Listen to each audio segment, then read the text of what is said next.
Alright. There we are. Man. Hello everyone. It's your favorite cat gamer girl, Sakura Nyanko. Hello. Meow. Oh man, today was not a good day again. Why is it making weird sounds? Not sure. Yeah, but hello. Man, I tell you. Nothing worked today again. And when it was already 30 minutes into the stream or something, I realized, oh, I don't have any material caught up. So I have nothing to make a video of it. So I can't make a video today. Ow. But man, I realized that way too late. And I didn't get any material. So I couldn't Hi Sakura, looking at you today as always. Thank you, Bake, you too. With that said, let us greet everyone who was here. Who is here? Figo. Hello Figo. Thank you for helping out with the game. Hello Rose. Salty John was here too and left already again. I can't believe it. Hello Doormat. Hello Nova. Hello Eos. Welcome. Who else am I missing? I was have to scroll so much in the chat lately. Fistum was here too. Hello. Not sure if you're still here. I should just act like everyone is still here, right? Right. Cherry Coffee's here too. Hello, welcome. Anyone else I'm missing? Popcorn Warfare is here too. Hello and welcome. Thank you for coming by. I hope I didn't miss anyone. Welcome to all of you. Yeah, you can salute, but I'm still not the general, guys. I do not do Warcraft. I only do Instagram. Yeah, totally. And I still cannot not. I'm moving my head upside down right now. We have no emote for you yet. Yeah, Ayame is working on that. I shall salute as an emote. Too cute to not. I made sure, if you say it like that, then I'm gonna join you by throwing emotes at my head. Is the throwing thing working, by the way? Yeah, it is. Okay. Yeah, but today, oh man. Stuff just, ow. Stuff just broke out. What did I do, guys? What am I doing? I don't even know. Am I supposed to say anything to that you just throw things at me constantly? Is there something I should be saying or something? I don't know. Just some more thought testing. Okay. I get you. Anyways, what I wanted to say was today was technical issue today again. And now, Maja-san's PC kinda died.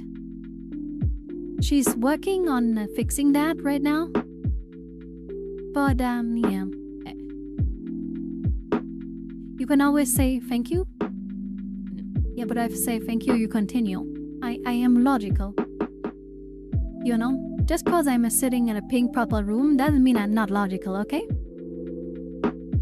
You know? But yeah, man. Well, most definitely, today was the outer PC is not too troublesome to solve. Meow. It looks like her CPU kinda killed itself. So, yeah. Yeah, that is probably the issue. Apparently. So yeah, she's trying to fix that right now. By swapping something else in. But yeah. What else? I don't know. Was anything interesting today? Not too much. I hope yesterday was interesting for you guys. I shall go into the lurking mode for now, since I'm doing something next to the stream, but I'm still around though. Okay, take care, Nova. Thank you for being here. Breaking PCs like a true gamer. Yeah, lately that's just happening here. Not sure why. But just strings are breaking. But I guess everyone kinda knows this feeling when, like, you know, one thing goes wrong, right, and then everything starts to go wrong, kinda. I don't wanna even think of prospect of building a PC. Ah, hit me with it. I feel the same. I feel the same. It was not expected that this will happen today, but yeah. Apparently, we don't have a choice. So yeah. Man, but I have to carve and not today. But yeah, I hope you had fun yesterday with Katsumi and she didn't behave too badly. I'm sorry if she did. We are trying to make her behave better, but like, look at her. Do you think you can tell her anything? Like, really? Like, you look at this person and you're just like, ah, girl, why? Nah, she is nice. I still feel like something is going on in your head cause of that. Cause like, I don't trust you. Like, that doesn't seem true, no. But yeah.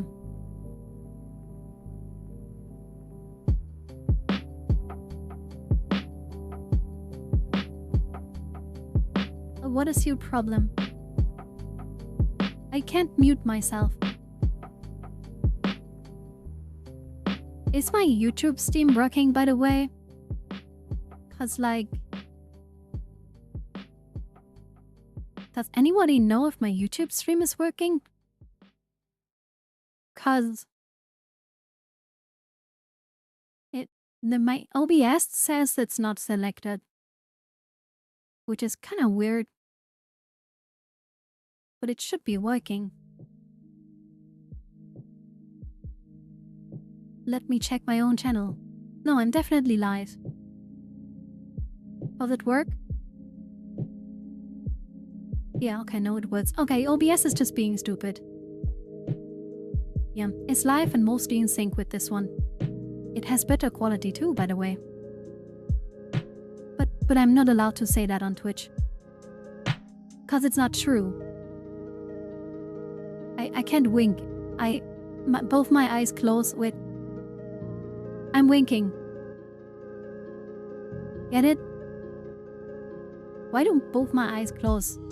Okay, alright, I forgot about that. Okay. Both my eyes close if I close my right eye. Like, it doesn't like when I do that. You know? I don't know why. I think it's just not set up correctly. But yeah. Anyways, yeah. I sadly didn't have time to like make a video today. Like, I need to cut out more stuff again tomorrow. But I was planning to not work this much this weekend, but it doesn't seem like that will be the case. Like, I was thinking like, hey, maybe we don't work this much this weekend. So we have a weekend that isn't full of stuff to do. But no, it's looking like there is a lot of stuff again. So yeah, weekends, right? Am I right? And then at the start of the week, you're just like Mondays, right?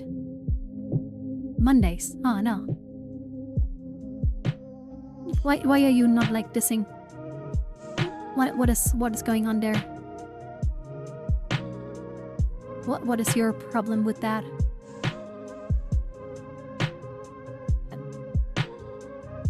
But yeah, oh man. But yeah, we're gonna play the good old gay game again. And find our new roommate. If I remember correctly, the last time we played. Don't remind me of next week. I'm not. I'm talking about the weekend, okay? Oh, hope you don't overwork yourself. Oh, that's already long gone. Don't worry. That's long gone. But yeah, we are gonna play the Please Be Happy again today. And yeah, if I remember correctly, last time we finally got the confession of love, right? And yeah. So I hope like it's gonna be fun. I have known reminded of my books editing. Pain. Monday, makes Dormat go nuts. Really? Does it really? Is it that bad for you? I'm sorry, okay? But think of it this way. You're here right now with everyone else, and you can take a chill pill and just relax. It is still Saturday, and everything is good, okay? Just think of it like that.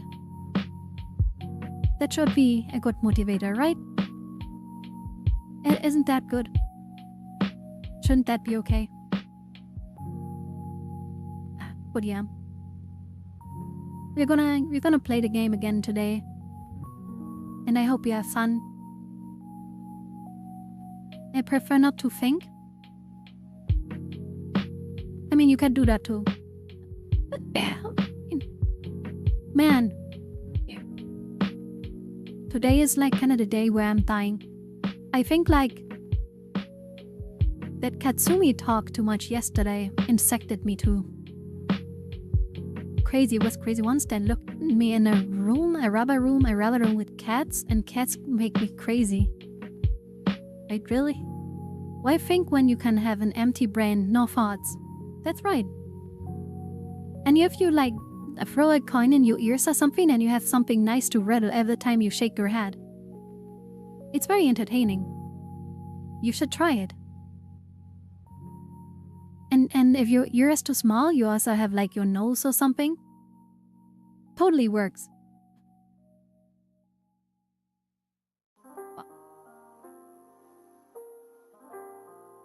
Nah, yum num num. I'm trying to drink right now. My throat is a bit hurt. I don't know why. I could never tell why. But yeah, my throat is kinda not doing too well. But yeah, we will make it today. We will be okay. Hydration is important. Yeah, that's why everyone should like right now grab whatever they have and drink a big gulp. Smooth brain, winky brain. Ow. Why do you throw stuff at me? Hot drink and lots of love, null. Sure. My water bottle is empty? Well, that sounds like an issue you have to fix. Cause like, you can't live like that. Like, come on.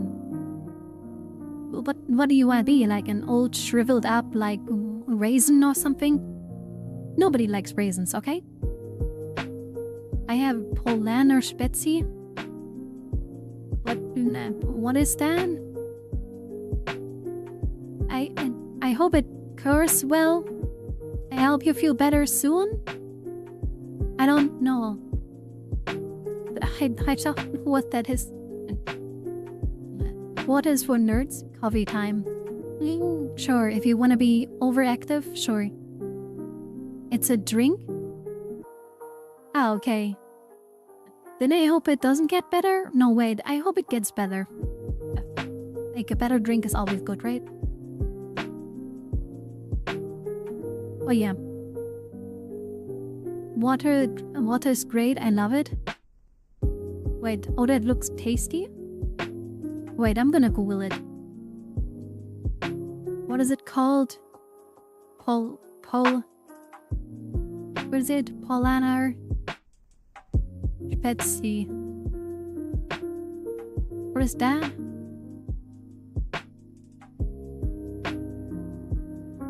Wait, what? Orange?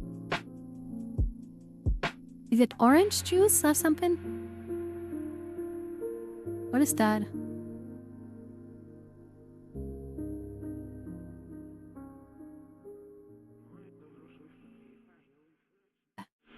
The president prefer a nice sweet red wine? Wine can be okay, I guess. That's more Ayame's thing. It's a mix of cola and Fanta, I have to describe it. Okay. So cola and orange? Okay. Sounds good, to be honest. Wine? Do you mean vodka? No. No. Definitely not. But yeah. I hope we'll have fun today. With the good old gay game. Have a good time. When it comes to alcohol, I'm more of a beer guy. You know, the problem with beer for me was always I only know guys that drink beer. I don't know any girls that drink beer. That's why I always like beer always felt like a super masculine drink to me. It's why I never drink it.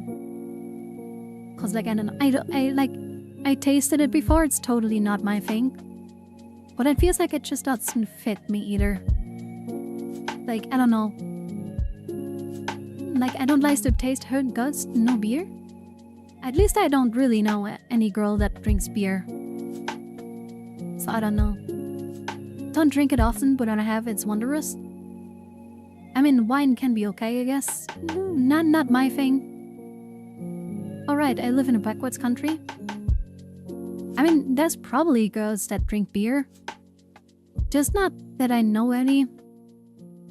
And when I think about people drinking beer, I think about like kinda big-stomached old guys.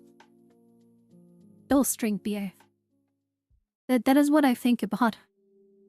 You know, with that big round stomach and stuff like that. That is what I think about when like I had a few of beer. You know? That's like what I think about, but it's like, you know, it's just in my head.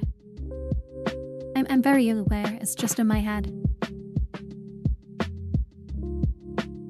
Which is fair, my mom, for example, doesn't really drink beer and it's more into Ulsterwasser, which is a synonym for beer mixed with something, at least in my area. Yeah, like beer mixed drinks, that can be fine. Nothing I would personally drink again, but like, I know more people that drink that like than raw beer. You know?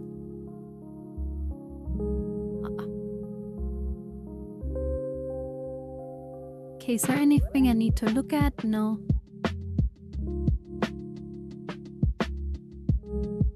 I was very confused. Well, to be honest, nowadays people don't drink as much beer here, but like 10 to 20 years ago, everyone drank beer. Okay, yeah. I think like you're right. Like I feel like I don't want to be this cat, right? But I feel like it's good that our alcohol consume goes down, right? Then that's not entirely bad, I feel like. Cause like alcohol is not that great, you know? Not to say that we don't do a lot of stuff that is already pretty terrible. But like, I'm just saying, overall, like, beer is not that great. Like, alcohol in general is like not that great to constantly have, so I don't know. I think it's good if we drink less of it, right? But I'm not trying to preach to you. Like, I'm just saying, I think overall, it's just kinda better, right? Oh, by the way, have any of you seen the new episode of the Amazing Digital Circus? I think I know this show, wait. Amazing Digital Circus? Do I know? Oh, yeah, it's that one with the yeah. I don't watch it, but I know about it now. But I didn't watch it. But I know this show. I mean, alcohol is still a big problem here, just less, I don't know, casual nowadays. I mean, that's a step, I guess. But again, I'm also aware we do a lot of other shit that is like equal or worse. So I don't think like you have to focus on it too much. If you want to drink yourselves to whatever status you want, go ahead. You know? This cat is not gonna stop you. I'm just gonna sit here and like do this. And if that stops you, then I don't know what to say. You know? Like if this stops you from drinking, maybe I'm like a drug. Maybe I'm like LSD. Do any of you feel high right now? Camilla dance plays in the background. Dun dun dun. Do you guys hear that?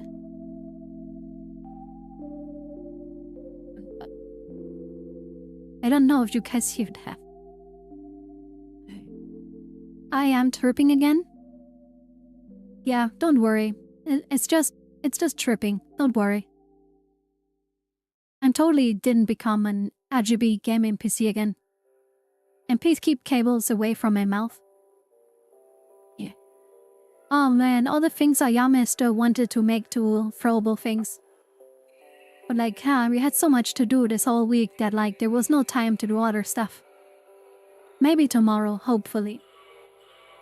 Considering you currently changing color, I think I'm high. Really? That is weird. I'm not changing color. Are you sure? Look again. I'm totally not changing my color. Do you feel fine? Like, do I look like I'm changing color to you guys? Cause I don't see it. So I don't know. Like, I don't know. I don't see it. I seem fine, to be honest. I'm look down, like, you know. No, everything is fine. No color changing, no. You know, there's no color. She isn't changing color? What's wrong? You guys are crazy? Or I'm not changing color. Totally not. I have no idea what's going on with you. Maybe you have issues, yeah.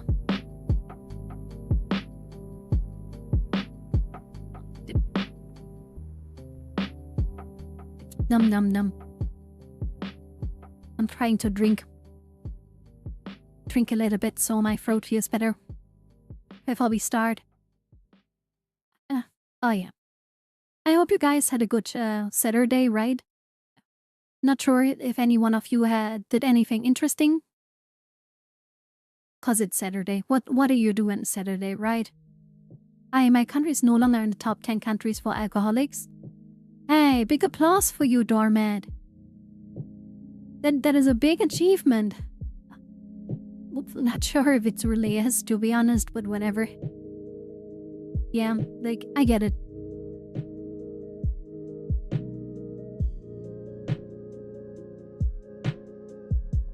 But man. Yeah, why do things never work out? Like, does God just really hate cats or something? Is there something like, you know, that I'm not getting? D&D was fun. Oh, you played D&D? Like, what did you do? Anything specific that you did in like D&D? Oh wait, I'm on the wrong PC. That is not something you hear every day, right?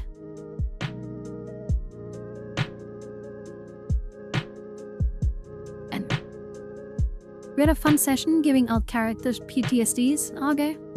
Was pretty chill day, haven't done much. Last weekend I was in an amusement park with a friend on a Wednesday. I was at zoo with her family, so today I'm just taking it easy. Oh yeah, right, you sent like tiger pictures, right? Right, you just sent like tigers and the Discord, I think. Yeah, that was nice. I couldn't remember if those are tigers or something else. And I didn't want to be stupid, so I didn't say anything. Or like, I didn't say like, oh, those are nice tigers. Because I can't remember if tigers look like this. Oh wait, there's tigers and lions. Of course, the other thing I was thinking was lions. We did a bunch of stuff, Maneni running or lying, trying not to get caught by guards. Sounds like the usual D&D experience. We did a bunch of stuff with Melly running around trying to not get caught by guards. You people are doing stuff? Wow. Yeah, they're impressive, right? You just woke up? Isn't it like late for you? Like, isn't it kinda late? But like, hey, everyone has their different, they're different kind of rhythm. Oh.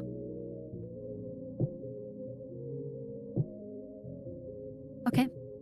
But we are gonna switch to the game from now. This one.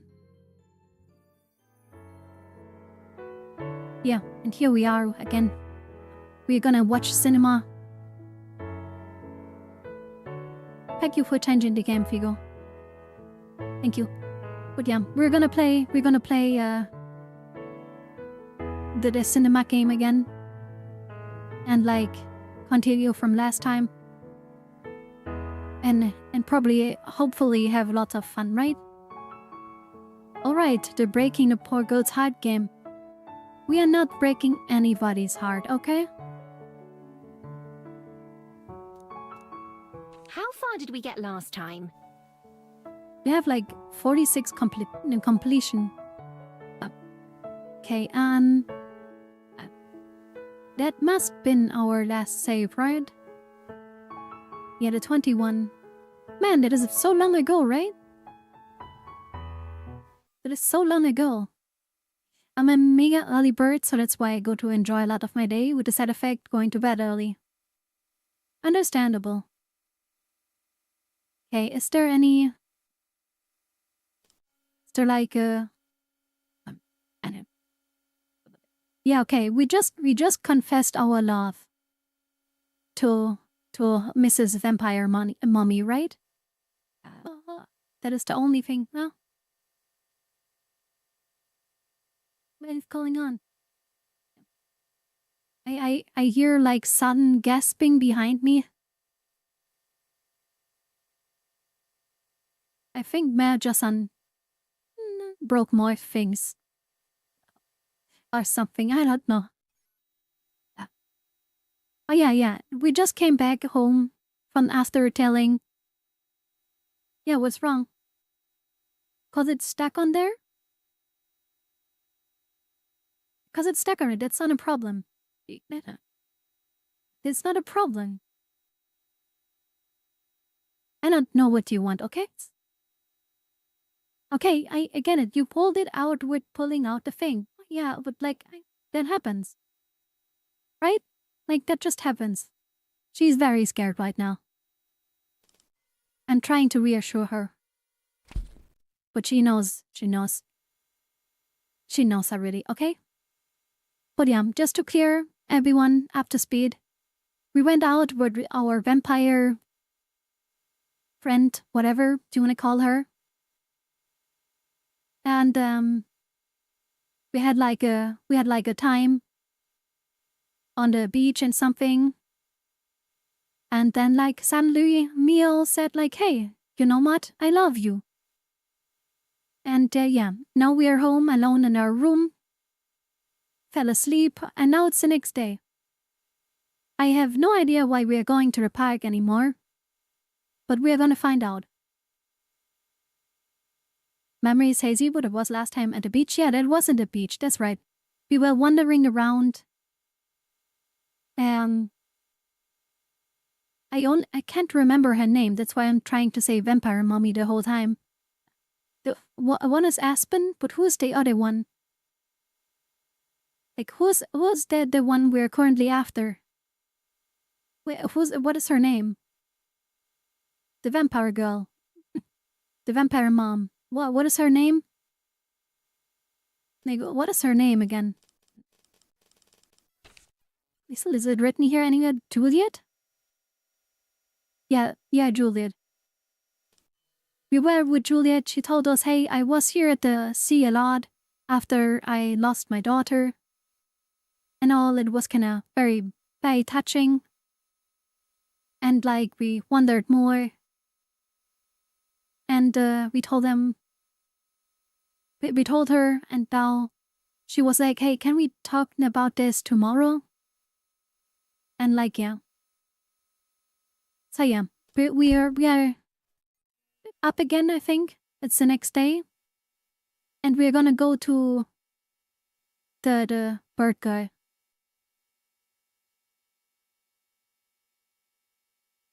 Only a few days after I agreed to be in a play with Lena and Cyrus, it's time for the first rehearsal.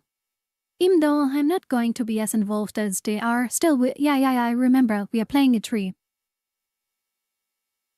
Important role. I still want to see what everything is like. I head to the park and find the area that's been set up to practice. When I get there, I find a bunch of people waiting more than any of the other activities I've tried with Lena. Most of them are reading the thick packets of paper, standing alone or in small groups. Lena's one of the people on her own until I go and join her. Hey, Miho! Ready to be a tree? Ready to be a tree. I was born to be a tree. As ready as I'll ever be. What about you? Are you nervous? I feel like we're all thinking, oh, going to be a tree is super easy, right? But we are forgetting maybe that this is like a magical world, and maybe trees have a big role in that play. Me nervous? No way. No way! Why I'm reading that? She's saying it herself. So that only happens when it comes to Cyrus, huh? Maybe just a little. That's different, though. Hey, you should go find him and get a copy of the script, too. Okay, how much? Okay, we're gonna find out. We're gonna find out how much we actually have to do ourselves, right? It isn't hard to locate Cyrus. He's surrounded by a few boxes of props, snacks, and other supplies. Like Lena promised or maybe threatened, he's including an hour check-in cost to make sure he remembers me. He nods when he sees me approaching. Maybe trees are real and they are in the audience judging your acting performance? Yeah, maybe. It's my favorite Yeah, tree. maybe it's Cyrus's family. You know? Oh, it's my favorite tree. Hey! Lena said I should get a copy of the script. Now that I can see better, I dislike Cyrus even more. What do you mean he is green? That's a pretty good idea. Let me find yours. Okay, come on. It hasn't to be like one, maybe like just one small kite where there stands on like, be a tree. You know? He digs through a bunch of copies of the skit until he finds one with my name on it. Here you go. I marked all the parts where you'll be on stage. I flip through the pages. A few sections are circled in red pen, and I'm glad he did that because it take me a long time to read through the whole thing on my own. Feel free to relax for today. We'll do some dry reads and not much else. Oh god. Okay, I can Okay, do that. when is somebody gonna die and we have to take the role of the main protagonist? When I back to Lena, was boldly speaking to no one. But Mother, today is my birthday. It's not necessary to... She stopped shaking her head. Maybe a bit more whiny. Oh, Miho! Tell me which one you think sounds better. Nothing you say sounds good to me, but okay. She repeats the line and was just practicing twice, just like when she made a drink to compete with Aspen. I have a hard time telling the difference. The second one. Yeah, the second one. Way better, totally. Okay, I thought so too. In ballet, you don't have to worry about talking or sounding good. This is harder than I thought. Girl, you have like no idea what you're doing. Have you done the ballet version before? Nah, but I've seen others perform it a million times. Sure you I'm have. sure I'd end up doing it someday if I'd stuck with ballet. Why'd you quit? I never really got the chance to ask before. Yeah, why did she even quit? Like she wanted to be with Cyrus, right? Lena looks off into the distance, seeming unusual serious. Her rings sag and she bites her lip. It's kind of complicated. Okay? Mostly because my parents really wanted me to do it. Like, really wanted. Oh, okay. Lena's like one of Ballet or those rebels. dancing or anything like that. But I'm just like, hello? Can you get any more cliche than a swan girl doing She's ballet? a swan Or any of girl? that stuff? That's one of the Okay, at reasons least I we wasn't finally know sure what she about actually saying yes is. to Cyrus. But she's a swan girl, okay? Cyrus is truly one of the characters of all time. Yeah, he is, he exists. He definitely is there. He is part of this game's files. So, definitely. But she's a swan girl, okay. I don't get it. What's so bad about that? They're always like, do this, do that, it's tradition, it's expected, blah, blah, blah. I don't want to live my life like that, you know? I want to do my I mean, I own cannot thing. get her, but I feel like she's overdoing it. She has like no idea what she's really doing, it feels like. So you quit ballet because you don't like it? No, she's gonna say, no, I liked it, but I didn't want to do it because of her parents. I do like ballet, and I'm good at it too. But if I kept doing it, it wouldn't be for Wow, myself. pre-watched. Does that make sense? I have sucky parents, the game? Nah. I think so.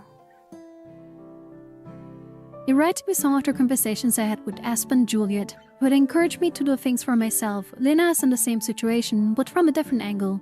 Anyway, now that I've said yes to doing this, I'll do my best. I've got to be the best actor in the whole performance. That sounds more like the Lena I know. I let her practice her lines to me, sometimes saying the lines for all the characters if she asks for it. Eventually, Cyrus calls everyone together to do some parts as a group. I sat on the sidelines and watched both Lena and Cyrus give it their all, just like Lena promised. Some of the other actors sound a little bored or unsure themselves, but those two don't have any issues. After a while, Cyrus calls an end to rehearsal and we all go our separate ways until next time. Okay, that was like nothing. What? My paws carry me across the wet leaves and mud. Focus crept in the forest and stealthily as me. Glimpses of the sky, rare between the trees in the mist. The wild mountains and hills are hidden as well, out of sight but not mind. I run, filled by sense of purpose, and lightens my steps and pulls me in the right direction. I'm going to see someone I care about very much and who cares about me. Somehow, we found each other. My person. The path follows engraved in my body and mind, almost instinctual. What is happening? A warm smile, a gentle touch, a kind word. These are the things that draw me forward. I slow down as I get closer to my destination and to the silhouette waiting for me. It is impossibly bright as I approach, my heart pounding in anticipation, like the sun has descended to greet me, my person too.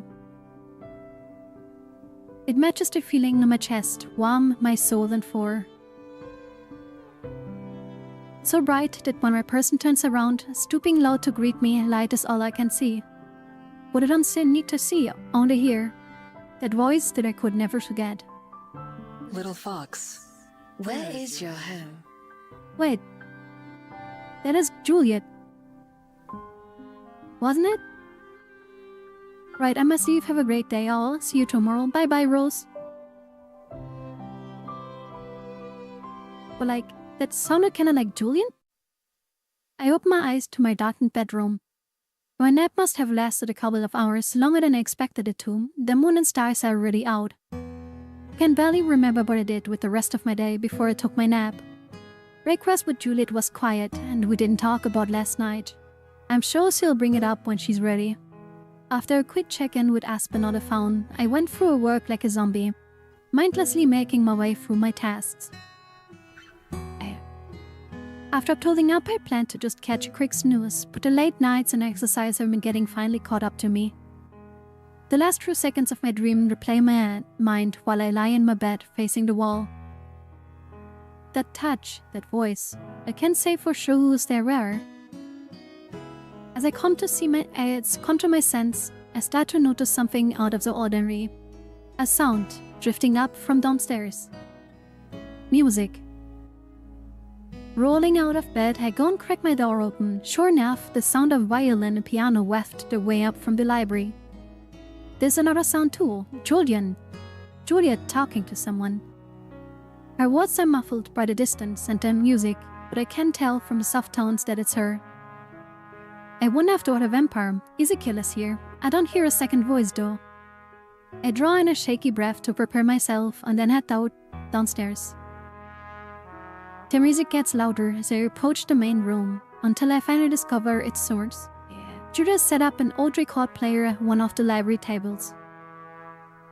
A small stack of dusky records sits next to it, the sleeves are frayed around the edges.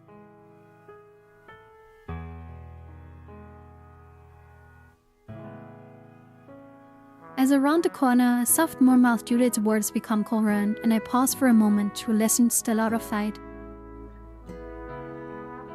Both of them. You and Aspen would make great friends, I'm sure. Huh? The two of you have always been such dreamers. Born Is for she worlds talking greater to than her our own. daughter? She's at the start of her own new adventure. I can't wait to see where it takes her. Whatever it takes to make those dreams come true. I know she'll find it within herself. I start to tiptoe around the corner, curious to see who Julia's speaking with. And as for Miho, Oh, spicy? I freeze again, halfway there. there's simply too much to say about her. I wouldn't even know where to begin. Oh? But there is one thing that I'm quite certain of. Oh, okay. I step around the wall to find Juliet at the other side of the room with her back to me. She stands near Cosette's portrait, and on one hand on a frame the same as she placed it on my shoulder last night. I'm sure you would have loved her too. Ah. Her forces remain motionless and locked in place. Did I hear her right? Did I understand her right? Ah, okay. A few seconds later, the song that was playing comes to an end, and the sound from the record player becomes soft static, as steady to scratches the MP center. It breaks the spell that bound us. Judith turns around slowly, gracefully. Her elegance feels like such a contrast to the way I stand there awkwardly processing what I heard. She acknowledges me with a smile, but it walks past me and goes to the record player. She carefully lifts the needle and turns the record off. No, record over, and then lowers it again. Soon, the sound of music fills the air once more. No, Juliet approaches me, one hand outstretched towards me. Are we gonna dance? No, we are not just gonna dance, right? We are going like, okay, this game was slow cooking. We did so many different things first. But now we told her we love her. And now we're dancing? Suddenly we're like in lighting mode. Shall we dance? Oh my god. We are dancing. I can't believe it. I don't know how. Is it lowering your guard? Soon tragedy will hit. No. Even as I say that, reach out for her as well, placing my hand in hers. That's okay. That's okay. It's quite simple. Why am I reading that? I'll show you. Ah, come on. Judith gently pulls me forward and I reach in and just 3 steps. Oh my god. Holy. She holds our linked hands out on the side and wraps her the other arm around me. I just kind of stand there, letting her guide me. Oh, this is so cute. My heart feels like it's going to jump out of my chest, but I myself calm, focusing on emotions instead. We sway from side to side in time with the music, just turning a small circle in place. It's harder than I expected. I stumble more than once as I try to mimic what she's doing. I've never been this close to Juliet for so long before, or any other person. We start to move more as Juliet takes tiny steps around the room, and I do my best to keep up with her, although I'm always half a beat late. Once I step on her foot by accident, and one of her winces. Sorry. It's okay. Oh, man. This is too cute. She takes it in a stride, not missing a step. The song ends, another starts, and we keep going. Little by little, I'm getting the hang of it, although I still feel clumsy and make mistakes. But I'm able to get into the flow, stepping in time with Juliet instead of just after. Just inches away from my face, Juliet looks into my eyes and I gulp nervously but stare back, trying to focus on both her and my feet. I've been thinking quite a lot about what you said yesterday. Okay, girl. You should have started with talking first, cause now we're dancing, okay? Like, not much else to say anymore, okay? Oh yeah? My voice is barely a whisper, a croak. I can tell that I'm blushing furiously. Being with her like this, I have a feeling I already know what she's going to say, but that doesn't stop my heart from racing. This is so much better when you remember what was her name, Aspen, and how you badly broke her heart. Stop it, okay? Judith nods, her forehead almost bumping against mine. And? Oh, come on. She leans in. Oh my god. She leans in and kisses me. Oh my god. The music builds to a crescendo, and as Judith's lips find mine and we both close our eyes, I surrender all thoughts and fears, aware of nothing but the feeling of our kiss and the gentle rhythm of our dance. Juliet's fingers curl tightly around my hand and I squeeze back, not needing any words to communicate. Oh my god. With the other arm still around me, Juliet holds me close and tight, and I wrap my free arm around her too. We rock and sway as I trust my body to do the thinking for me. I find it easier to move in time with her. The two of us dance around to the library as I let her lead, and I follow, feeling warm and alive and complete. Even when we enter our kiss, we stay like this close together with hands linked tightly. The blush on her face is still there, but I think it looks good on her. I rest my head on Judith's shoulder and she tilts her against mine. And I love you too. That was not needed to be said, but thank you.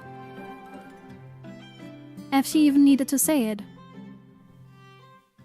Damn. They are going fast. Judith and I talk and dance and kiss into the night, until sleepiness manages to overwhelm my excitement and I have to go to bed. Even as my head hits the pillow, I'm looking forward to waking up tomorrow and seeing Juliet again. When I do open my eyes a few hours later, that feeling of elation hasn't left me, gets to bounce me out of bed and get ready in a hurry. As I stare at my own reflection in the mirror, as I brush my teeth and I wash my face, I don't look any different than usual. Of course, but I half expect to do. Yeah, this is so cute. My lips tingle with memory of Juliet's against mine and the tender look on her face, a look meant just for me. Oh man. No, why are you here, Aston? No. Aston, no. Go away. After I finish washing up, I hurry downstairs to break fast, taking the stairs 2 at a time. I practically slide into the kitchen. Good morning, Aspen! Ah, yeah. So that's Juliet sitting on the table, but Aspen too. Good morning, Miho, to you. Good morning, Miho, to you too. Hello, Miho. Although Juliet's greeting is pretty typical, there's a new warmth in her voice that makes me blush. Morning! Is she gonna notice? I thought you weren't gonna be coming to breakfast anymore, Aspen. Okay, yeah, why's she here? I said I wouldn't be here as frequently, not that I wouldn't be here at all. Besides, it's a special occasion. It's not every day. Wait, that she your two knows. best Oh friends god, she start told her dating. already. You already know? Wow, okay, Juliet is like, I didn't expect her to like share that fast. It hasn't even been a fully day and it hasn't been more than a few hours. I hope you don't mind. I spoke with Aspen yesterday, in fact. Okay. Nah, I don't. She'd figure it out pretty fast anyway. Actually, I was hoping I could talk with you as well, Miho. If that's alright. And now she's gonna be like, I remembered that I loved you too, huh? What happened? Oh, What is it? Mind if we go outside? Oh, why are we going outside? I glance at Juliet, who is standing up from the table. She gives us a friendly wave towards the door. Go on. I haven't started cooking yet, so it'll be a little while before breakfast is ready. But why are we talking outside? Okay. I get up and head out the front door with Espen close behind me. The two of us stand beside each other on the porch, the early morning sun just starting to shine over the hills. Late nights and early mornings, I have had plenty of both, but that's okay. I have things to worth staying up for, and things to worth waking up early for. Next to me, Espen fidgets with her hair and hat, while I wait for her to find her words. I seem to be doing that a lot lately, too. I have an idea what the topic might be, but not what she wants to say about it. This is the first time we've been alone together since she went home. So, Miho. You probably remember, even if I don't, that I, said Wait. some things to you last time we saw each other. Oh no. Oh no. Oh no. Oh no, she no. Oh no. Oh no. Oh no, she knows? How does she know? How does she know about it? How? Oh no. It's actually this talk. Yeah. How could I forget? There's swallowing up in my throat, trying to just listen to us without getting ahead of myself. Although the actual memory, well, memories are a blur to me.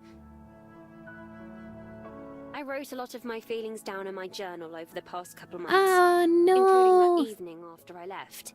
Oh no. Oh. No, no. Oh god, I feel so bad. Oh no. Oh no. Oh no. No. Oh no. Ah, man. Okay. It's weird, I have to say, to see all that written in my own handwriting, but not to connect to it or feel it anymore. No. Espen. But I can tell how much I treasured the time I spent with you. Oh, man, no. Why do they first give you this out that was not very good, but then they pull it back too?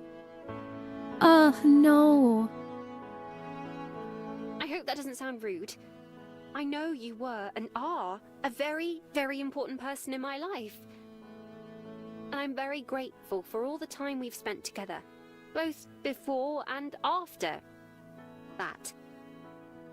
You're still, or again, a dear friend of mine. Ah, man. Yesterday, Juliet told me about the two of you. She wanted to make sure I was okay with it before giving you an answer. I swear, she's selfless to a Oh, fault man, I feel sometimes. bad. She really is. By the way, if there's anyone that doesn't know what this is about, Aspen here went home to her family, took us with her to the bus station, cause she was taking the bus, driving there. And right before leaving, she told us that she loves us. And then she left. But she didn't came back in time, cause Miho has a curse that if you don't see her in 24 hours again, you're gonna forget everything about her. And well, she didn't make it back in time and forgot everything about Miho. But apparently Aspen wrote all her stuff down in a diary, and thus remembered that she told us that she loves us. If anyone was wondering what this is about. This is so sad. Anyway, I told her that of course I don't mind.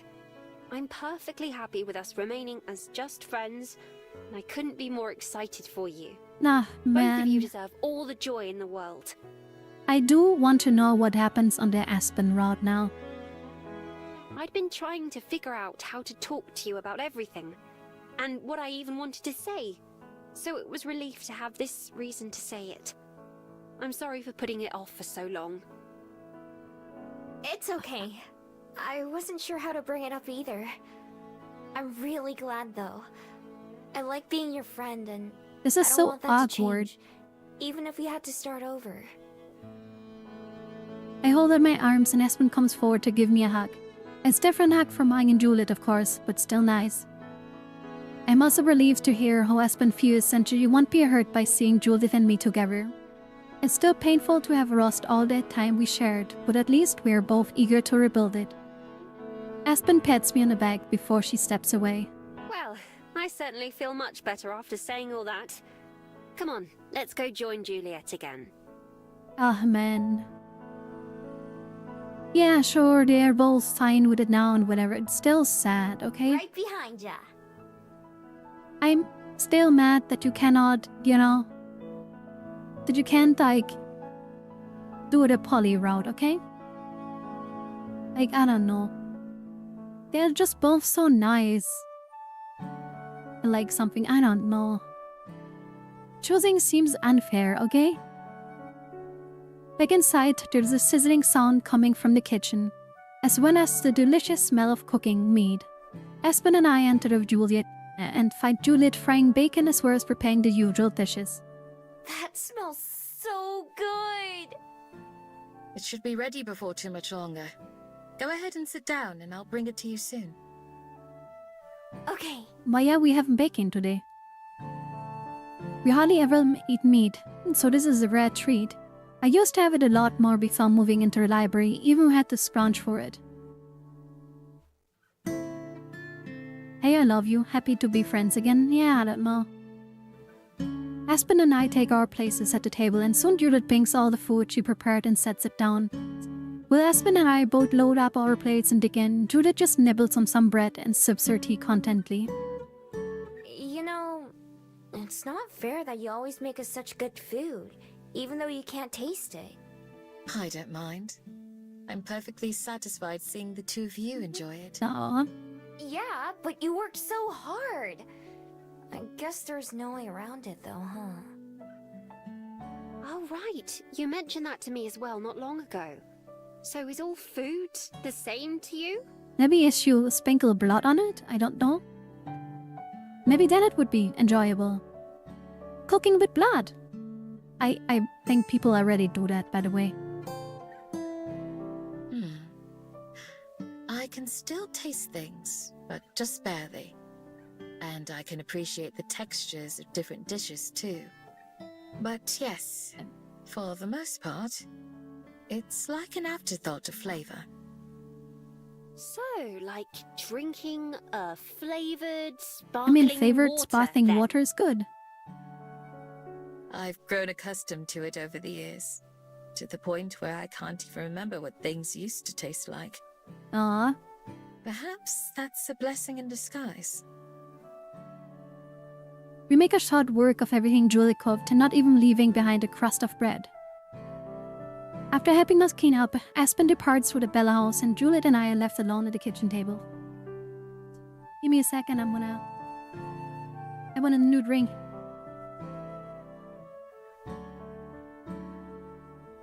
Ah, okay. Okay. Hey, remember how I confessed my love to you? Good to see you moving hot. Yeah. I'm glad that we've gotten more comfortable with silence because I'm not totally sure what I should be saying or doing now. As a different thing, maybe we're still the same people.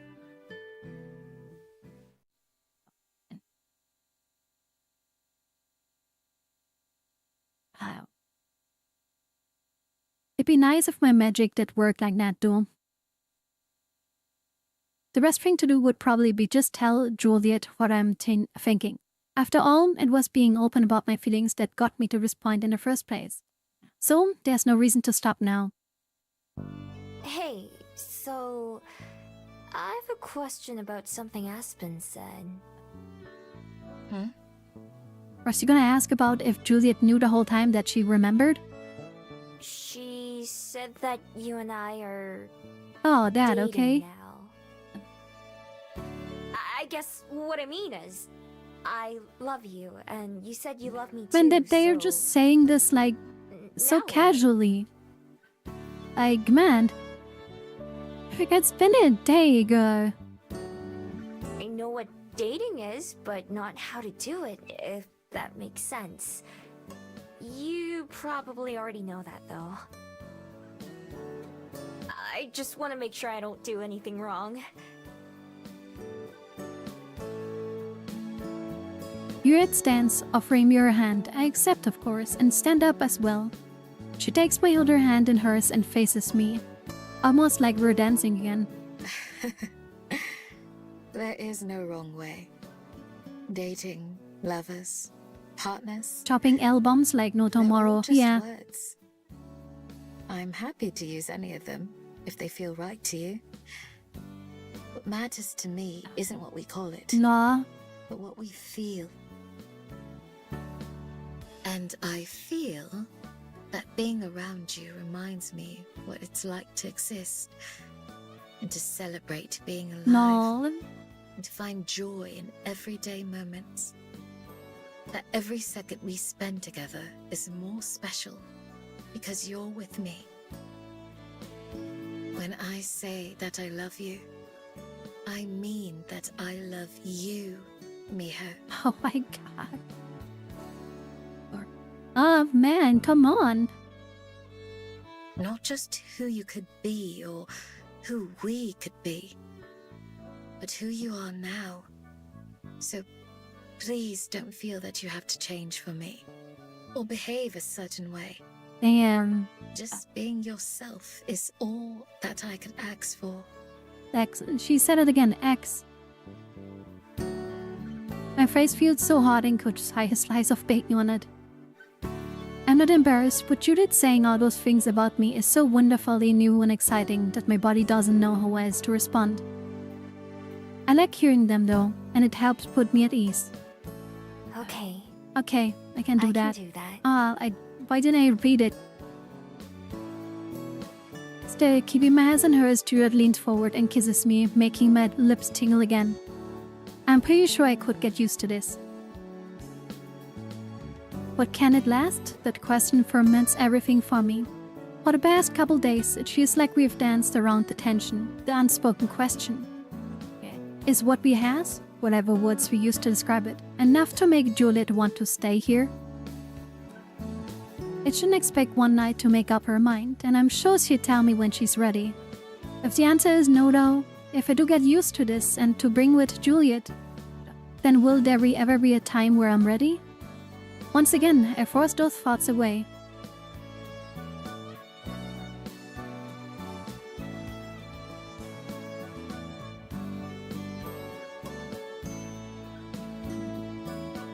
The nature of our relationship has changed, but my goals haven't.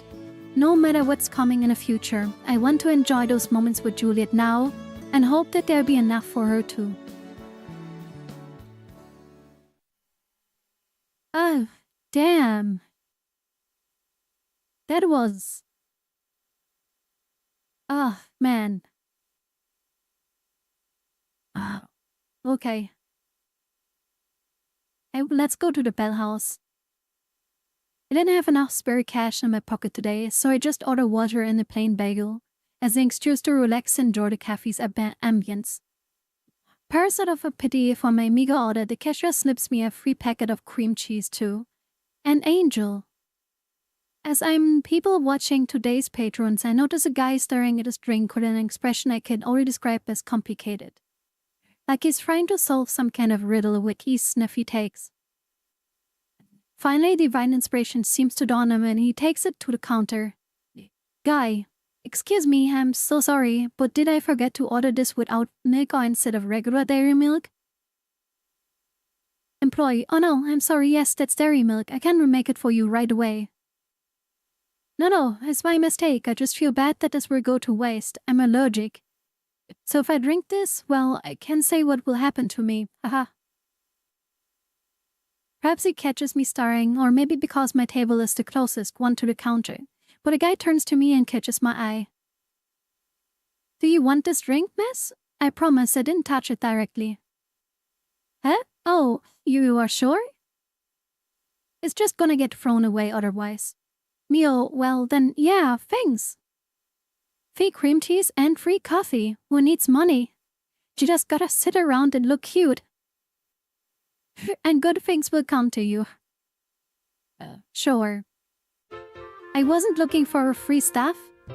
I thought we'd see Aspen here. But that is fine too, I guess. The first guests of the day are the school kids from last Friday. They enter one at a time, not struggling with the door this time. The girl I talked to before, Cello, comes over to the desk. Good morning, Ms. Miho. Morning! How'd your project go?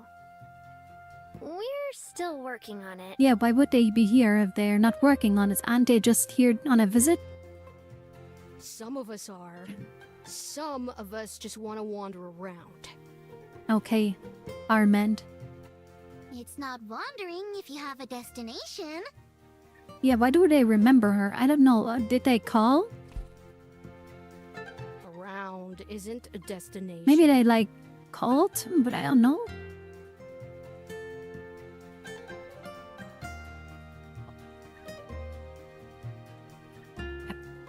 They remind me of Lena and Aspen.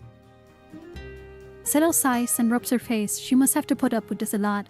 Well, that's why I wanted to come ask for Ms. Miho's advice again. Again? Ah, they don't remember her, apparently. Didn't you create a group chat? But not with those, I think. Yeah, have you met her before? Okay, those two don't remember us. But she does. What? She helped us just a couple days ago. Wait.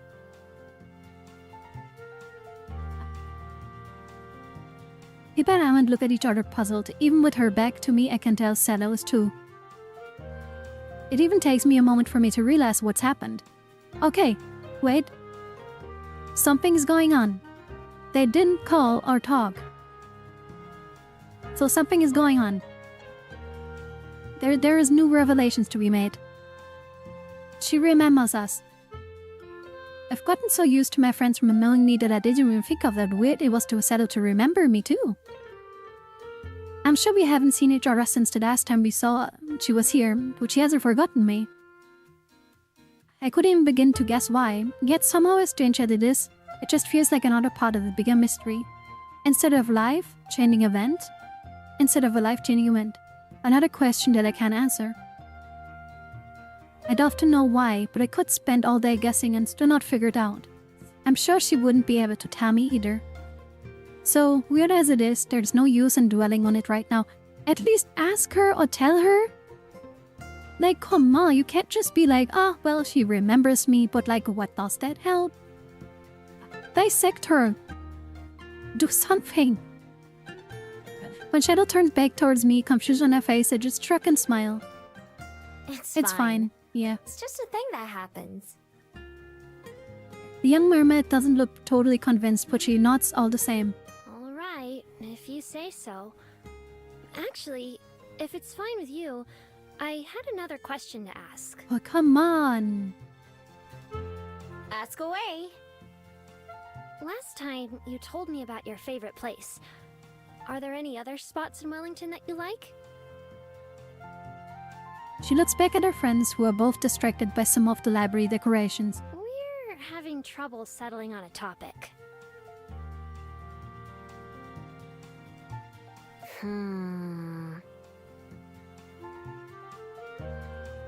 If I can answer, Amand flaps his wings excitedly, blowing a couple nearby books open. What if we did our project on this library? Yeah, do it on the library. Why not? There are libraries everywhere, even Amarina. What's so special about this one? There are coffee shops in Amarina too, but you still wanted to go to one.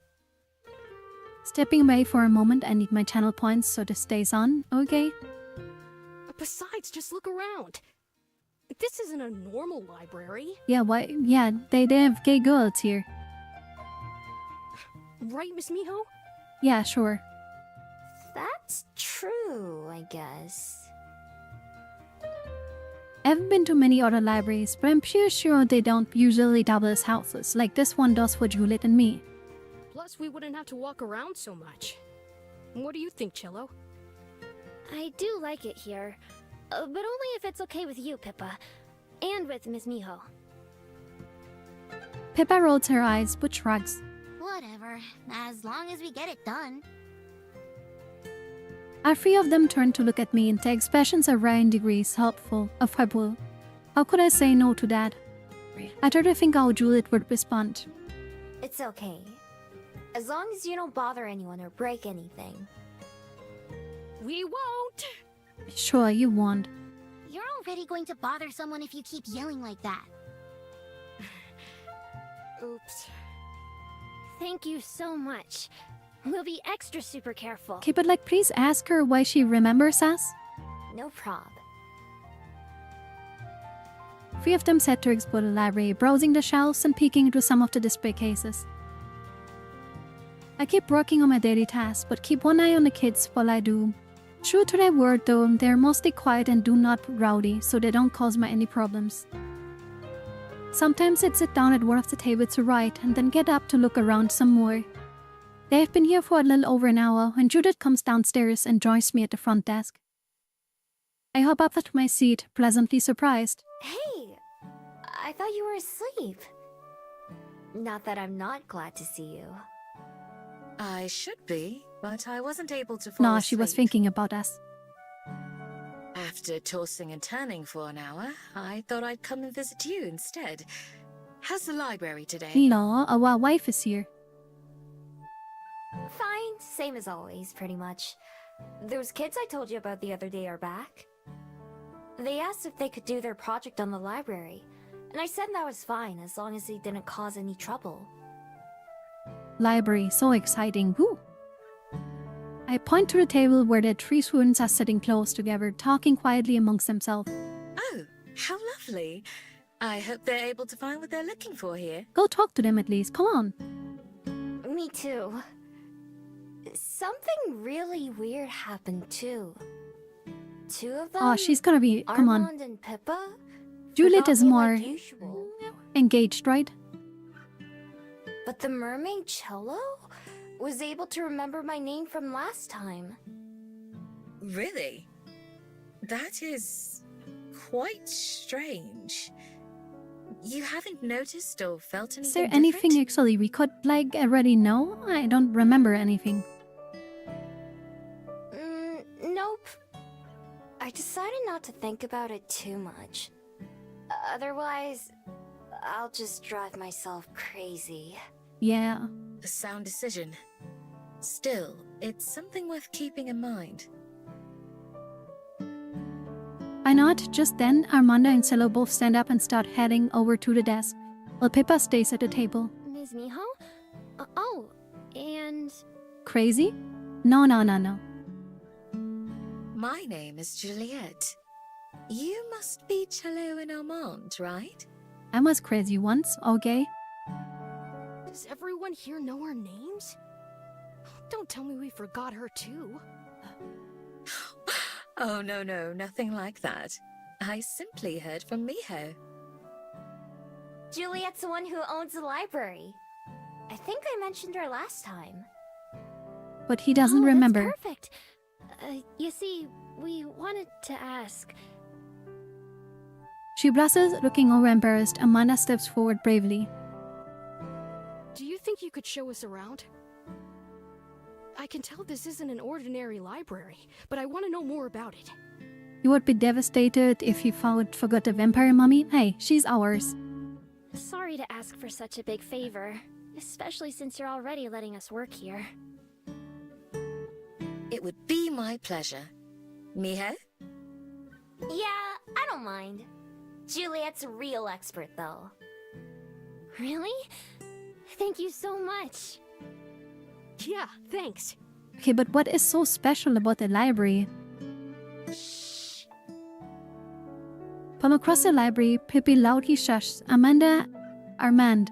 This time, he doesn't acknowledge her. Where should we begin?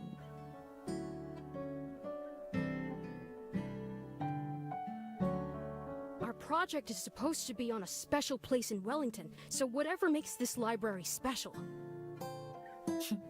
We can begin with the books then. I've been collecting them for quite a while. I mean, every library has books, so meh. The four of us head to the shelves where Juliet points out a few older books. These are several first-hand accounts of life here in New Zealand, or Wellington in particular. These books are special. How are they special? Some are written by the indigenous people, the Maori, while others are by people who came later. It's important to read history from a variety Oh of man, sources, I keep right-clicking. and I've done my best to offer just that. I love learning about the past. I can even tell you about the future too sometimes. Okay, no, yeah, Mel, I know though. I quite agree. Every person from all walks of life have a perspective all their own. I've been privileged to learn so many of them. What are these in the glass cases? Gifts and treasures bequeathed to me over the years. I don't really see how this makes it special, to be honest. I felt there's no sense in keeping them hidden away where only I can see them. So instead, I leave them here for all to witness and enjoy. I gazed into some of the displays as we passed them by. I've been at the library for so long that I've stopped really noticing some of its features. Like the treasures she mentioned. Statues, jewelry, dolls. There are all kinds of things that I've forgotten about. Maybe the other libraries in Wellington don't have books? What do they have then? Judith recounts stories for some of them, but about sailors and merchants who gave her things in exchange for food or shelter or just for company. Both the kids and I listen with rapt attention while Judith gazes off into the distance as she remembers the past. We eventually reach the end of the shelves. Where Ahmed notices Cosette's painting on the wall, he runs over to it with cello trailing behind. Who's this? My daughter, Cosette. Nah. She's so pretty. Drew smiled faintly. I glanced anxiously between her and the students, wondering if I should try to move us along. But Juliet clears her throat. Cosette is actually the reason this library exists. Wait, Waffles was from Raleigh too, right? Could tell us if they have libraries, maybe the library in fantasy like the vampire? Sure. Code, glasses, functions, constants, obvious library stuff, you know? Figo, please. Figo, please. Just please, Figo. Just please, Figo. Please, Figo, no. Import error, Figo. Really? He might look at Juliet in surprise. I don't think I've heard that before. Yes. She also loved to collect books, to the point where we could hardly fit them all on our shelves. She suggested that we allow others to borrow them too, in order to share the stories that we loved so much. So her daughter is the reason she made a library. Okay. Whoa. If I had enough books to open my own library, I'd never have to go anywhere again. I could just stay home and read all day. I mean, there you have your career goal. What about the theater, or museums, or school? I'd still go to places for fun sometimes. But who needs school when you've got so many books? Yeah, just read. They waffle off and we move on to the back part of the library, away from the shelves. Juliet shows them the kitchen and dining room, as well as what it's like behind the front desk. Eventually reach the bottom of the stairs. What's up there? Can we go see? That's where bedrooms are. And Juliet's office. Oh. Oh, Can we bedroom. go see? Oh, come on. Armand, that sounds like a private area. There are some parts you can visit. I have a feeling you might enjoy seeing Oh my yeah, the study. Are the bed's gonna be there? Really? Oh, let's go! Leads her way. Judith leads the way, and we all follow her into her study. Whoa! Oh, no beds. Yeah. Whoa. It's like a whole other library. Nah. Just like I was there, shocked by how many more books are crammed into here. Oh, there, beds. Something rustles in the corner. Shallow yelps with a fear as she sees one of her beds hanging from the ceiling. It rubs its face with one wing like we just woken up, which we probably did. What is... yeah. God, don't be scared. It's basically her, but in another form. It takes a moment for Ayame to spot the bed as well. Oops. I'm sorry, Orpheus. I should have seen if anyone was sleeping. The office is very different from the rest of the library. It has books. Ooh, yeah, totally. Cause the library downstairs has no books. The bed flaps its wings in what seems like an indigent way, glaring at Juliet. Wait, it has a name? The bats are Juliet's friends. They sleep in here a lot of the time. Oh, I'm sorry for yelling. Despite that, Shallow keeps a good distance from the corner where Orpheus is. It's quite all right. I'm sure he'll be back to sleep in no time. This is my study, where I keep a variety of records and other books that are less interesting to most patrons. So many books that are less interesting? What are they about? However, I suspect you may find some of them useful for your project.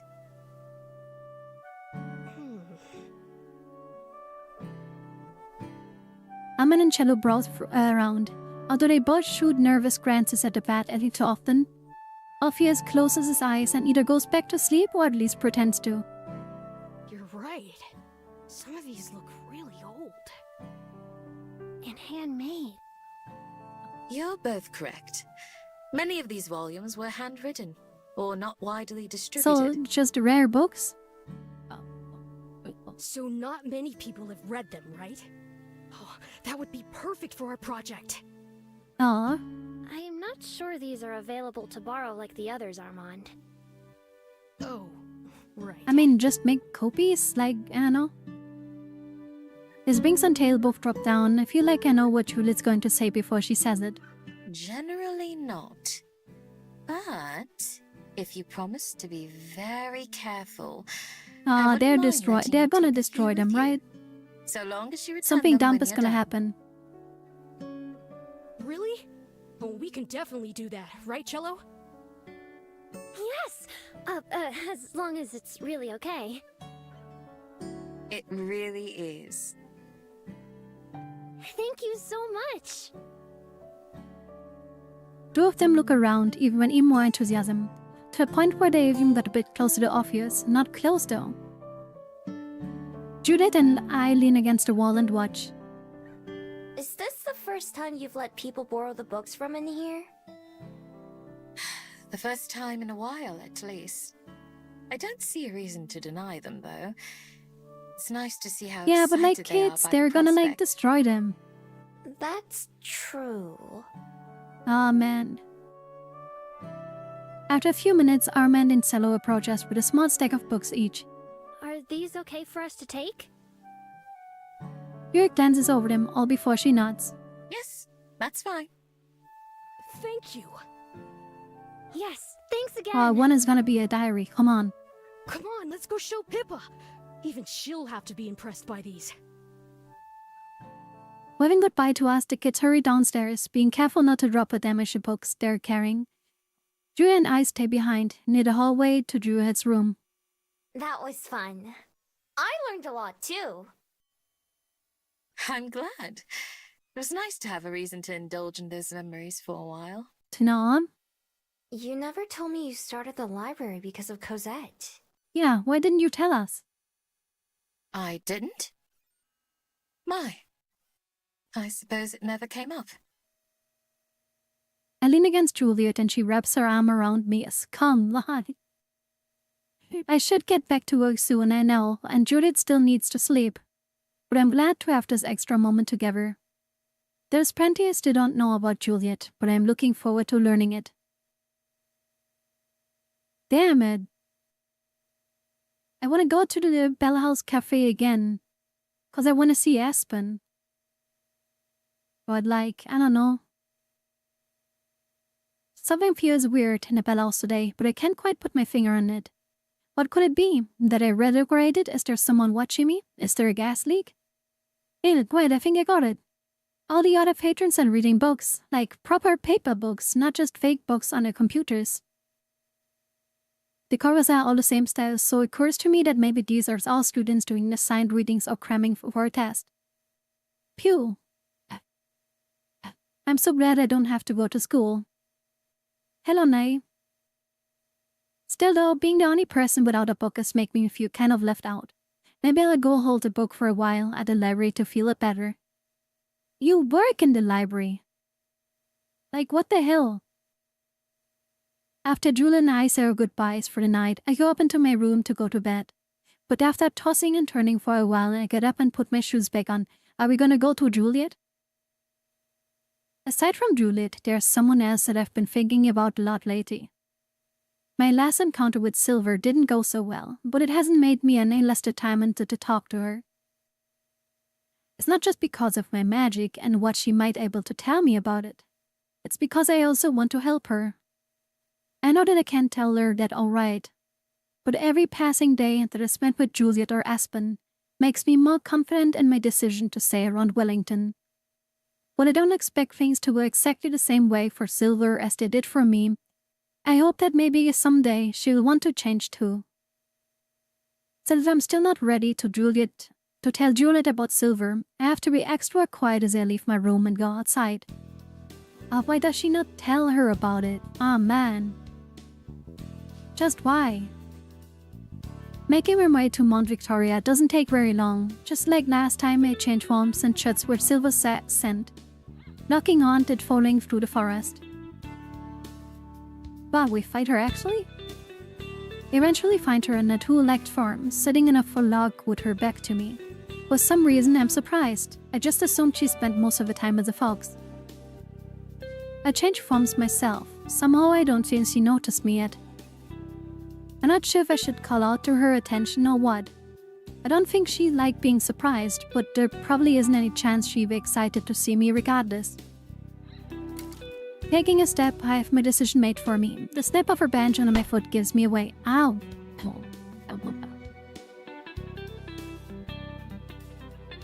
Someone is destroying something here. Damn it. Yeah, right, damn it.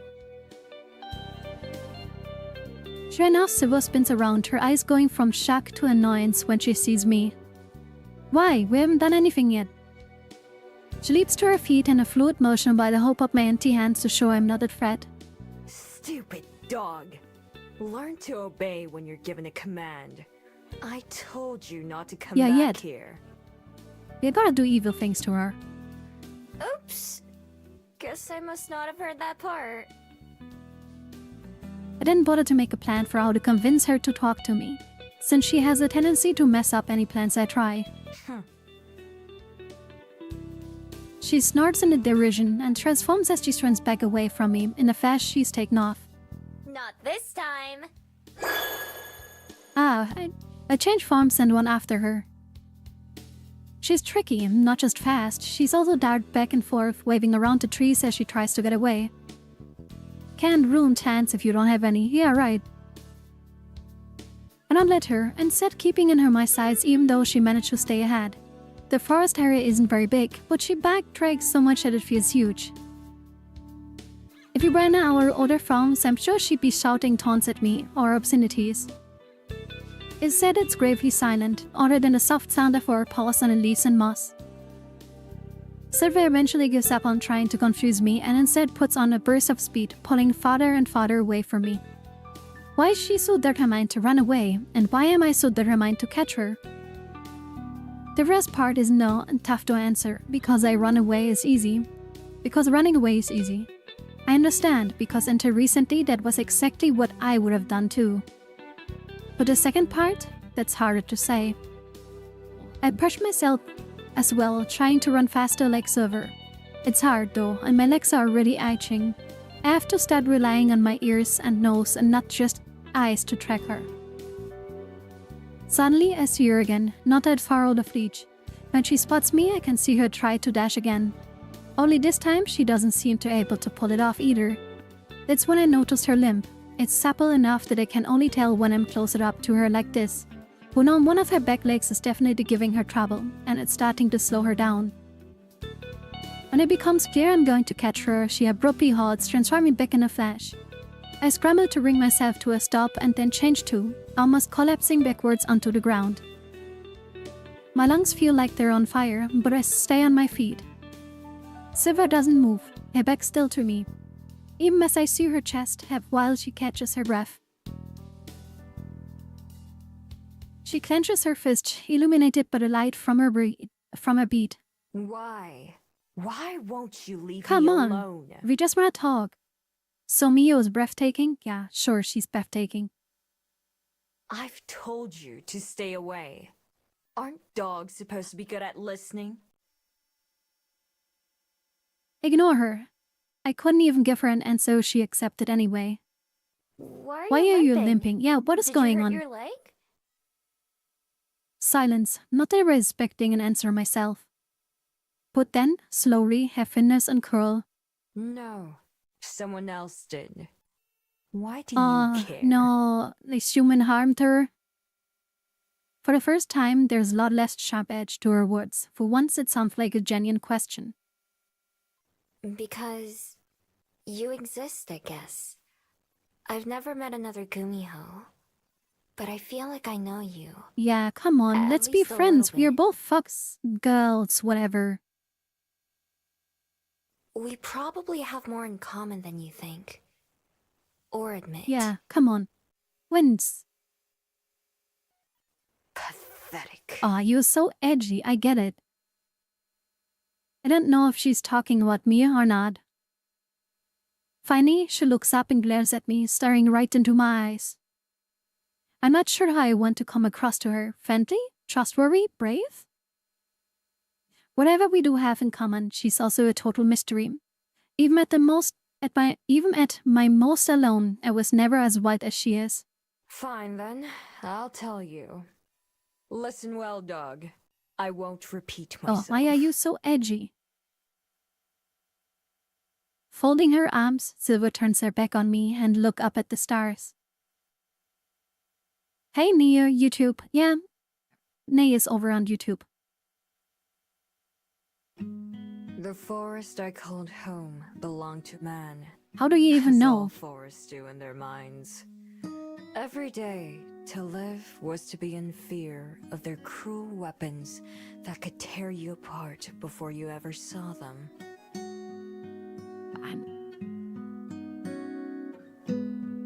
Ah, man, okay. All creatures of the forest are prey to sate man's hunger for violence. I learned to run, for there was no other choice but death. To hide from their stinking horses and craven hounds. Come on. Yet, for all my running and for all my fear, one day, Nay says I back, too do you found guys want myself me to be your fleeing from translation life, layer slabbering between YouTube and beasts at Twitch? my heels. There was a crack as one of their weapons rang out, finding its mark in my leg. Nah, man. Despite the pain, I kept running for as long as I could before collapsing into the bush. I knew I was going to die, and there was nothing I could do Oh, about that it. sounds so edgy. Why? Just why? Nothing but quiver and dread, useless and pathetic. I thought I would choke on the fear. Man. Instead, as the first of the hunters arrived, sadistic pleasure in their eyes, the pain in my throat became something else. Oh, is this gonna get darker? In that moment, it transformed me. I was more than a pitiful fox. I became something greater, something powerful. In a flash, the fear came for them instead. They screamed the same way we foxes do. Wait, give me a agony second. And terror. I'm kinda confused by something. Forest I called home belonged to a man as elder first in one elder. My creature forest I learned to run, for there was no other choice but to death to hide from this. Here one day I too found myself fleeing of my life, slavering a beast at my heels. And that triggers one of her weapons rang out, finding it back in my leg. I'm confused, was she in human form while all this happened? Cause then she transformed into a fox? So was she being hunted like as a human? Like, what does she mean? That moment it transformed me, I was more than a pitiful fox. I became something greater, something powerful. Like, how did she transform? What does she mean? The pain I felt was nothing compared to the euphoria of strength. It served me greater than fear had. And it was not only my blood that nurtured the forest. Damn, she's hardcore, though. I knew that my wounds would heal in time, but that power would never leave me. They did, and it hasn't. It's more of a psychological thing? Yeah, maybe it is. Never again will I suffer a human to harm me. Or anyone else. Okay, I get it, but how long ago is this? Come on. Spinning back around, her eyes shine in the moonlight. Never again. I told you before that we are nothing alike. Humans harmed us too, come on. She's wrong. I can see myself reflected in her harsh gaze. I could have been her so easily. Well, what is it, dog? Have you finally learned to hold your tongue? Come on, say something meaningful, my meal. Say something is coming straight from your heart. Something about her finally clicks. Something in her words makes sense. The way she tells me so much, even when she tells me to leave. The way she keeps asking for my thoughts. Yeah, she's lonely. She desperately wants me to respond. I'm sorry. All of that stuff that happened to you is terrible. I can see why you hate humans so much. Yeah, be open to us, come on. Her eyes widen, that instantly narrow. Oh, has a thought dared to enter that empty head of yours? A lone figure emerging from the shadows, their twisted voice echoes through the empty halls. I'm back, what did I miss? Hey, what are you, Shrek or something? Here, like, are you coming out of your swamp or what is that announcement of being back? It's like, what is going on? Yeah, I'd probably hate humans too if I'd gone through what you did. But we're talking to Silver. We're talking to Silver, that other Fox girl, and we had another romantic situation with Juliet, where we learned that Juliet actually opened the library because of her daughter. Because her daughter loved collecting books, and she opened the library because they had so many, and the daughter wanted to share them. Did you find that funny? Okay. But yeah. Like, that's basically one of the kids are, yeah, that's an important thing. One of the kids remembers Mio, so she didn't forget about her. Cause Mio has the curse with if you don't see her for 24 hours, you forget about her. But one of the kids isn't. That should be an unlurk message, honestly. It's amazing. I mean, sure, if you want to make something like that, go ahead. Go ahead. Even though I didn't, I still spent most of my life trying to avoid them. And everyone else. Everyone but one person. I pause, waiting for her to interrupt me, but she doesn't. That's a good sign, right? I also got my leg hurt by humans back then. Back when I was a fox, I stepped on one of their traps and couldn't get out. I also thought I was gonna die. Stealing my stuff, shaking my head. Hey, it's mine now. But instead, my person set me free. Even though they weren't my person yet. And they put a bandage on my leg and helped it get better. Okay, I don't want to be this kind of cat girl. But I'm glad she's a fox. Or a fox girl. Cause otherwise her constantly saying my person, I would have said like, girl? Wording? You don't own a person anymore, okay? That's not cool anymore.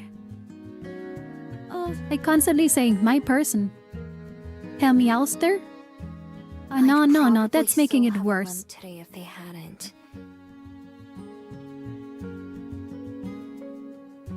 Silver scoffs but doesn't interject. Until I came here and met Aspen and Juliet, I thought my person was the only one worth knowing, human or not. I didn't want them to talk to me either. But now, I'm glad they did. I saw Jeffrey's trying to get a glimpse of what she might be thinking or feeling, but her expression is as stony as ever. I could keep going, but I'm not sure if it would be a good idea or not. I'm probably already wearing on her patience. Ah, fuck, we have to make a decision? Ah, no. Oh, weird. I want to keep going, but I feel like, yeah, maybe Mia is right and we shouldn't.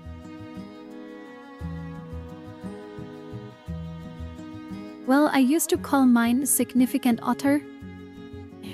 What? The significant otter. Okay. Okay, we're gonna try keep going, okay? Since she still hasn't cut me off, I decide to keep talking. Who knows when I'll have another chance? You could try that too, you know. I could even introduce you to my friends. Ah, okay, didn't know that was what she's gonna say. That's too much pushing. No, that's too pushy. I haven't told them about you yet. They don't have any idea you exist. But I'm sure they'd be just as nice to you as they were to me. Yeah, no, but like, I didn't think like that. What was what she gonna say? Not all people are bad. Humans or fabled. There are good ones too. Just like there are probably good and bad Gumiho.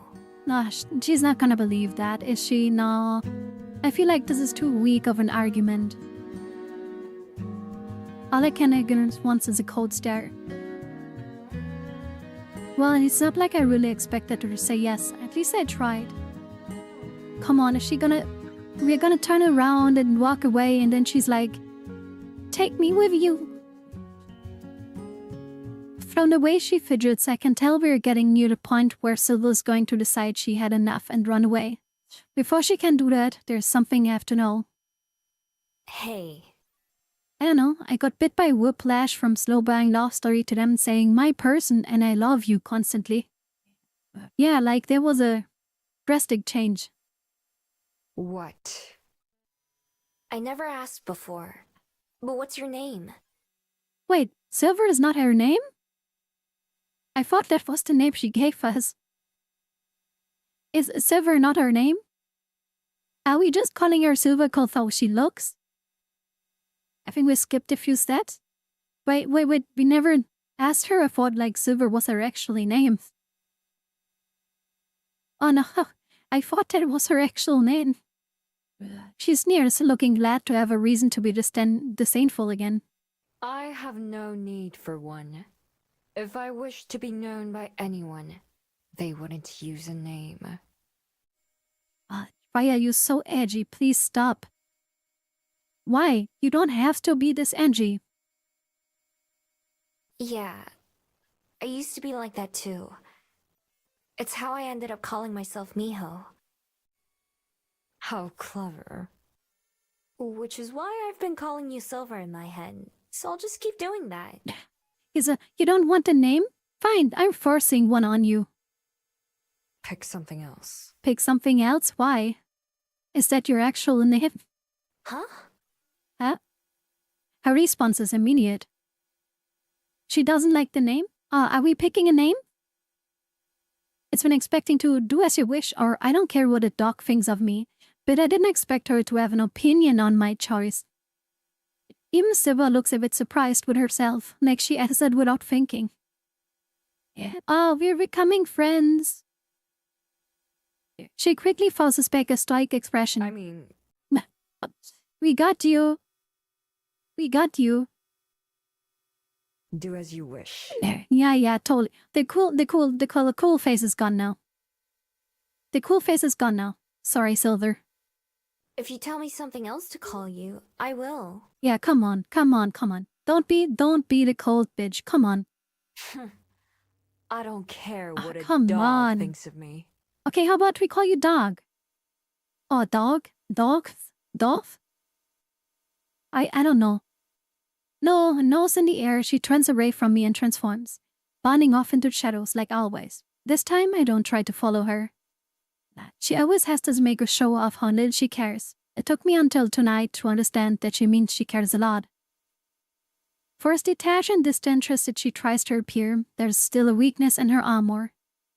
Once again, I didn't really learn much about myself or my magic from the wizard with silver. But still, I don't think this was a waste of time. Dolph? I don't know, that seems sensual. You could call her... Wait, what? You could call her I-192, G-192, and B-192. Or even hashtag C-O-C-O-C-O. Oh no, C0C0C0. Is that the color code for gray or silver? God damn it, Figo. Like, why? We're back at the breakfast table suddenly. At breakfast next morning, I'm still thinking about Silver and her story, and about how much it has common with mine. I half listen as Juliet and Espen talk. Hey, Juana's your wife. Listen to her. Espen talk about a book they've both been reading. Instead, it's nice to just watch them enjoy being around each other. Where is Silver? It's so easy to miss that when you're not looking for it. Yeah. Of course, you can still miss out on her other things. It makes me a moment to realize that Esme is trying to get my attention. Miho. I don't know what your emotes mean, Nay. Are you trying to tell me something with that? Shaking my head to bring my attention back. That's to Miho. Anyone home? There is now. Just stepped out for a minute, you know. The emotes are cute. I just noticed there are only like 5 die characters. The dad, the kid, the school kid, and a teenager. No, you forgot about the guy that we met on the mountain. That we talked with. On our first visit here. That was like wearing a hat or something. So it's like 5 guys. That would be so awkward, sitting eating breakfast with your own girlfriend and a girl who confessed her love to you. Yeah, like... It is a weird setup. Believe me, I know. I was just asking if something had happened to your bead. It looks brighter again. Yeah, wait, it's brighter? It does? Is it cause she's using it more? Oh man, it'd be embarrassing that Essen noticed the change before I did. I took my necklace away from me so I can see it. Sure enough, the glow is stronger than before. Just where Rex will listen on bed. Ah, okay, I get it. Live reaction feed, okay. I tuck my necklace away from me so I can see it. Sure enough, the glow is stronger than before. Still not as strong as Silver's though. Okay, so what does make it stronger? 2 AM here? Oh damn, that's late. I hope you go grab some sleep soon. I swear it wasn't like that. when I went to Yeah. sleep. Okay, what changes it? Is it transforming into the fox? Maybe it changed overnight. Like your body, perhaps it needs time to process. The moonshine reflected on hashtag C0C0C0 face. No, hey, her. Sure. I'm not gonna call her that, okay? She's gonna think we are some kind of computer nerd or something. Actually, I believe I learned something useful in that regard. Oh, you did? I was able to get in touch with one of the curators from the exhibition you saw at Tepapa. Te papa. I mentioned the painting of a Gumio and asked if he knew anything about them. And he told me a very interesting myth. Okay. It says that not only is a Gumio's bead the source of her magic, but it also requires more magic to sustain itself. Wait, what? Most Fable take their magic from the underworld's source. But for those who don't come from the underworld, such as Miho... Love? Is it love? It has to come from somewhere else. Okay, yeah, where does it come from? Right. Rather quiet for a moment as I'll become what I'm sure is the same conclusion. The memories. Yeah. Oh, the memories! Losing... Wait, no. Is it if like people lose memories that gives their energy to her? But like that would mean a lot of people forgot her by now. Or is it if people... Wait, if people remember her? Wait, Silver Fox? Like an old man with grey hair? No. But like, is it like when people don't forget her, does her magic get stronger? Yes, I believe so. Every time someone forgets about you... Okay, now so it's the other way around, okay. As a sort of power. But why is it getting brighter now? Because people are not forgetting about us anymore. There was a second part to the myth as well. Oh god, now it's gonna come.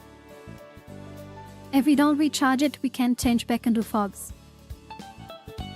Once it's accumulated enough, the Gumio can take that magic and make it her own, becoming something even more than a Gumio. What is even more than a Gumiho? Something more? In what way? A Chunho. What is a Chunho? Both of them look at me. Gumiho too? No, I don't think they're just that lame.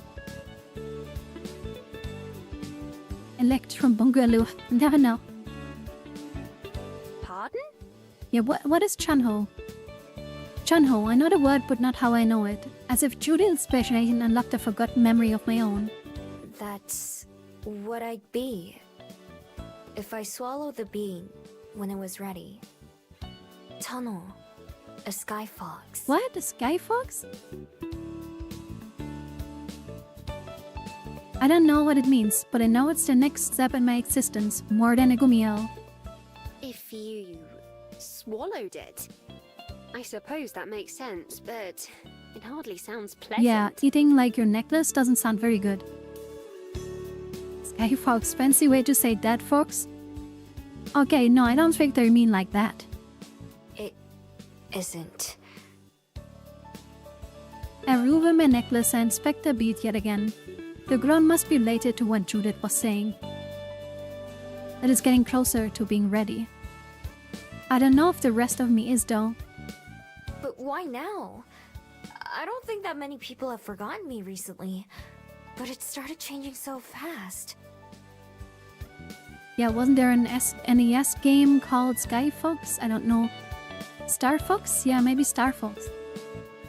It's magic. Even as a boring old human, I can tell you that magic never works how you think it should. Yeah, but like, if it charges when people forget about us, recently we have been working that people don't forget about us. So, something must be wrong about something. Not just magic, but also myth. Myths tend to have some roots in truth, but are incomplete or warped I feel by like maybe it's the retelling. other way around. The more people remember you, the stronger your magic gets. I feel like... Trust your eyes and your heart, not just what Aspen and I find. But that would mean that, like... what is her name? Silver? Is like remembered by a lot of people, right? Right. Besides, who knows how much farther it has to go? It could keep getting brighter and brighter for a long time. Oh no, they need to love her for it to change? Nah. I've seen... I'll see if it looks any different this time next week. Come on, just mention Silver already. I was about to mention Silver, but managed to catch myself. I wanted to ask Ben and Jewel about her, but not yet. Not until I know her better myself. Not until I can convince her to meet them. And it could take even longer for Silver to change that from my bead. Although, now that I think about it, what does the brightness of hers mean? That her bead has stored even more magic than mine? Something about that doesn't feel right. It can't just be about an amount. There has to be something more. Soon enough that we flashlight permanently on that won't let you sleep? No, hope not.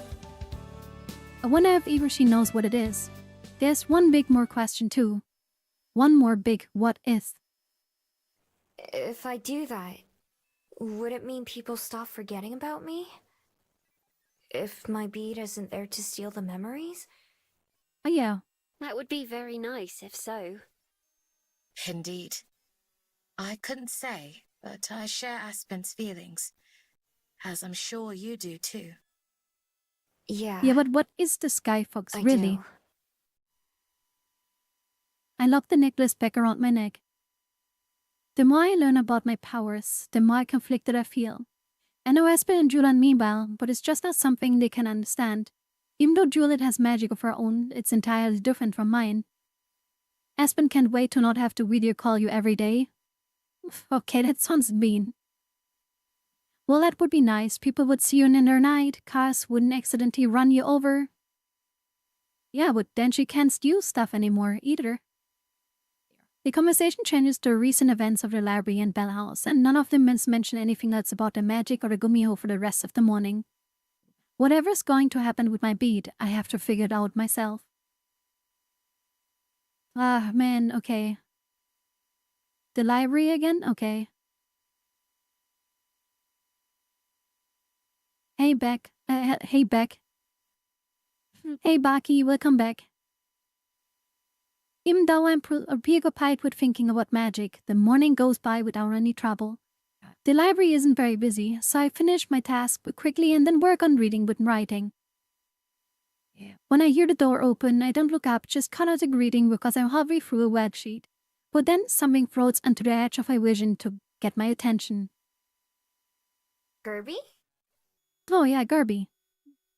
The from my fabled towards and recognition, of course, Tommy Wiseau is with him on the other side of the desk. But I don't see Gwen or Elijah. Hi, me! Oh, Hey don't there. call us me. What's up? I'm looking for a super special bug. Do you want to help me find it? Is super special bug? Here in the No. library? I haven't seen any weird bugs. Nah, it's not in here. It's in the woods. It's a special butterfly where if you touch it, you turn into a butterfly too. What? I'm switching between playing PS3, listening to a stream, and listening to a voice message from my friend, and now my head spins. Okay, that sounds like a lot of multitasking. Tommy Wiseau flaps his arms, imagining what it would be to have wings. I kinda like how I am already. Where's your mom at, though? Yeah, where are you parents, little Tommy Wiseau? Try doing Japanese lessons while watching the stream, my head still hurts. Hey, nobody's forcing you to do Japanese, okay? He frowns. She's at her house. I told her I was gonna go, but I don't think she heard me. Knowing Gwen, once she realizes Tommy Wiseau is missing, she'll go on a panic looking for him. I doubt they could just make him go home, though. Guess that means I have to keep an eye on him. Alright, I'll go with you. But I'm not gonna touch it if we find it. Okay, yay! Did you hear that, Kirby? Me's gonna come with us. Oh, this smells like trouble. Are we gonna be, accused of, kidnapping Tommy Wiseau? Gabby flaps his petals, just like Tommy Wiseau flapped his arms. I put away my things and then follow Tommy out of the door.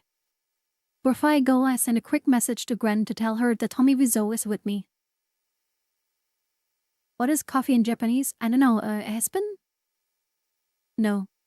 Eventually we reach Mount Victoria. It takes a lot longer walking with Tommy Wiseau than it would have taken on my own.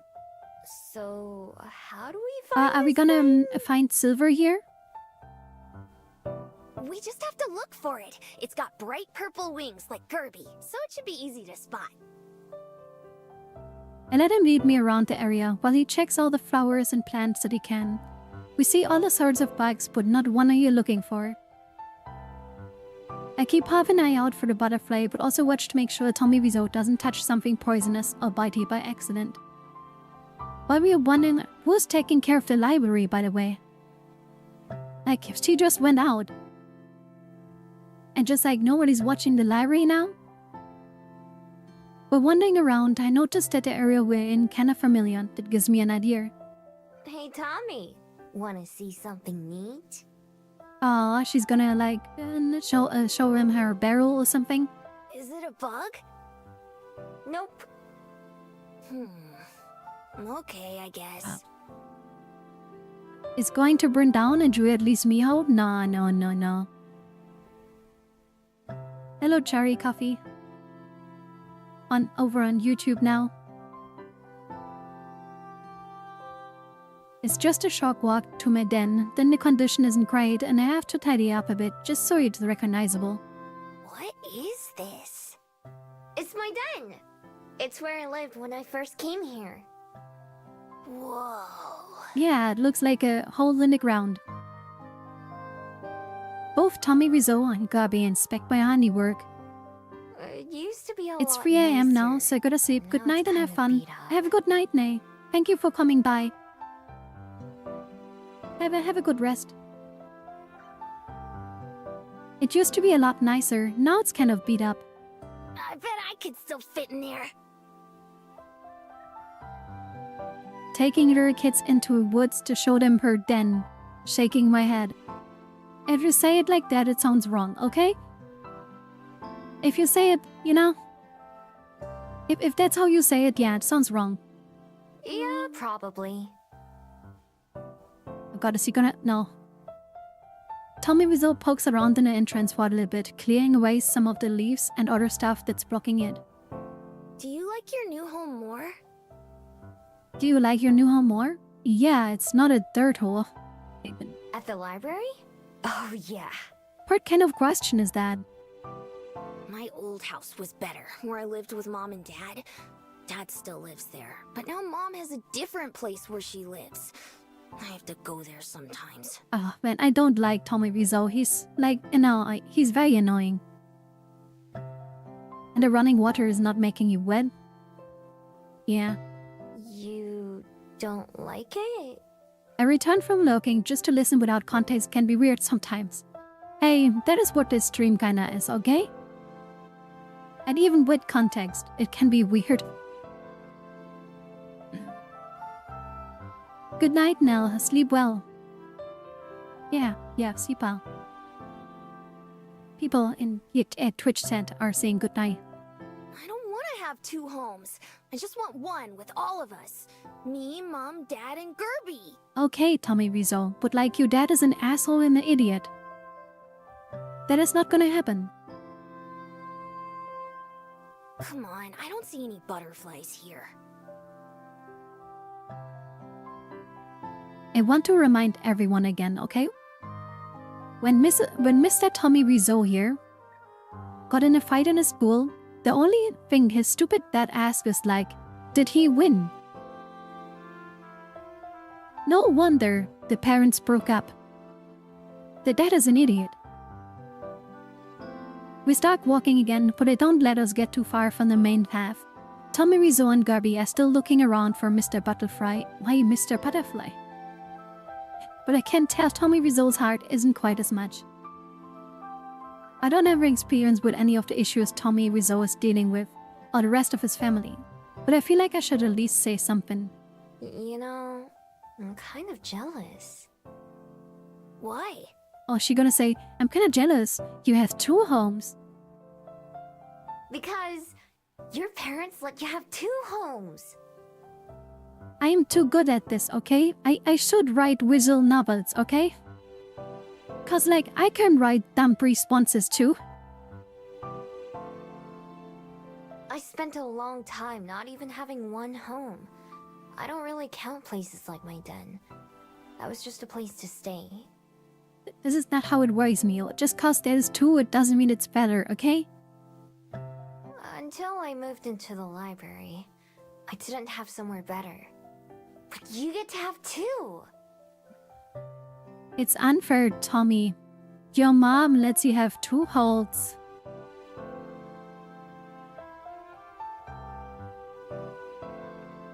On the ground. Then, sure. That is what you meant. Sure. Boy, sure. Totally. Why? Just why, doormat? Just why? Just why? What about your parents? Let us just continue like that didn't happen, okay? I don't have any. Not the same way you do. I need to get AFK and clean my brain now, thank you. Now it's over for you, doormat. Mods, take a screenshot. We are pinning this somewhere. Probably for the best. My parents were just foxes and I barely remember them or even think about them that much. Even if they don't live in the same place, they both You know still you love pinned you it. lots, right? Why? Why? Oh man. I know that feeling, Dormat. Don't worry. Oh man. Just why? Man. I guess.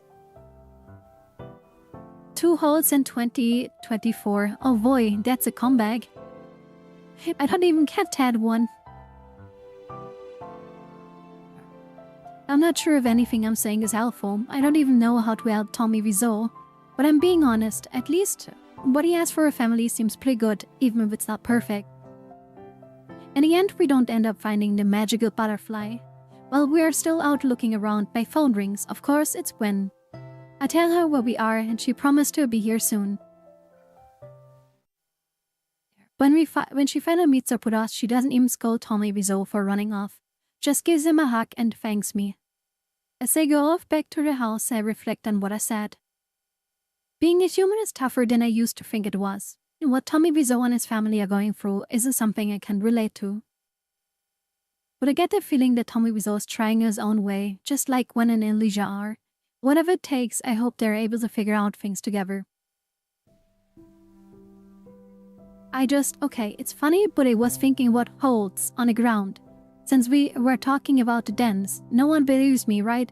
No, you cannot talk yourself out of this one. No, that's not happening. Idly, I reach up and remove my necklace, letting it dangle from my palm. My bead stands out from the other, regular ones on the chain, since they're still glowing ever so slightly. It's part of me, not something separate that came to me. It came from within me, and while I never questioned that and never thought about what it might mean, it has to mean something. Hole is a hole and game is game. Sure. Would I even exist without it? Probably not. Not like I am now. I would have died as a regular fox many years ago. Cutting my fingers around the bead, I can feel my heartbeat. It pulses in the beat too. I close my eyes and try to clear my thoughts of everything except the feeling of the tiny orb in my hand. I focus on it, letting myself feel it the same way I'd feel a pillow against my head or grass beneath my feet. Slowly, pictures come to mind. Visions of the sky and the sea and the forest, visions of people passing by, although their faces are just blur. No, not vision, memories. My memories and expressions I live on in this beat somehow, the same way they live on in my heart and my mind. It's been changed and strengthened as a result of what I've been through, the same as any muscle. Magic courses through me, as basic as my breath and blood. know then and there that I can't get rid of it. Even if there's a way, I don't want it. Like any other part of my body, I have to learn to live with and nurture it. I don't want to be forgotten, but I don't want to lose this part of myself either. I can feel it. It's needy. Neither of us are ready for yet. There's still craving that I can't identify. What is it that I'm missing? What do I still need to give it? There are other things too, to make it even more confusing. Like how Shallow would remember me, or was it something special about her? Or has something about me changed? Time and time again, these past few months, I found that my answers have known all along rest inside me. Feelings that I thought I was incapable of come naturally. Why would this be any different? It is a puzzle, but a puzzle has solutions. I don't know what the answer is, and I barely even know the question. But I can feel that something about myself is going to change soon. How and when, I don't know. It's just an instinct, same as so many other things. Uncurling my fingers, the pulsing of my heart gets less noticeable. I open my eyes to see my bed looking just the same. I've been half hoping that it was different already, but it's not that easy. I put my necklace back on and climb into the bed, burying myself beneath my blankets. Even under covers in the dark, the light of my bead shines through the faintly in the nightlight. Like a nightlight. Just like a couple days ago, some of the first patrons to arrive at the library on Friday morning are Cello and her friends. This time is a Pippa who holds the door for the others too, who enter with her arms full of books. Hey, you guys! Good morning, Ms. Miho. Okay, she still remembers us. The beats are pulsating now, yeah. They stopped by for a bit yesterday as well, so all three of them should still remember who I am. All three of them come to my desk where Cello and Armand carefully set down the stakes they're carrying. Okay, so it doesn't really mean much that they remember us. Juliet, who hasn't gone to bed yet, emerges from the shelves where she was putting away some books and approaches us as well. Miss Juliet, we brought back all the stuff that we borrowed.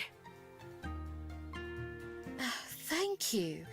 I can see you took great care of them. Were you able to Yeah, complete is your project? project gone? Done now? We did. Pippa and I took lots of notes, and Armand stayed up all night writing a script. We decided to put together a play about the history of Wellington, using the library as the main location. Oh yeah, that's actually a good idea. Armand and I will be the actors, and Pippa's going to make the decorations. Oh yeah, okay, that is a good idea. We should do an art project, but Armand didn't want to. You just didn't want to have to read. The two of them glared at each other, and Cello rolls her eyes at both of them. I feel a little bad for her, even though I know they're all friends when it counts. That sounds like a lot of fun. I'm glad you were able to find something interesting. Yeah, what happened to the tree play? You're right, Dormant. What happened to that one? Yeah, there was so much to read, I almost forgot to sleep. I wish we could stay longer.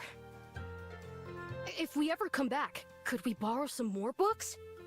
Now that I'm thinking about, did we ever learn what the name of the play was we're gonna do with Lena? What if, like, it's gonna be a play from the person? You know? Of course. Books are for reading, after all.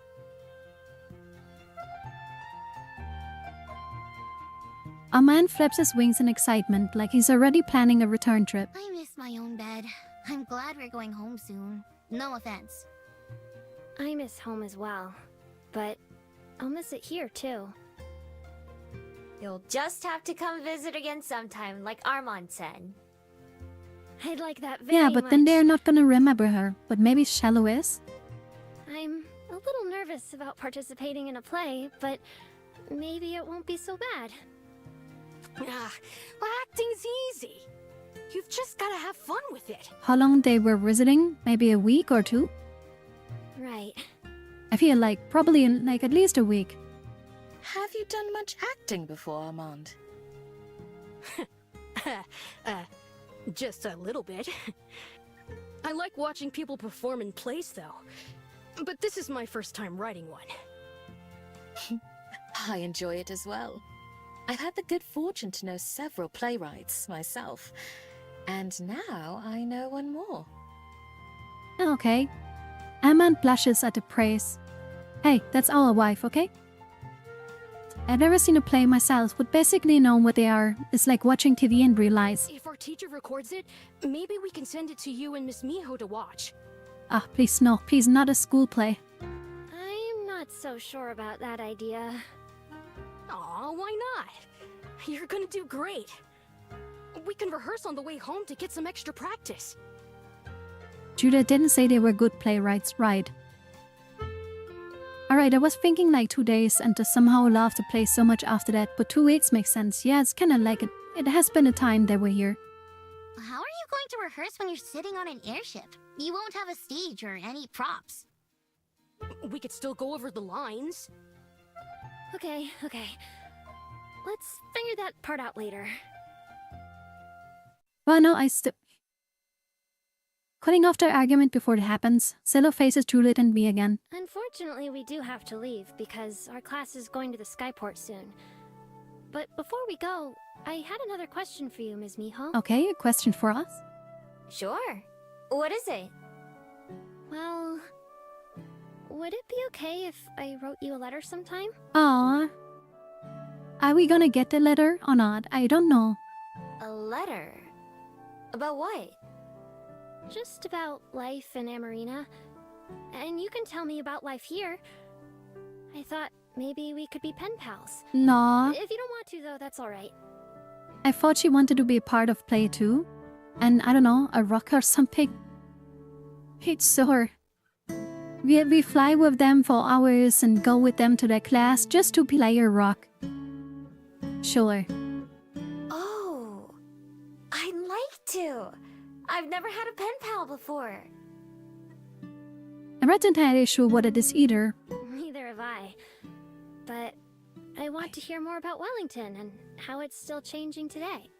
Oh, she's gonna write her about her wife. Why is she looking at her like that? And she's like, has her eyes closed and she's like, oh yeah, I look good. And she's like, oh yeah, you look good.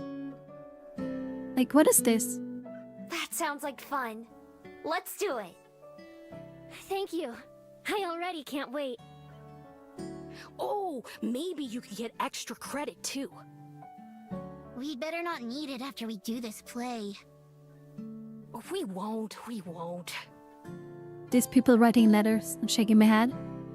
Yeah, who writes letters nowadays, right? Slowly, the five of us moved back outside to the front of this library with Armand and Juliet chatting about the books he read. Soon, it's time for them to head off. Thanks again, Miss Miho and Miss Juliet, for showing us the library and letting us borrow stuff. Yeah, thanks. It was our pleasure, I'm sure. Right, Miho? Yeah. I hope you guys get a good grade. Me too. Sure. Dear Figu, I hope this letter will find you well. Signed, Jerry. Lame. Do you people actually say miss these days? No idea. It's sad to think that Pippa and Armand will have so forgotten by me by the time they've got back home. I'm glad that they had a good time though, and it was nice to be able to help out a bit. Even it was mostly Juliet who helped them. I appreciate it too. I'll be sure to tell you all about how it goes when I send you that letter. No, she gonna forget about us too sometime. Sounds good. Bye, you guys. Goodbye. We still haven't asked her if there's anything special. And use it when I'm mad at someone? Really? Just some big dude that is making you mad and you're just gonna start being like, listen to me, miss. Is that what you're gonna do? All three of them wave as they make their way down the hill, and Juliet and I wave back as long as we can. Once they're out of sight, we go back inside. I wonder if Cello will be able to remember me long enough to write a letter. I hope so. It was nice of you to agree to be her pen pal. Yeah, it was nice. She reminded me a lot of myself. She's new to Amarina too, and still getting used to living there. In that case, I'm sure she'll appreciate having you to give her advice. I appreciate the letter, Cherry. Lame. I don't know if I can be very helpful there.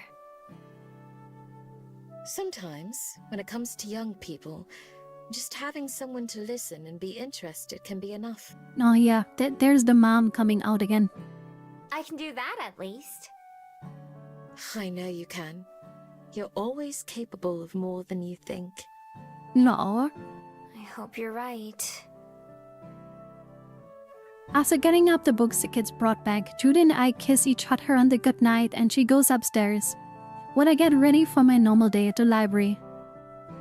At some point I hear the sound of an airship passing overhead and wonder if it has Jello and the others on board. Whether or not I do get a letter from her, I'm glad they all had a good time. I hope Shallow can start to feel more at home in Ammonia soon. Yeah, like this. Okay, listen, here, miss, regardless of gender. Okay, I don't know if that works out, but okay. One of the most valuable lessons that I've learned from living at the library is that it's important to feel like you belong somewhere. I don't want to keep going to the Bell House, but I want to go to, like, Aspen. Well, not yet. Well, yeah, okay, that is somewhat of an argument. But I want to go to, like...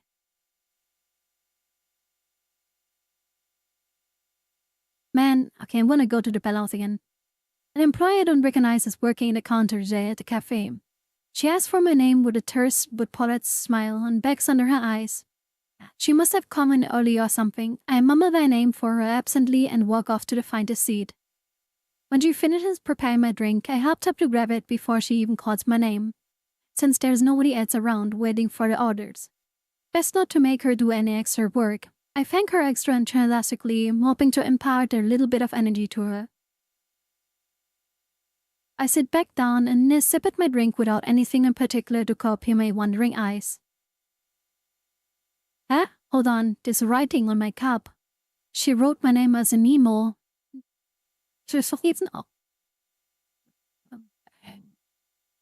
Mimo. I don't know if she got that from Miho, but it makes me laugh to myself, so it's fine. Mimo. And if I'm truly mad, I say, Little Miss. Really? I could say something that would trigger you right now, Doormat. I know exactly what I would say to bring you in a bad situation.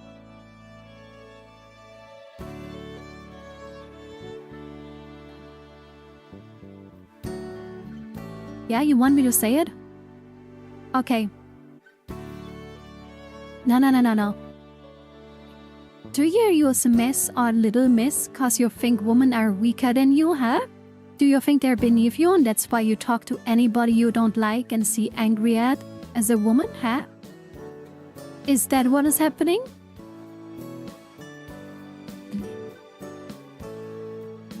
I got you. I triggered. I probably triggered someone right now. Huh? I am weaker than girls usually. Sure, now it's coming out, right? Oh, you can always poke fun at stuff like that. You can always, like, find the most mean and worst interpretation of everything. Don't worry, I'm not serious, okay? But, like, it's so easy to take that and run with it, okay? On Saturday morning, I wake up around my usual time, but linger in bed for a while. I can hear the distant sounds of Aspen and Jewel having an animated conversation. I am soft and delicate. You're a security guard, okay? Aspen nods, then Jewel and laughs. I don't know what they're laughing about, but I smile too. I just like hearing my girlfriend haha. After all, no matter what kind of trouble we're waiting on our minds, she's suddenly a girlfriend already? And I'm very cute guy. Again, I wasn't being serious, okay? I just thought it and was like, I could perfectly be like, are you sexist or something? It was the perfect opportunity to it, okay? But it was just a joke. If it was a joke, I will change colors now. Is it happening? I don't know. But yeah, man, she's already like, I like my curves and laughing. No matter what kind of troubles we are waiting on our minds. If she's able to laugh despite everything, then there's a win in my book.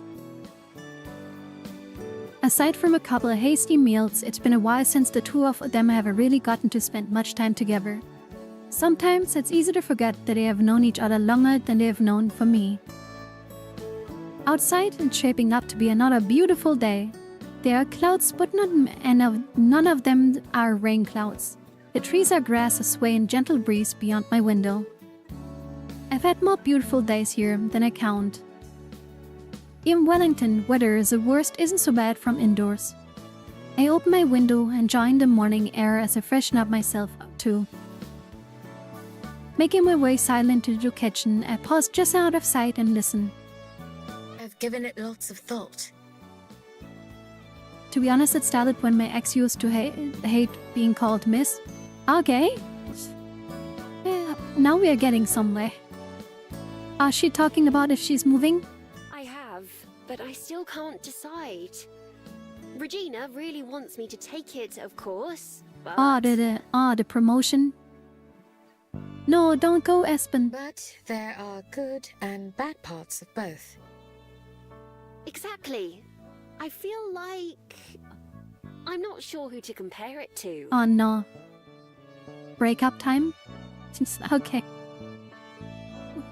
No need to compare. I understand what you mean. Now they're talking about leaving. For a little while longer, I stay where I am, unseen, not because I want to eavesdrop or spy on Espen and Juliet, but because I don't want to interrupt them. I just want to let them talk. Maybe I'll just do just that. Hearing Espen express some of her worries and hearing Jules offer words of encouragement reminds me of some of my earliest days here. Doormat cute? Sure. Both of them changed their lives around to include me, which is something I always be grateful for. Still, I should give them a chance to spend some time with just each other. Not because I feel unwelcome, but because it hasn't really happened since I arrived. Eventually, there's a moment of silence followed by the sound of a cup of being set on the table. I choose this time to make my entrance. Ah, there you are. Good morning, Miho. On the other hand, I'm a stone-hearted killer. Sure. You're just like Silver, okay? Good morning! I go into the kitchen and grab a piece of toast and an apple, but I don't sit down. Sleep well. Sure did. Now that I'm up, though. We're gonna bring go for a food walk. to Silver. This early? Well, it was quite nice on my way up here. We're gonna bring food to Silver. Yeah, I used to go for morning walks all the time, but it's been a while. You couldn't have picked a better day, it seems. Enjoy yourself then, Miho. I will. See you when I'm back. For good measure, I wrap a couple of more slices of toast in a paper towel and put them in one of my deep pockets, along with another apple and some packs of jam. I wave goodbye before I leave, and then I head back out to my room to get dressed before stepping outside towards the road. Munching on some breakfast as I walk, I hum a sound to myself that I hear on TV. I go in the direction of the ocean, same as usual. Also, we are not going to Silver? My days of aimless wandering really have decreased. I actually have place to go now, and people to see. A day without any plans is a luxury. What do you mean, Sandra? I ain't soft? I don't know if you know what Sandra means. You should follow her as a bad. No.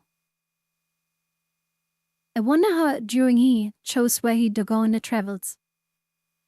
What first brought them to my forest all those years ago? Was it on a whim, or was there something in particular they were searching for? If there was, I hope they found it. I would have loved to ask, would have loved to tell them all about Espen and Juliet. More than anything though, I wish I could have thanked them or tend to their was short, even by human standards. But it still meant everything to me. I take myself to Mount Victoria and start a familiar climb, but before I get to the top, I stop. It's only been a couple of days since I last came here and saw Silver. Trying to visit her again so soon might be pushing my luck. But then again, so trying to visit her at all. The lukewarm toast and apple in my pocket aren't much, but if she lives anything like I did, she still probably appreciate them. I have no emotions, they all died last summer. What happened last summer? Oh no! Even she doesn't say it. Instead of transforming, I stay on 2 feet, heading into the same direction I went last time. I'm not here to concerned about finding her. If she wants to be found, she will be.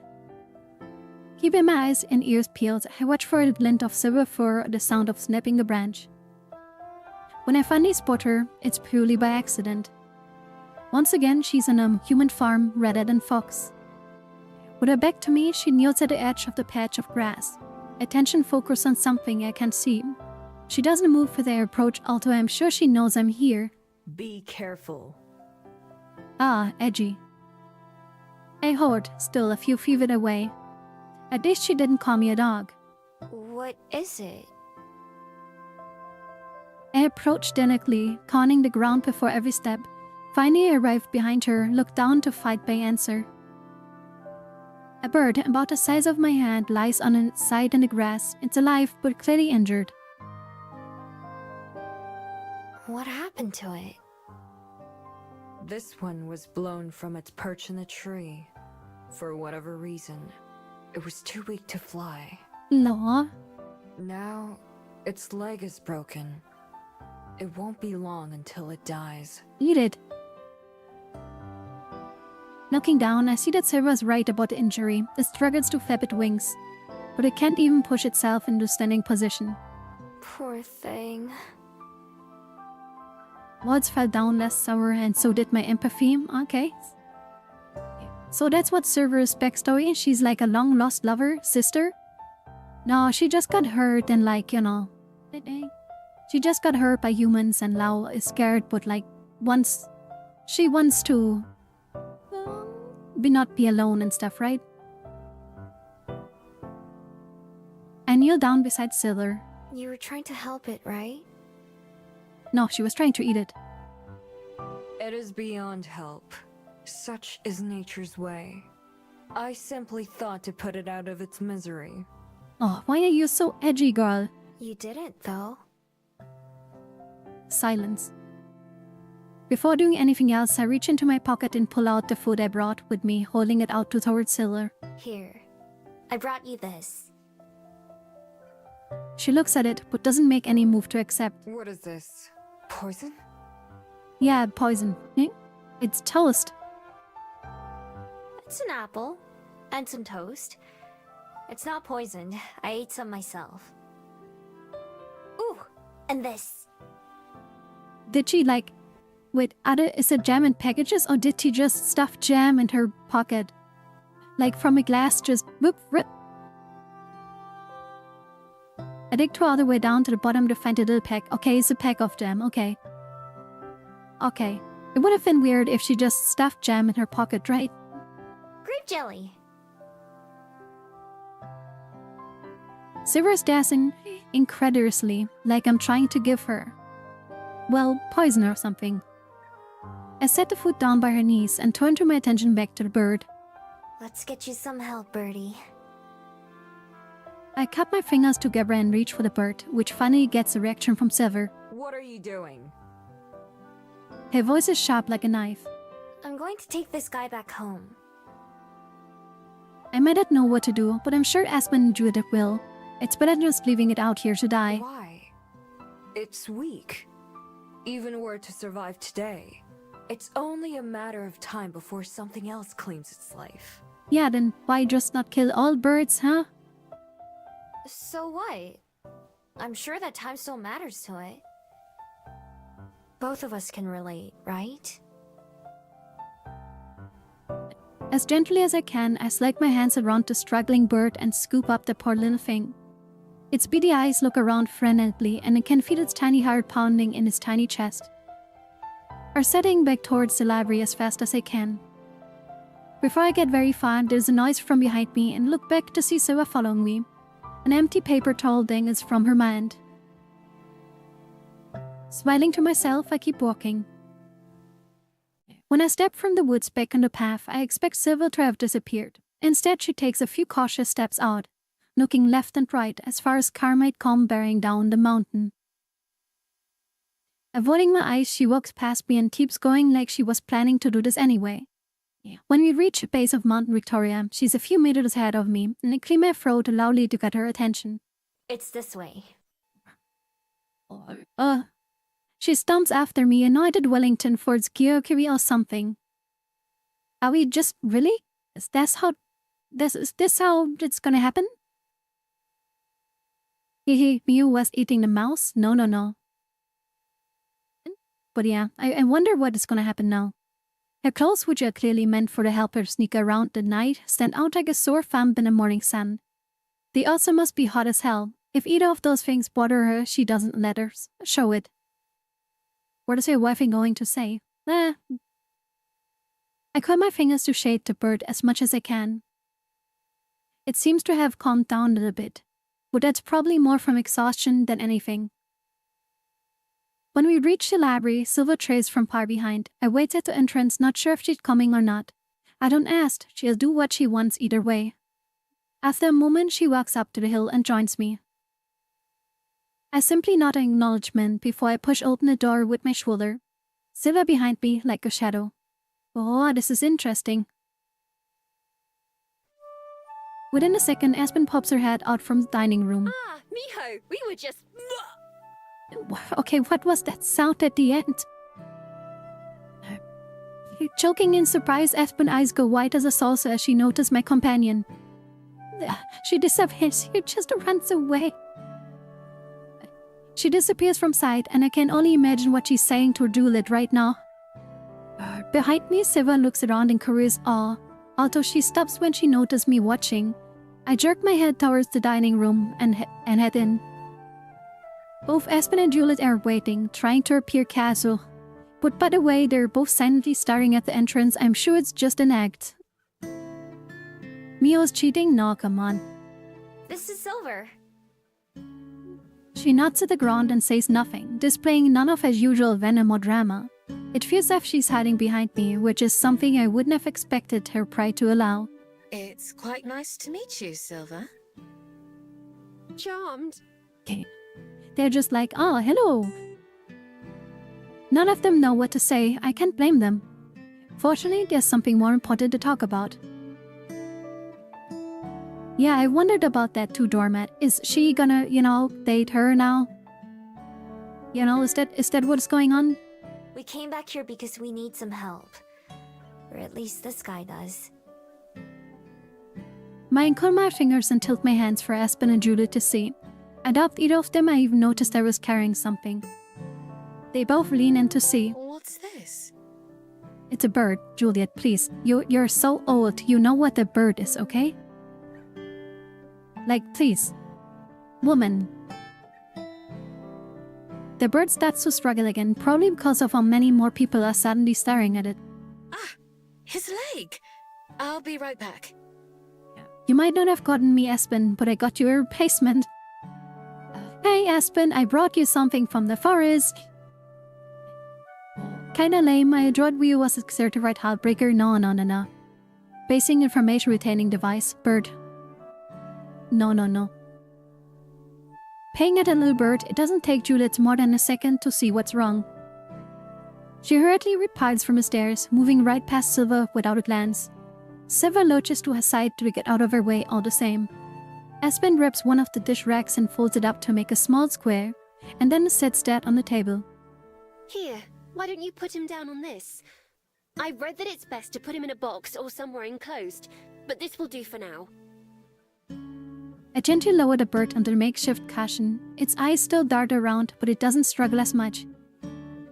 I sigh with relief being able to unfold my hands, shaking and stretching them out before washing them in several times. Juliet returns soon with her phone in one hand and a small cardboard box in another. Are we gonna ship it to Apple for repair? Using a kitchen knife. Wait. Using a kitchen knife, she cuts a few holes into the sides of the box and then puts it aside. Miho, will you help me move him? She takes 2 corners of the rack and grabs the other 2, and Picard carefully lifts it over the box, then set it down inside. Do you think it'll be okay? Name it Twitter? No. No. Tweeter. Yeah, Tweeter. I keep my voice at a whisper, even though the bird can understand our words. I still don't want it to hear. I hope so. If not for you, it certainly wouldn't have a chance. I've contacted someone who will be able to provide better assistance than we can. She should be a here vet. shortly.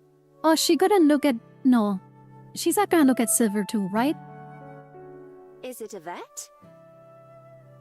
No, a contact at the nature preserve. She's rescued quite a few unfortunate creatures like our friend here. I thought maybe this is a thing where we help Silver too. I've never heard of a nature preserve before. What's that?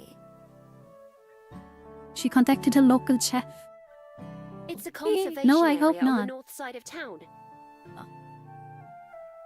They have a bunch of protected land where they rehabilitate injured animals or ones that can't survive in the wild. I used to go there on class trips sometimes. One time we had a sleepover there, and I saw a kiwi. You know, I still find it weird. 3 things mean kiwi, so I don't know. Did she saw a fruit, a bird, or a person? What is she talking about? She smiles fondly as she recalls the memory. Whoa. I didn't know a place like that existed. It's far from the only one. There are dozens more in New Zealand alone, of all different sizes. What, kiwis? Looking at the box on the table, I can't help but feel a little bit bad for our friend. He's probably never going to see his home on a Mount Victoria again, and he doesn't even get a say in it. But where he's going doesn't sound half bad. Like Jewel said, he probably wouldn't have survived it's been left on his own. If not for me and for... Silver? I only now realized that she's gone. Oh, I didn't even notice her leave. Law. Why is she just leaving? She's like that. Aw, man. I go out into the hallway, looking upstairs and round the room for her. The front door is open, but only a crack, something keeping it from closing. Walking over, I spot something on the floor, jammed between the door and the wall. It's a gnawn core of an apple, wrapped in a bread crumble covered in paper towel. Laughing, I pick it up and throw it in the trash, letting the door shut behind me. In the dining room, Aspen and Juliet are both seated again. It's far past Juliet's bedtime, but she looks awake as alert as ever seen her. I sit down, waiting for a question that I know is coming. It doesn't take Aspen more than 2 seconds. Yeah, she's gonna babble right at us. So, who exactly was that? Obviously she was a Gumiho, but... I take a deep breath and try to think of where to begin. It's a long story. Yeah, it's a very long story. You know that's my favorite kind. Nodding, I finally settle on where to start. She used to be a fox, just like me. Damn, really? Telling Aspen and Juliet about Silver and answering all their questions takes a long time. I'll tell them just about everything, starting with back when we first met right after I went to the museum. I leave out the parts about Silver's history, though, instead of talk about the time I spent with her myself, and the things I've learned from her. Eventually Aspen goes home, and Juliet goes to bed, then I spend the rest of my day watching TV and lazing around. I close my eyes at one point, just intending to take a quick nap, but when I open them, I see that I've slept until nightfall once again. I don't mind too much, at least Juliet will be up by now. As I make my way towards Juliet's room, I notice the sound of conversation coming from inside her office. Freezing with my hand almost on the handle, I listen. You were right all along. What's going? Who's she talking? I know. I know all too Oh no, it's Ezekiel. Alright, New Zealand, the country that people confuse with Australia. Oh no, trouble in paradise, sleeping in different beds. They haven't moved to the same beds yet, okay? But what is Ezekiel doing here? There's the sound of a chair scraping across the wooden floor. You always did have to learn things. trying so hard. What is going on? A few moments later, I hear the sound of flapping leatherway wings from beyond the door, and of papers being scattered. The flapping sounds quickly, it grows distant, and then disappears entirely. A letter of silent breath as I hear Judith's footsteps and papers being picked up. And then Judith sitting down in her chair once more. You can come in now, Miho. Ah. But I put Mio sleeping in a dark fox house. Nah. I only have lost my touch when it comes to sneaking. I open the door as invited to see if Drew is still looking the same as ever. The open window and blind curtains are the only indicators of her guest that just left. I lower myself into the empty chair as Judith strikes a match, relighting the lamp that had blown out. How much did you hear? Just the very end. I was coming to see you. I didn't know you Hey, already come had on, company. what were they talking Sorry about? for listening in. It's all right. I don't feel the need to keep anything secret from you. Yeah, but then why keep a secret from me? The only reason I haven't introduced you to Ezekiel is for his sake. He isn't fond of meeting people. Yeah, but I'm your girlfriend, okay? It's okay. I know how that feels. What did you mean, though? About him being right? Yeah, what's going on? Judith lost, closing her eyes. Where to begin? Yeah, okay, tell me, what's going on here? She stands up and closes the window, peering out in the night for a moment before she sits back down. I told you that Ezekiel was the one who helped me gain my footing in the human world, yes? Well, there's a bit more to it than that. Not a sound you want to hear from a bedroom, slapping? It's a study room, it's not a bedroom, okay? He was the one who turned me into a vampire in the first place. Wait, okay, he was? I have a story not too dissimilar from your own with Zhong Ying, though it began in a very different way. Okay, so she was a human once, and he bit her or something. Adjusting my seat so I'm next to Juliet, I lean forward and take her land. Leaning against me, she idly runs her thumb across mine as she stares into the flickering candle, recalling days long past. I was a human once, of course. Long, long ago. In those times, we didn't know about the underworld, or anything that lay beyond the edges of our sky. Few denizens of the underworld traveled to the overworld back then. Those who did were feared and reviled, but also disbelieved in. Truth turned to hearsay, hearsay turned to legend, and legend turned to fable. Stories told to impart some moral or lesson, not to be believed. Okay, but please get to the point that where it gets interesting. That's where today's term fabled was first born. Okay, yeah, that's all good background knowledge, but I want to know what's with you becoming a vampire. As a human, my life was painful and dull, and cursed by circumstance. Law. I lived, believing and hoping for a better tomorrow that never came. There came a time when I had enough. Enough of agony, of poverty, disappointment. I took myself to the dry edge of the world, beyond which lay nothing but the unknown. And I threw myself off. Enough. No, sorry.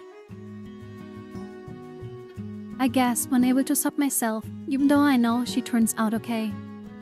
As I fell, I had plenty of time to contemplate the stupidity of my decision, and to dread the fate that was rushing to meet me. How solvable all my problems seemed as I fell away from them. What should have been the end was only more pain. Somehow I survived, but just barely. Broken. As I opened my eyes for what should have been the last time, I saw trees and a purple sky that I thought must be heaven. No. Then, a figure appeared, and I was certain that I was in hell. Ezekiel offered me a choice. Okay, so Breathe that's my how she last, became a vampire? or accept his gift and live on. From there, the world I had plummeted from, the world that contained all my pain and sorrow, was a minuscule dot, nearly imperceptible above me. Yeah. That we are having this conversation is proof of what choice I made. In time, my body healed, though not fully. Oh, is that why she uses the walking stick? Yula taps her cane against the ground to demonstrate. I had gifts and powers beyond my wildest dreams. I felt I had cheated both life and death. And yet, decades passed. Even the novelty of those gifts eventually wore off. Oh. There was a secret, though. A truth I had yet to learn. Is it about outliving people? In the underworld, magic flows freely like air, imbuing those connected to it with power that lasts for generations. Yet being that close to so much magic at all times takes a slow toll even on the bodies of the fabled. Cull? We age down there, like humans, but at a much slower rate. But for those who live their entire lives in the underworld, no matter how long they may be, there eventually comes an end. Immortality was a lie. Hey, but what is the... No. Yeah, leading back to the point that she said like, hey. So, well, you're right with it. But what is the point? Not so in the world above, though. So distant from magic and its source, those effects aren't felt, and so immortality was truly attainable. Decades later, when it came time for war, I remained disinterested and unconcerned by its effects. When it came time for peace, I was equally indifferent. For a time, Ezekiel himself had tired of the hedonistic lives our kind led, and departed for the overworld nearly as soon as the dust had settled, determined to maintain a quiet and hermetic existence. He returned to the underworld occasionally, with stories of how things had changed and were changing. Eventually, curiosity got the better Okay, but of like, me. what is... I agreed to return to the overworld, just to see. We rode and lived upwards together, a journey that took days back then. And he told me of the island where he had settled down and found peace. Is she finally gonna get to the point? He gave me only one piece of advice, which I brushed off as obvious and unnecessary. To not concern myself with the lives and affairs of it's Dad? mortals. We arrived near what would someday become Wellington, and soon went our separate ways again. It's long gone already. You had a daughter. I had intended to only make a short visit, to sate my curiosity. To my surprise, I discovered a world that had moved past much of the violence and suffering that I so hated, and a world that had come to welcome the fabled. I extended my short visit over and over, finding myself unable to leave. Gradually, Ezekiel's advice all but faded from my mind. Yeah, okay. Finally, Juliet trails off. I sat with rapt attention the entire time she spoke, and under your lecturing muscles when I noticed how stiffly I've been sitting. Juliet doesn't have to finish her story, because I can say the last line for her. Until you met Cosette. Yeah. Slowly, she nods. We both sit there quietly, our hands locked together, as we contemplate what she just shared. It's hard for me to picture Juliet as anything other than how she is today. Warm, patient, kind. I can't imagine her someone who would have gone once feared and relieved. Reviled. Yet I can understand the pain, if only to a tiny extent. I can understand what some of those years must have felt like. For all of my time alive, I've changed the most in the past few months by far. But for Juliet, her life has been nothing but change. Both the world she came from and the world she exists in now. I also can't help but think about what she said regarding immortality. So, the fact that you're thinking about going back to the underworld, a place where Yeah, you do get you want to older. die? Juliet brings her other hand up too close to mine, pressing tightly. Not for a long, long time. Oh, she's staying. But I can't deny that around every corner, behind every door, looks a painful memory of days gone by. Fill it with new memories, good memories. I had never loved anyone before Cosette. Not in so deeply a way as to use that word. But there were still friends whose company I enjoyed, and time that was spent laughing and smiling. Yes, you just have to fill it with new memories, okay? They're all gone now, but I'm not. I see their ghost everywhere. They kind of went from pretty good friends into we're meant for each other. I mean, I don't know, I wouldn't say it is fast. You could see the similarities between them at the start directly. Cause, they both are, not aging, so they're, they have that thing going for them. And all of that stuff.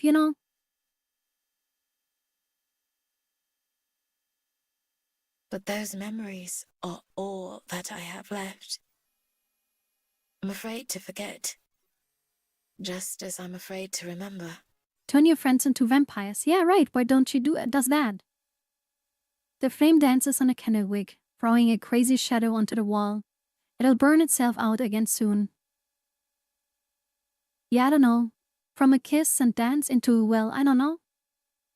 I mean, the kissing and dancing was already very fast, to be honest.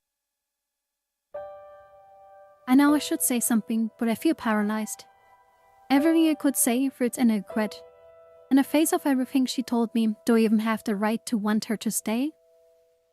If going back to the underworld is the only way for her to escape the pain, then shouldn't I want her to go? My brain tells me yes, but my heart tells me no. My heart tells me I want her to find a different way. Is that wrong of me? Mia? The sound of her voice breaks my reverie. As I remove her hands from mine, I can see her sparkling uncertainty in her eyes. I have something very selfish to ask of you. Okay. What is it? If I do go, would you come with me? No, no. Oh. No. Then we are gonna not see Aspen again and stuff. What? Roulette speaks quickly, like she's embarrassed or nervous. As a fabled, you would be safe in the underworld, unlike a human. No, we can't take Aspen. But because your magic doesn't come from the same source, you would still be immune to time's flow. I still can't decide. I feel terrible asking you this, and yet I know I would feel more terrible not to. Don't answer me now. Please, take time to think about it. Zach, is this gonna be a decision? All I can manage to nod is dumbly. At least her second request is an easy one. Thinking about it is still I'll be able to do. Thank you. Aw, man. I'm gonna make a save right when the decision is. Right now, though, I want to do anything but think. I stand up and reach for Juliet and pull her into a hug and wordless kiss. Why are they so good at it already? When we finally pull apart, I lean my forward against her, and she rests herself against me. I love you. And she just says it. It's all I can think to say. I love you too. This is too fast. Thank you. 2 weeks later? We are just gonna skip forward 2 weeks? Really?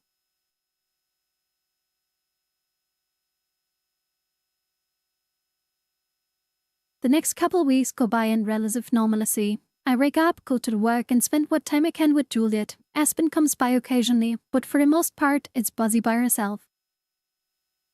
Yeah, Juliet and I talk about that evening in her study, our invitation. We don't have to. It's practically the only thing on my mind. When I walk down Cuba Street or climb up Mount Victoria, I have to ask myself if I'm ready to leave it all behind. I want to be with Juliet. That part's easy to decide, even if we've only been lovers for weeks. I've spent enough time with her to know that I want to stay with her. I know I can't promise her forever, but right now there's nothing I want more. Still, there's a lot I have to give up. Aspen and my other friends, as well as the first home I've ever had. The memories may be painful for Juliet, but for me, they're almost nothing but good. I always thought I was the kind of person who could move at the drop of a hat, without worrying about leaving anything behind. Now I realize that's because I never had anything to lose before. The candlelight from Juliet's trusty lamp flickers as we sit quietly in the dark. There's this occasional noise from a pen scratching or of Juliet typing something on a computer, but it's otherwise silent. I mean, this kind of sounds like puppy love, that word? Puppy love? I sit with a book open on my lap. It's simple enough for me to read, but I've been on the same page for ages. Pictures of the underworld, both photos and drawings, take up most of the space. Captions go along with them, describing what some of the places are: an enchanted forest, a town where it never stops raining, a castle that can walk like a person. They all sound and look interesting, but I can't really make myself feel excited about the idea of seeing them. Not the way things are now. The sound of Juliet closing her laptop catches my attention, and I look over to see her rubbing her eyes. Done already? For now. I have only this one request to work on, so I can take my time with it. You look like you could use a nap. Do I? I think I'm alright. The night's still young, after all. Perhaps a spot of tea would be nice, though. Ah yeah, it's the word. Romantic loss that a young person feels for someone else, which usually disappears as a young person becomes older. I don't know. Not sure if that fits, to be honest. Juliet reaches for her teapot, but frowns when she picks it up. Ugh, I'm out. I have to fetch some more from downstairs. I can get it for you. I could use a snack anyway. That would be nice. Thank you, Miho. Okay, why are we in this scene? Something must happen, right? Sure. Really, it's just an excuse for me to put the book away.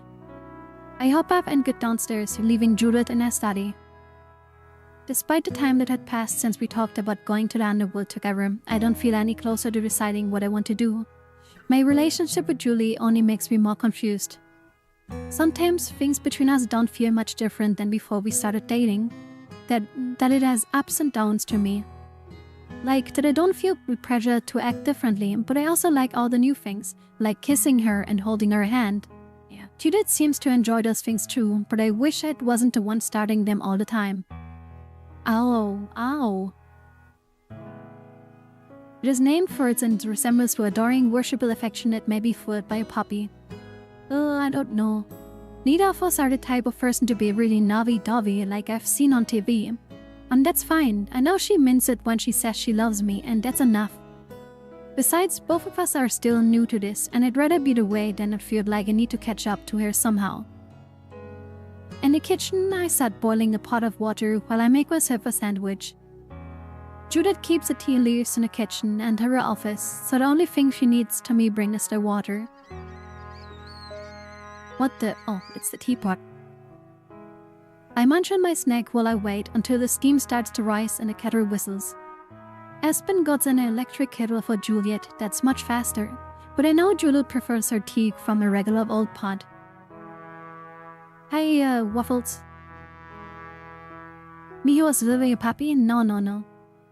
Few wigs, confessing love, I don't know, sounds like a puppy love to me. No. Once it's ready, I grab the kettle and carefully take it back upstairs with me. Here you... Oh. She fell asleep. With a pen still in her hand, Junin slouched across an open book, her desk fast asleep. As quiet as I can, I set the teapot down and somewhere safe and tiptoed towards her. I was only downstairs for a few minutes, so she must have fallen asleep right after I left. I'm used to her going to the bed right after we spent time together, but it still is early in her usual waking hours. Lately though, I've been hearing the sounds of her bringing awake all sorts of different times. Whether we're hanging out or not, I guess it must have been catching up to her. What Faustjörn are called pups? Are they? Yeah. Julian, you have to take us. Does Welly have libraries or are they fantasy?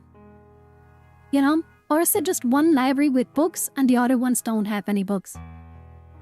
You have to tell us. After moving the lamp a bit further away just to be safe, I grab a blanket from nearby and drape it across Judith's shoulders. She doesn't react, but I can see it rise and fall with her steady breathing. There's something that feels so odd about seeing Judith asleep, and it takes me a moment to realize what it is. I'm not used to seeing her look so relaxed. With her eye closed and sloppy posture, she doesn't look guarded or elegant in any of the other words that would usually describe her. Instead, she just looks like anyone else when they're asleep. Somehow it's nice to see. I wish she could be this open when she's awake sometimes too. Juliet's house is under construction for a long time, earthquake damage. There's a bunch of small ones now until it gets fixed. So normally there's just her house. Okay, we got it. I gently take the pen from her hand and set it aside, doing my best to keep the blanket from sliding off her. Then I lean forward and blow the candle out. Good night.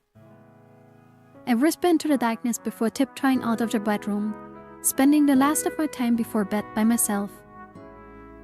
I'm warm. That's the first thought that comes to my head as I wake up. Not just the normal warmth of my bed and covers, but there's something else. Oh!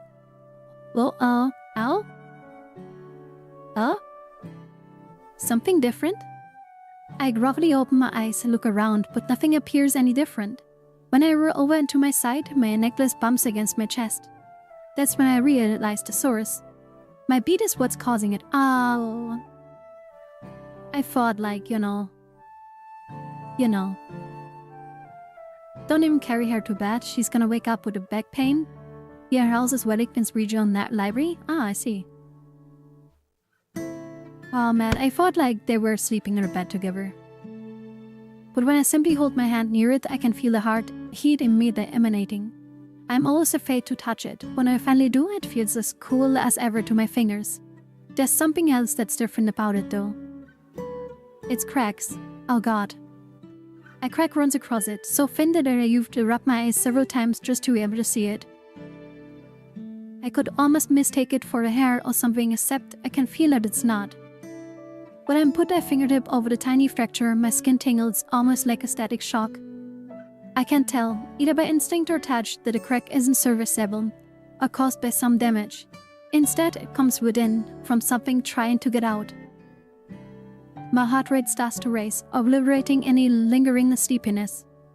It still isn't ready, but it's getting closer. Soon it will time. Chehon Ho, Sky Fox.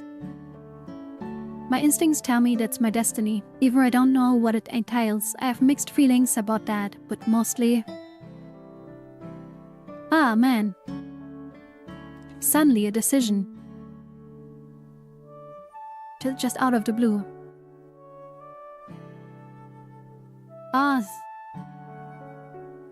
I don't know, take naps sitting in the desk on my ex fine, okay? Oh man. And I picked the second option. Wait, what? This is important? Does this decide if we got the good or bad ending?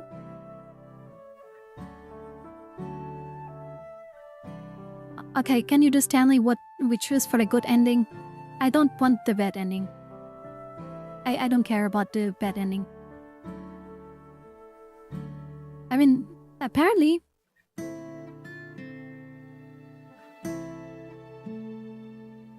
I don't want the bad ending.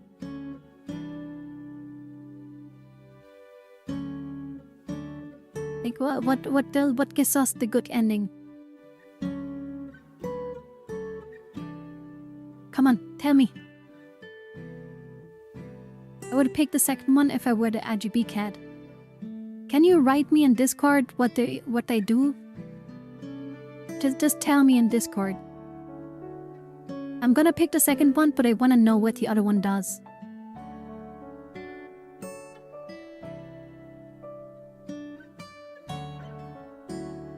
That though doesn't really make me feel excited or hopeful.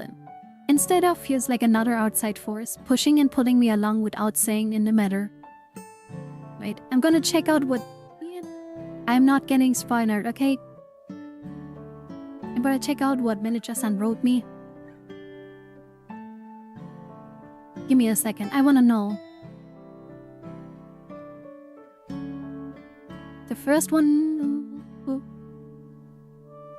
What? Okay, I have no idea what that means. What does the first thing you said, you know? What does that mean? Would we still stay with, like, you know?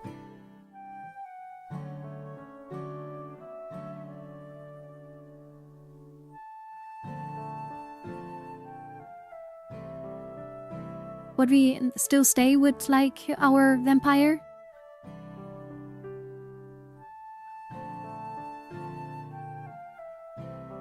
I just want to know.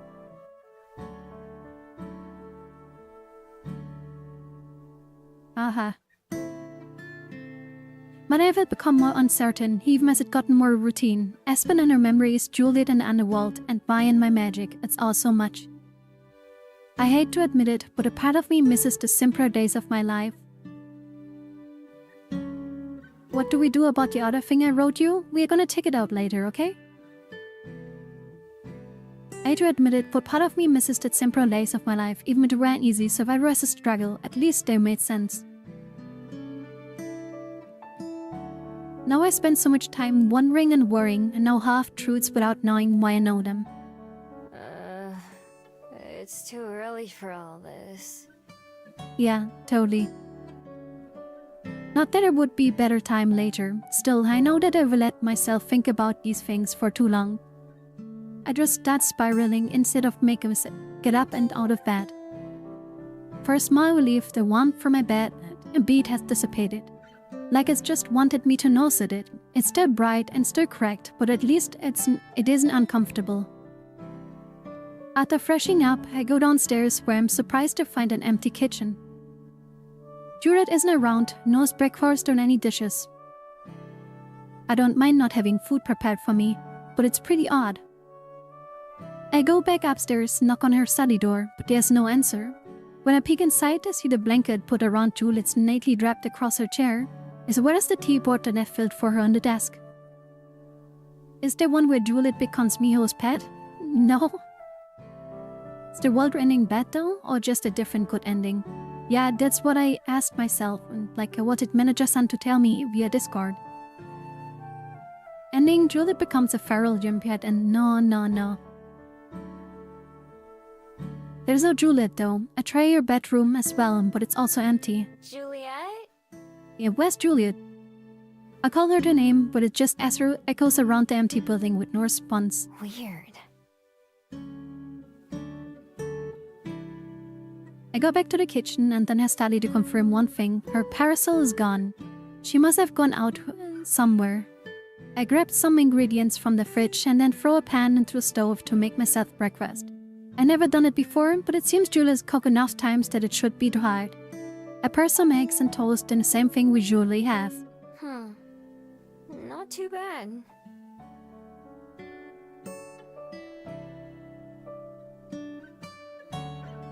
The steaming meal isn't as tasty as what Juliet makes, but it's edible at least.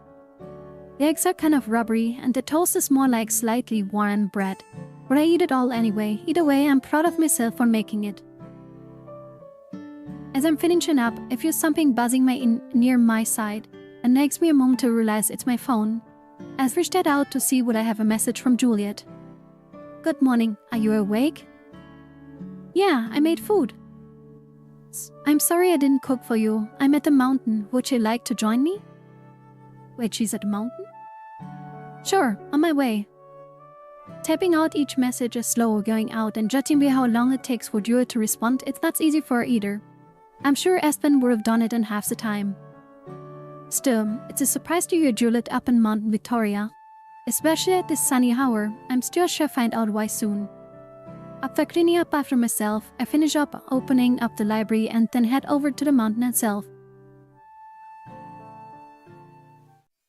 It isn't hard to find Juliet up at the top when I get there. Her parasol stands out over the heads of the other early morning hikers as she waits for me on the bench. She didn't say which mountain. She knows. Morning. Morning. Yeah. Hello, Miho. Or why does she just say hello, Mio? Or she seems cold. Just did a minute from geographic location data, yeah. I sit down beside Juliet and she adjusts her parasol to give me some extra shade too. I woke up and was surprised you weren't around. I didn't think you'd be here of all places. Yeah, accidentally goes to Mount Everest? Yeah, totally. Happens. Cause she only goes to one mountain waffles. She only knows one mountain. Yeah, but like she only knows about one mountain, okay?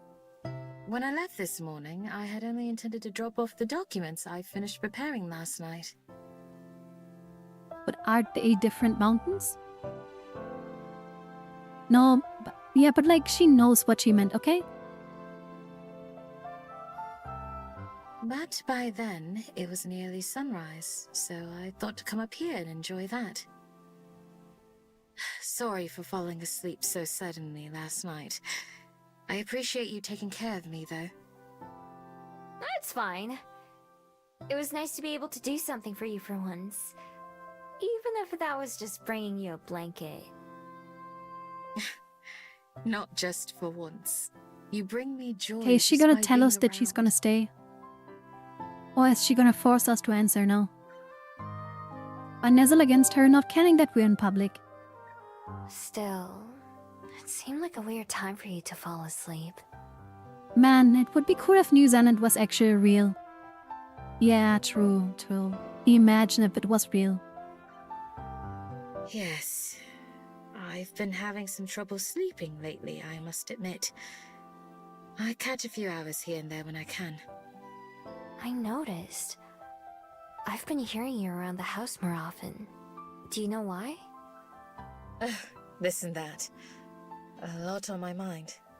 Tell us, come on. I know what you mean. But hey, you said you finished your research project, right? So you'll be Oh, she's starting a gonna new say one no. now? Actually, I won't. There haven't been any new requests. Really? I thought you had tons of them. I've been working through my backlog for a while, but I just finished the last of them. Okay. Oh. Judith and her research got together in my head. I know it's how she spends most of her free time when we are not together. It's hard to picture her without something to work on. You'll probably get some new ones soon, right? Perhaps. There's a thing of sadness in her voice. Maybe I shouldn't have said that, especially if you're thinking about leaving soon. It would make sense for her to not want to start a new one.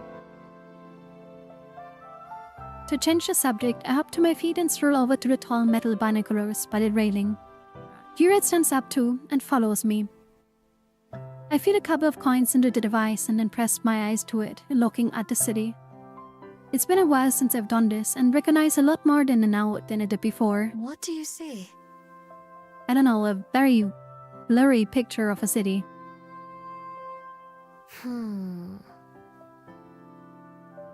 There's the skyport.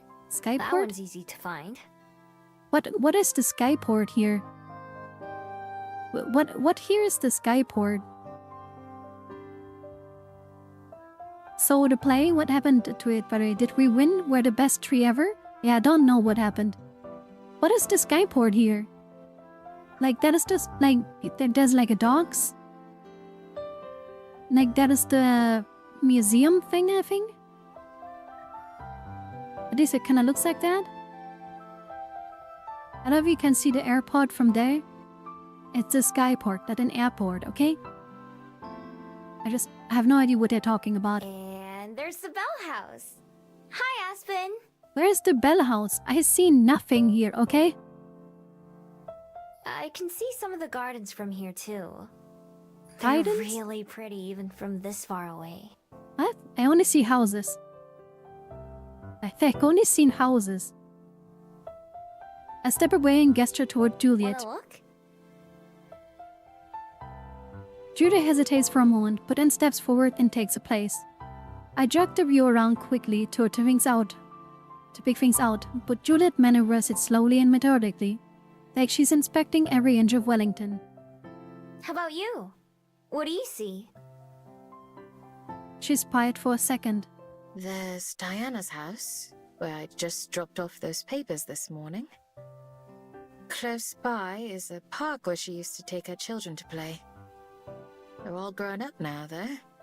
We're lamenting that together. Oh, just sad memories. Oh, Heaven Sent is a flower shop that used to sell the most beautiful bouquets. I can just see their roof from here. It's since become a restaurant, but I recognize the bright blue on top. What else? Braylin Primary, just near the library. That's where Cassette went to school. There's also... Oh, it's just all things for a past. With a will and a click, the binoculars run out of time, and Juliet moves away from that. Oops. I suppose that's that. That was quite nice, though. I haven't seen several of those places in many years. Glad you liked it. Yeah, but like it was only memories of the past and stuff that were not the best ones. Although she's smiling, I'm not exactly sure she meant it. Something suddenly makes sense to me. Something I should have expected but only now understand. She saw Wellington that doesn't exist anymore. One that I could never see, no matter how long I looked. Well, I do believe I should be heading back. I'm sure I'll be itchy from all this sun, even with the shade. Will you be accompanying me? Oh. Yeah, let's go. Why is this so... depressed? Her abrupt decision to leave feels painfully expected alongside what I've just realized. It's twice in a row that I managed to make her feel bad by accident, even though I know I didn't do anything wrong. I had planned to tell her about new changes to my beat, but it doesn't feel like the right time. It'll just be another thing to weight on her mind. I slip my hand to the Juliet's as we walk. Even this subdued mood, it's nice to feel her so close to me. I hope she feels the same way too. Oh no, the play? The rehearsal for the play carry on regularly over the months. We have at least one every week and sometimes more. Although I don't go to every single one of them, I go to lots. Aspen and Juliet are probably more excited about it than I am. Always call and encourage me before I go, even though I've told them several times that I'm not really participating that much. You have to practice lots to be a tree? Yeah, don't know. Out of the entire cast, there's definitely no one who works as hard as Lena and Criers. Time for the best tree alive? Yeah.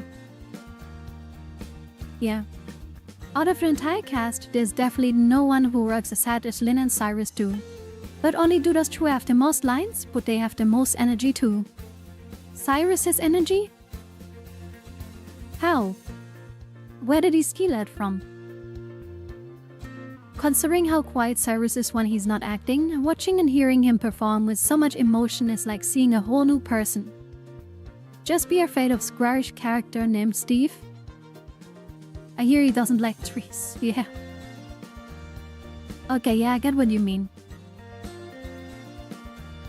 Even though the pay isn't until December, more than a month away, neither of them ever slack off. When I'm there, sometimes help out in things like organizing the props or handing out refreshments. The actual performance will be on a real stage, but we haven't been able to use one for practice yet. I hear the punches the trees on side, yeah. Sometimes I do have to perform my part, which mostly means that I'm standing still in my costume, but sometimes having to move around.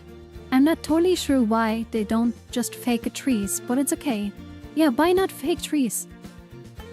Although I wasn't exactly looking forward to being part of this at first, the more time I spent at the rehearsal, the more fun I have. You are a tree, miho.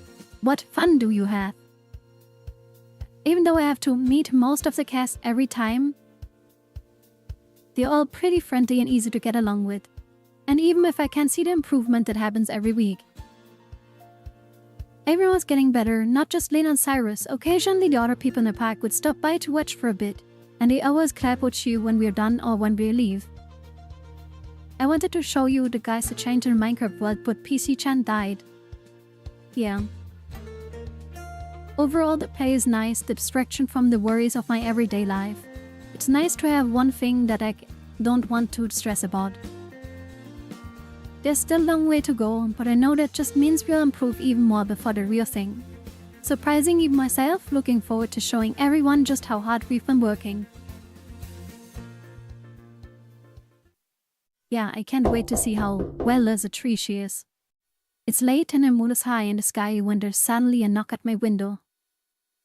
I burst up from my spot on the floor when I'd been dozing. What the? In the darkness, it takes a moment for me to discern the face behind the glass. When I do, it turns out to be the last person I expected, Silver. It's gonna be Silver?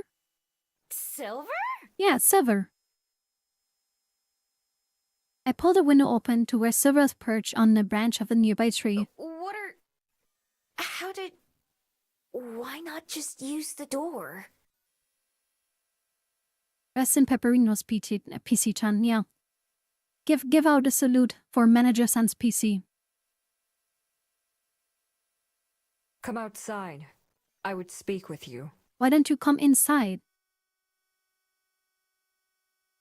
Ignoring my questions like always, Silver stands up. I catch the corner of a cocky smile before she leaps from the bench, plummeting towards the ground.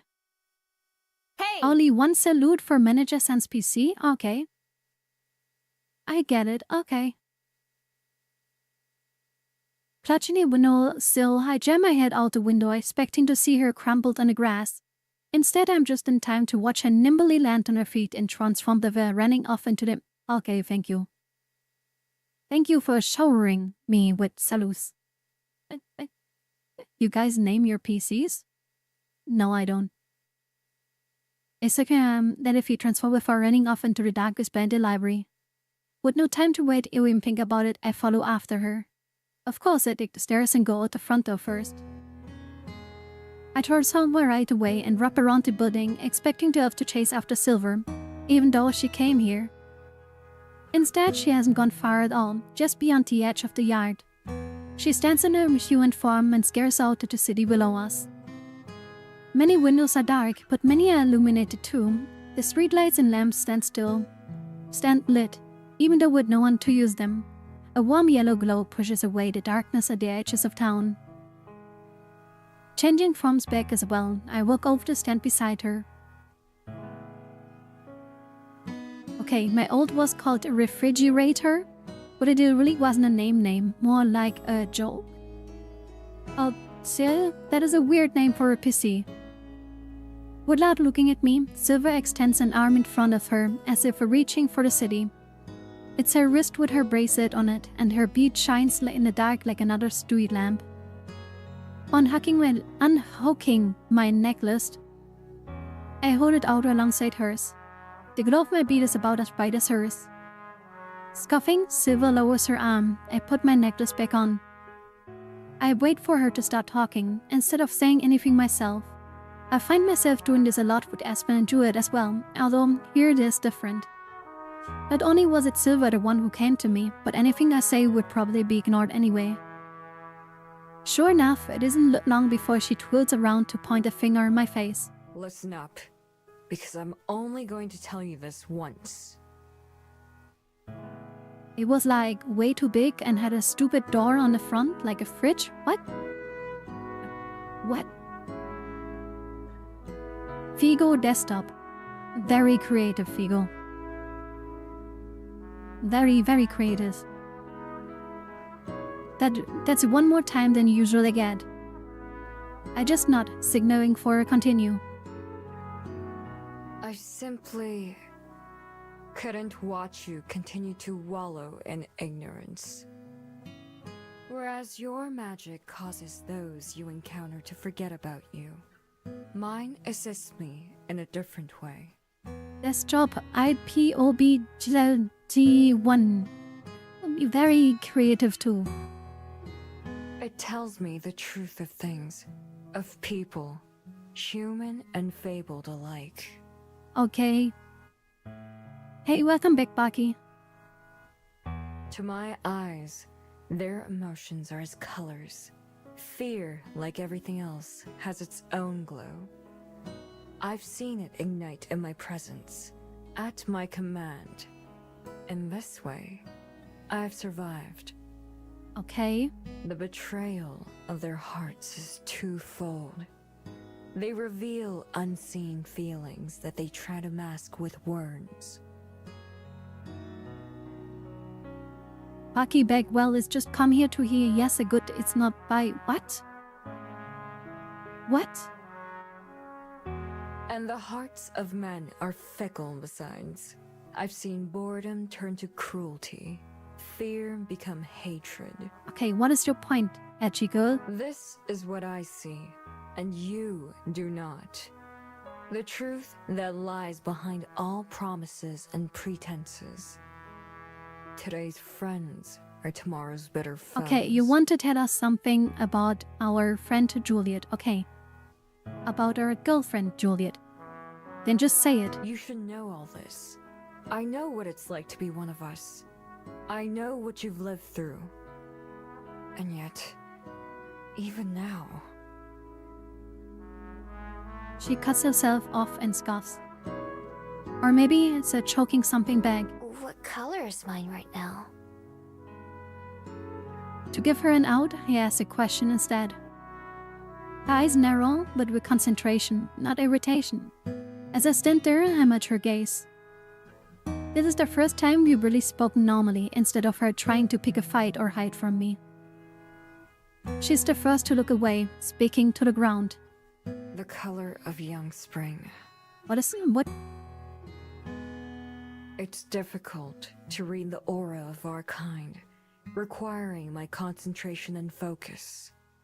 Even then, it's but a pale glow. With humans and most others, they cannot hide their light from me if they wanted to. Like why you don't forget about me, right? Even though everyone else does. Yeah, like why is that? She nods. I want to know what the color means to her, as I want to know why she's choosing to just tell me this after dodging everything else I've ever asked her. Yeah, I is the not weird, no other honestly coffee too happy to be streamed on the TV while might not be the best to chair. Yeah, of course. I understand. Okay. Yeah, but Waffles, you missed that there was another girl that is remembering us. And she is, a mermaid? Yeah, she's a mermaid. But she didn't forget us either. As a high language model, I don't possess personal beliefs or opinions. Ah, okay. I get it. Totally. Thank you, ChatGPT. Or Doormat GPT. I'm sure she wouldn't tell me if I tried. But there's something else that I do have to ask, because I'm pretty sure I already know the answer. Have you ever told anyone else? Staring at the ground, it takes a long time before Silver shakes her head. I'll be our first friend. Thought so. I don't think Silver's quite as old as I am, but she's still spent decades on her own, if not longer, just like me. In all that time, any chances I might have had to do something different or change something, I just let pass by me. Never had any idea what mine might be missing. Beside me, Silver adjusts her mass and shifts her weight to her good leg. She's about to transform and probably run away. She had to have some reason for bringing me out here, right? Was she hoping that'd be the one to extend a hand? I think she'd get along with Aspen and Juliet once she had some time to warm up to them. And it wasn't for them, I wouldn't be having this conversation with her right now. Before she can change, I suddenly reach over and put my hand on Silver's shoulder. Oh, no. She stiffens and tenses beneath my fingers, pulling away invisibly fast. Facing me from a few meters away, I don't need to be able to read auras to detect the anger emanating from her. I'm sorry. Yeah, Silver's younger than us apparently. Damn it, that was dumb even for me. I rub my hands trying to show that I won't do it again. I just... Just what happened to help her? Saying that would be definitely make her hate me. Instead, I clamp my jaw shut before I can make things worse. For one moment, her face softens and she looks torn. She dispels that by shaking her head. We're even now. Nah, man, why? I'm making the pizza hand gesture right now. I'm just like, why? She's so young, edgy teen, got it, yeah, kinda. With a second, she's a fox and then she parts in the night, and vanishes into darkness. This time, I don't even think about chasing her. I would have gotten upset too if one of her friends had done that to me early on too. But I don't think she'll hold it against me, at least not any more than the rest of my existence. After all, I realized way too late, her coming here in the first place was already her reaching out. And if there was one thing I know for sure, it's that you can't rush these things. I'm sorry. I hope I'll see you again soon. Ah, man. I don't yell, but I don't whisper either. I'm pretty sure that she's still close enough to be able to hear me. I've done about as much as I can. The rest is up to her. My eyes start to glaze over as I flip to the new check in the sheet. Marking off the last few books in a small pile of returns. Work isn't any busier than usual, but I'm finding it hard to stay focused. Tucked in a corner nearby are the books and worksheets that I've used to learn how to read and write. I've gone through almost all of them by now, practicing each letter hundreds of times. Even reading, which used to seem so mysterious and difficult, has gotten easier. I'm not as fast as Aspen or Juliet, of course, but at least I'm not limited to kids' sections of the library anymore. I think back to my first time coming here, and when I scoped the place out before trying to steal Cosette's painting. It was a dumb idea either way, but I could have never guessed how that one bad decision would have affected the rest of my life. It was here in the library that I told Aspen and Juliet that I wanted to learn how to be a person, at a time that seemed almost impossible as learning to read. A lot of impossible things had happened to me in the place, though. No, what's hard to imagine is not having the library, what it would be like to walk outdoors for a final time and never go back. It seems as unbelievable as all the other changes that have occurred in my life. That's why I can't stop thinking about it. I know it could happen. Looking back at the papers in front of me, I glance through the list of names written here. Some are new, but others I recognize. Some people have been coming here longer than I have, while others have just visited for the first time. I wonder if I know them better than Juliet does. The library doors open and look up to see a familiar face. Hey, Aspen! Hey, Aspen. Aspen waves as she approaches the desk.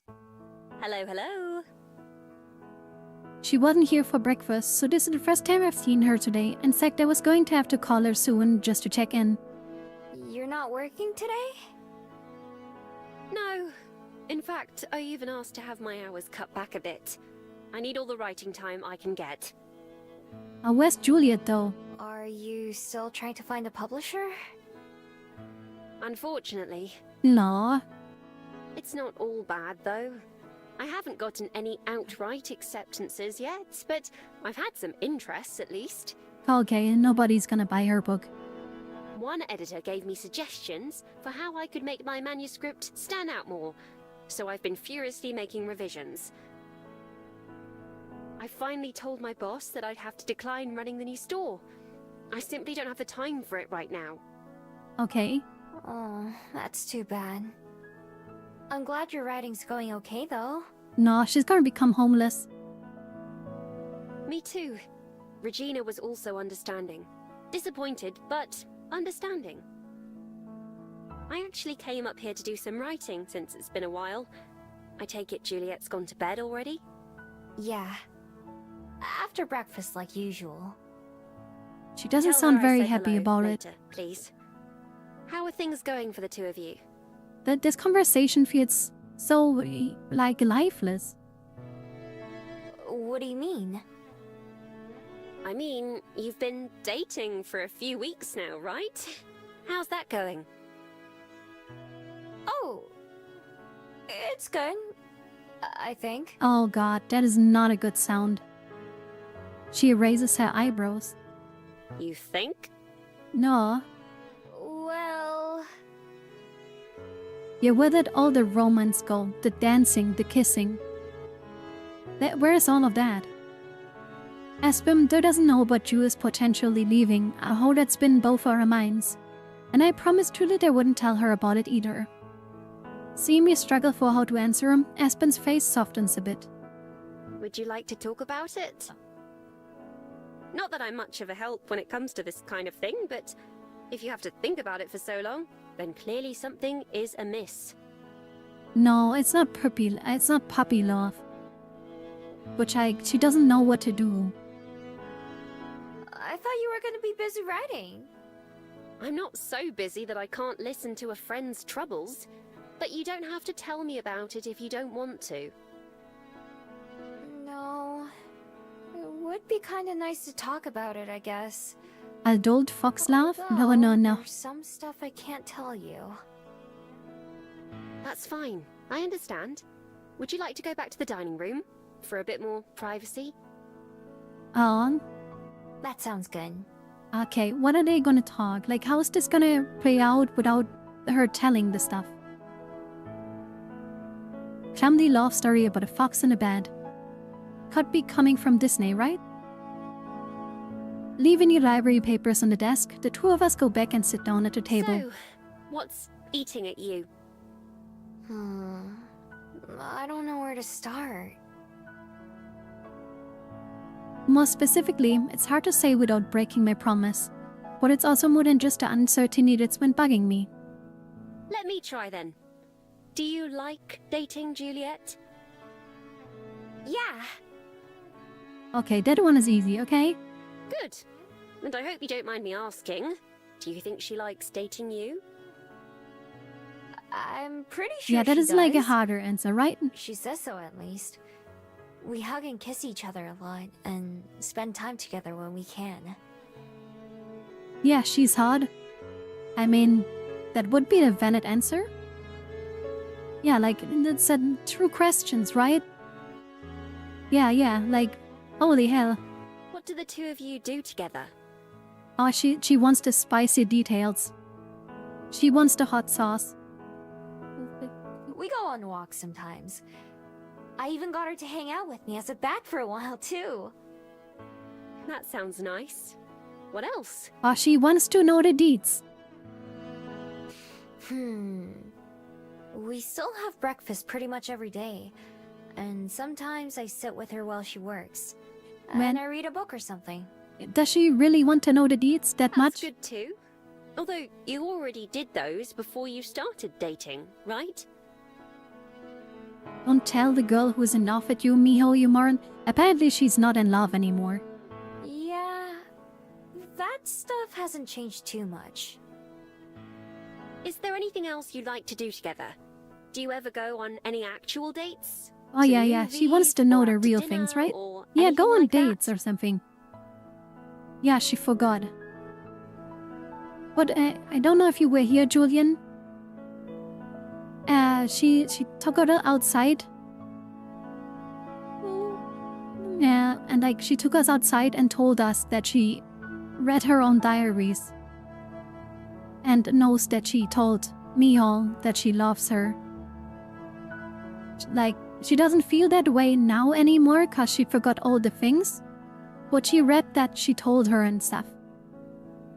So she knows that she said that to her.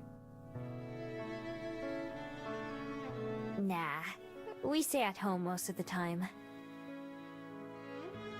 Aspen pushes her glasses up with one finger, wrinkling her nose like it's studying something. I think I'm beginning to see the problem. Yeah, you have to actually date. You are? I mean, I'm hardly an expert when it comes to matters of the heart. I've just read a lot of books about it.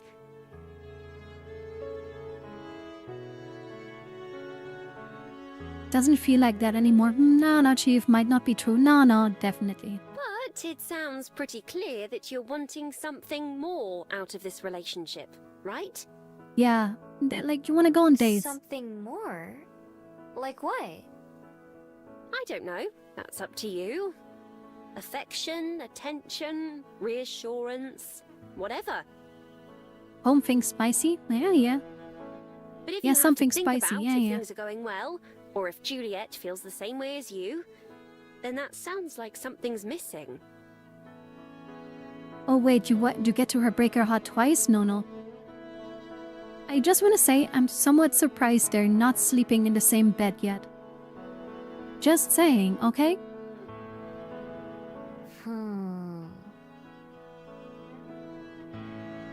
Something in Aspen towards does something true. I'd really like to what I have with Juliet, but sometimes it feels like we're just friends.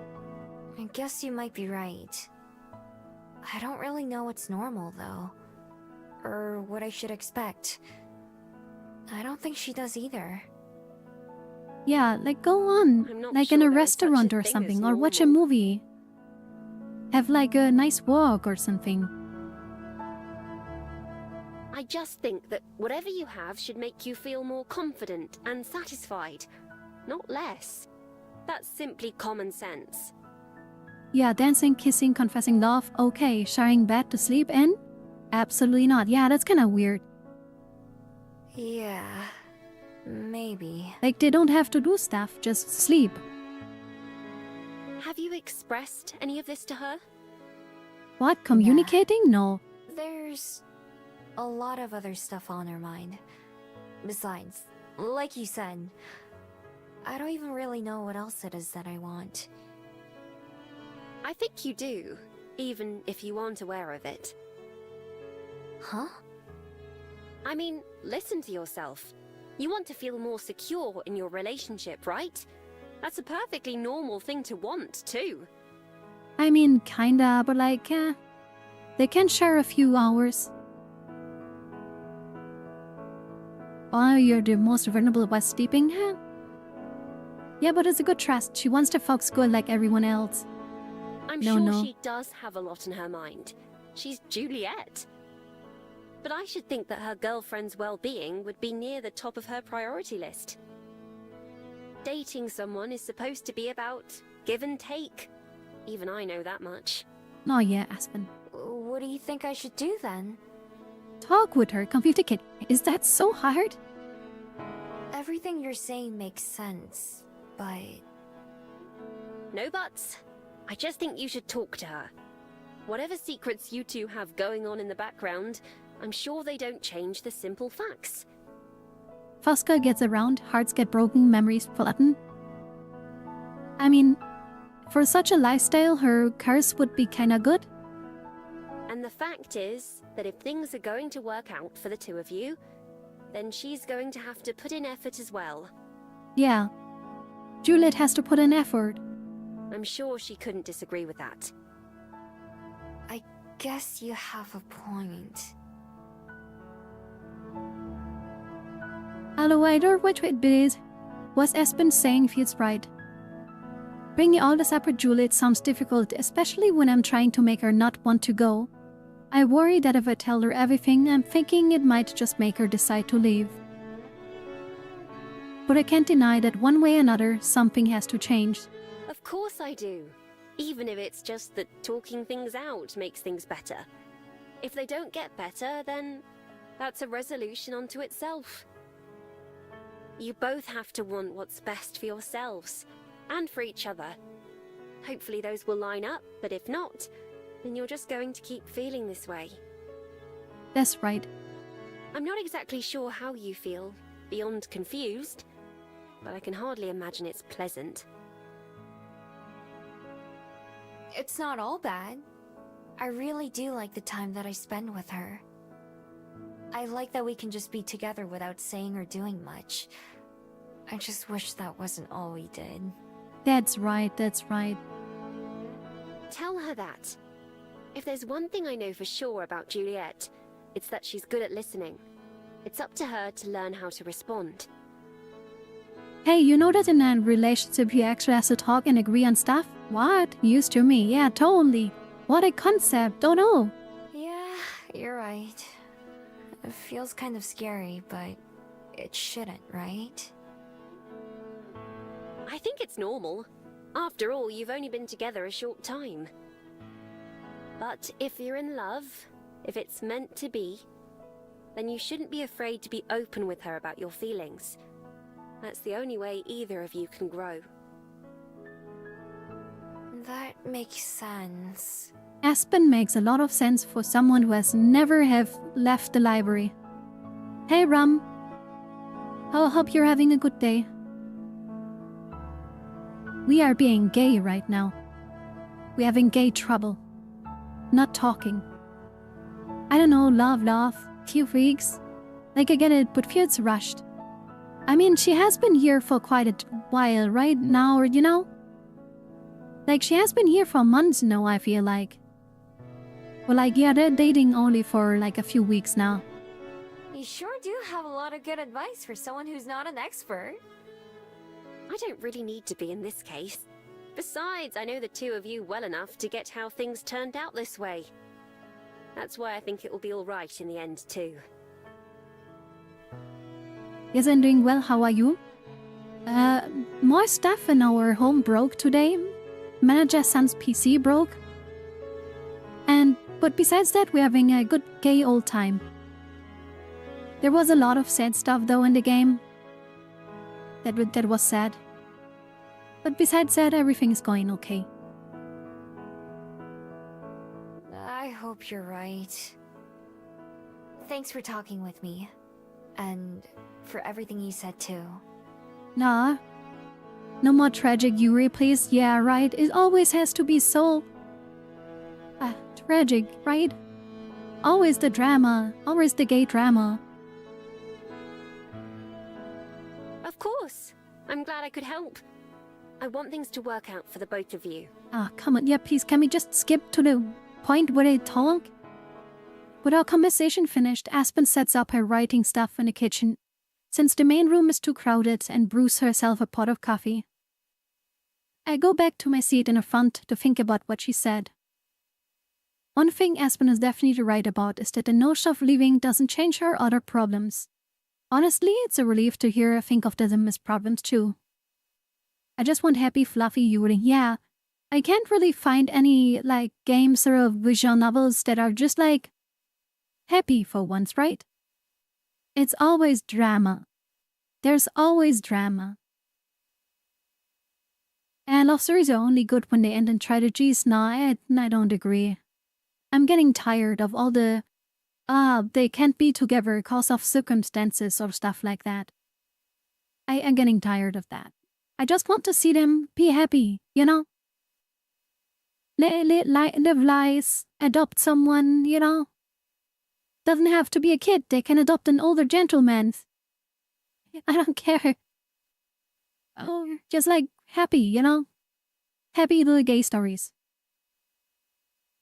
I've been afraid of doing the wrong thing so much that it's kept me from trying to do the right thing. Yeah, Julian and I will talk about heavy stuff, and then we split up to think about it on our own. Then when we do the spend time together again, neither of us brings it up. I've been that way because I don't want to bring the mood down or spoil what could have been a good times, but it's not like that's kept us from feeling bad.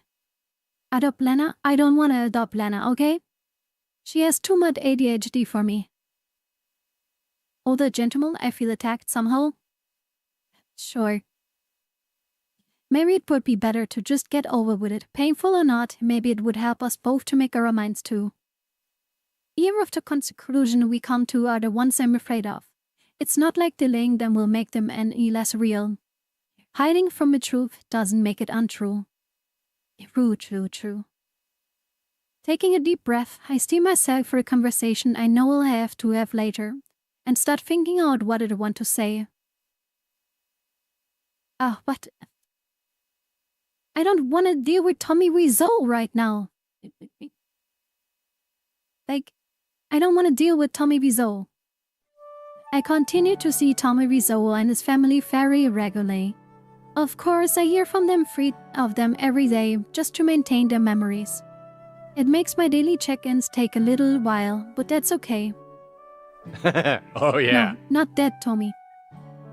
Gwen also comes to the library to study several times a week, sometimes by herself and sometimes with Tommy Wiseau. When Elijah drops by to return the books he borrowed, he mentions he wasn't able to learn much about Gabriel, like he'd hoped, but he thinks Garby comes from somewhere other than the underworld, like I do. That would explain where it's harder to find information about him. What happens if it doesn't work in YouTube chat? That doesn't work. It reminds me a bit of Aspen and Juliet trying to find out more about my beat and magic. At least in that case, there's Silver to help explain some things, at least grudgingly. As for Tommy Wiseau, it seems like he's doing okay. I don't hear anything else about him getting into fights, for one thing. When he's at the library, he either looks for books or just reads books at the table with his mom. Okay, chat, I don't want to be that cat girl, okay? But I don't care about Tommy Wiseau and his family, okay? They're just so boring. It's just an idiot dad that is like, hey, did he win the fight? And the mom is trying to study and get her degree or something. And Tommy is just ow. And Tommy is just a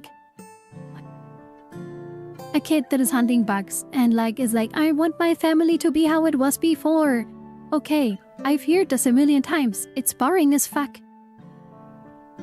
Please. Can we not do Tommy Wiseau anymore?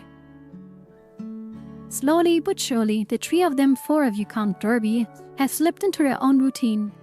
I hope Elijah was right when he said that things between them will just have to get better with time.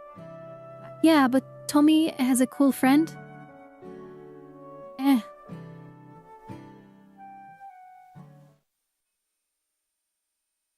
After spending time outside, I get back to the library in the early evening and start closing up for the night. Wait, so that was all we had about Tommy Wiseau?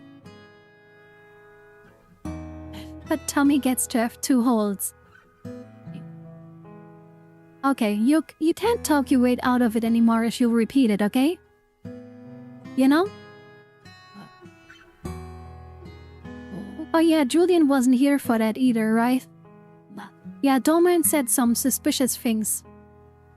We were talking about the fact that Tommy has 2 homes, and at the same time we were standing in front of Miha's fox den that she built, and somehow Doormat just chopped the sentence off. Hey Tommy, you can be happy. Your mom lets you have 2 holes. Yeah, and that is just what happened.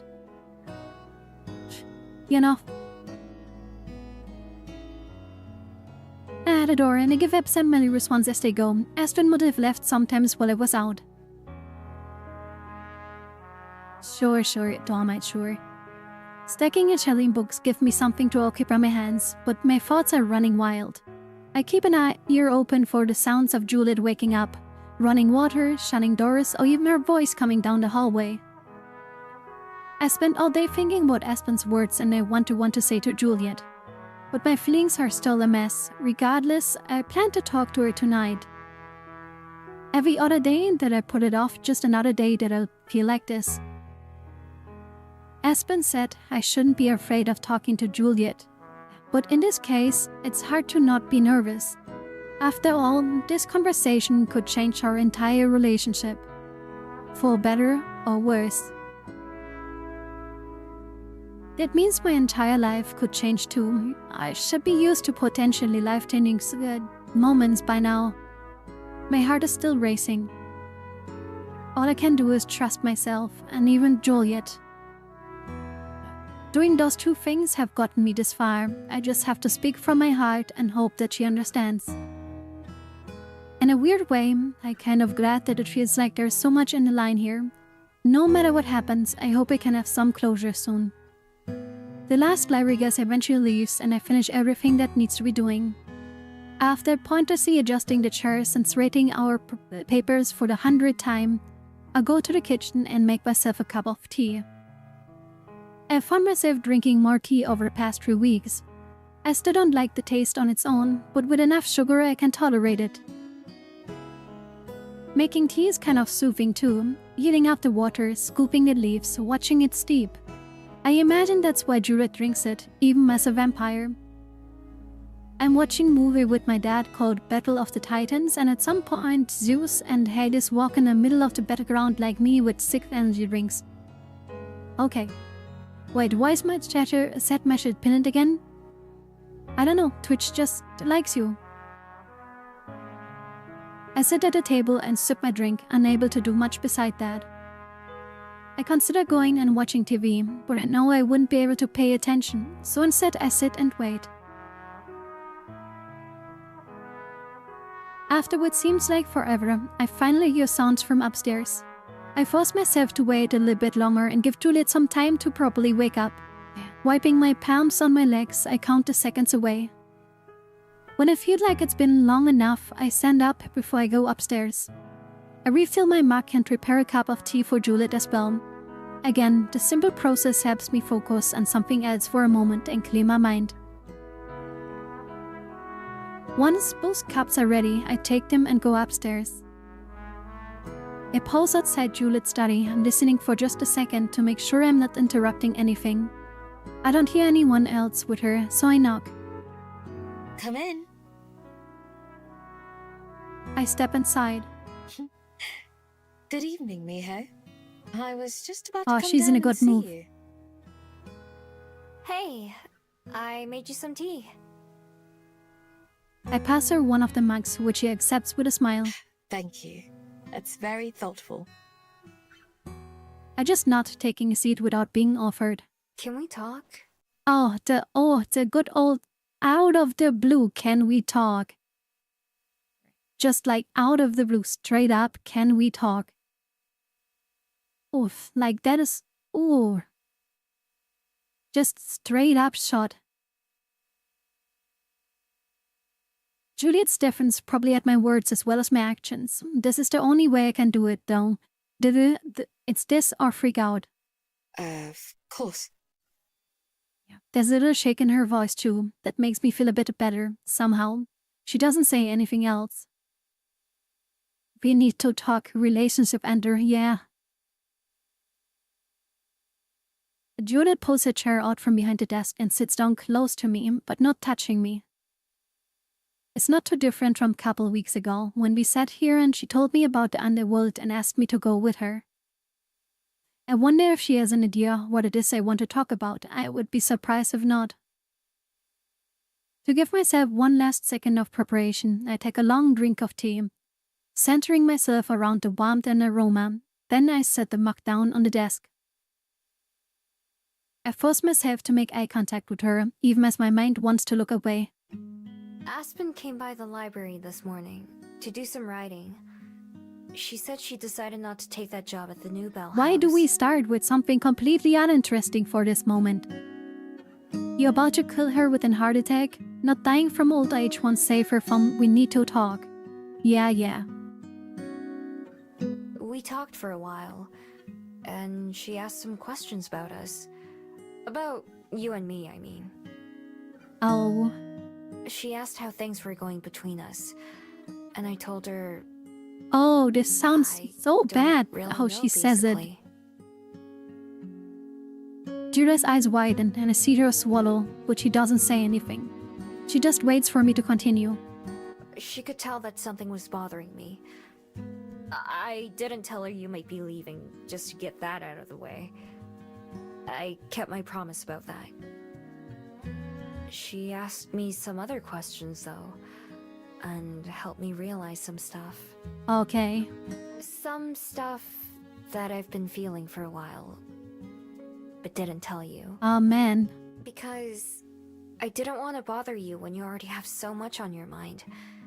And I was afraid that if I did, it might be another You reason to realized make you wanna actually leave. like Aspen. No. But like, at least she's being really honest. But talking with Aspen made me realize that if I don't tell you, then it's just going to make things worse. So, I spent all day trying to think about how to say it, but still couldn't figure it out. Okay, she's doing well Obviously. right now, I feel like. Still silent, Juliet is so motionless as she listens that she could almost pass for a doll. I take a deep breath, looking away from her face. Do you love me? Oh. Oh. So how do you rate her performance so far?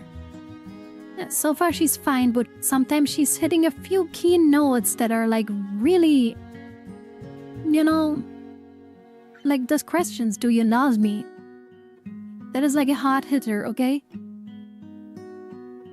My throat contracts as I ask, barely able to whisper. I take a sip of tea to steady myself. What if this is just practice for the play? No, I don't think so.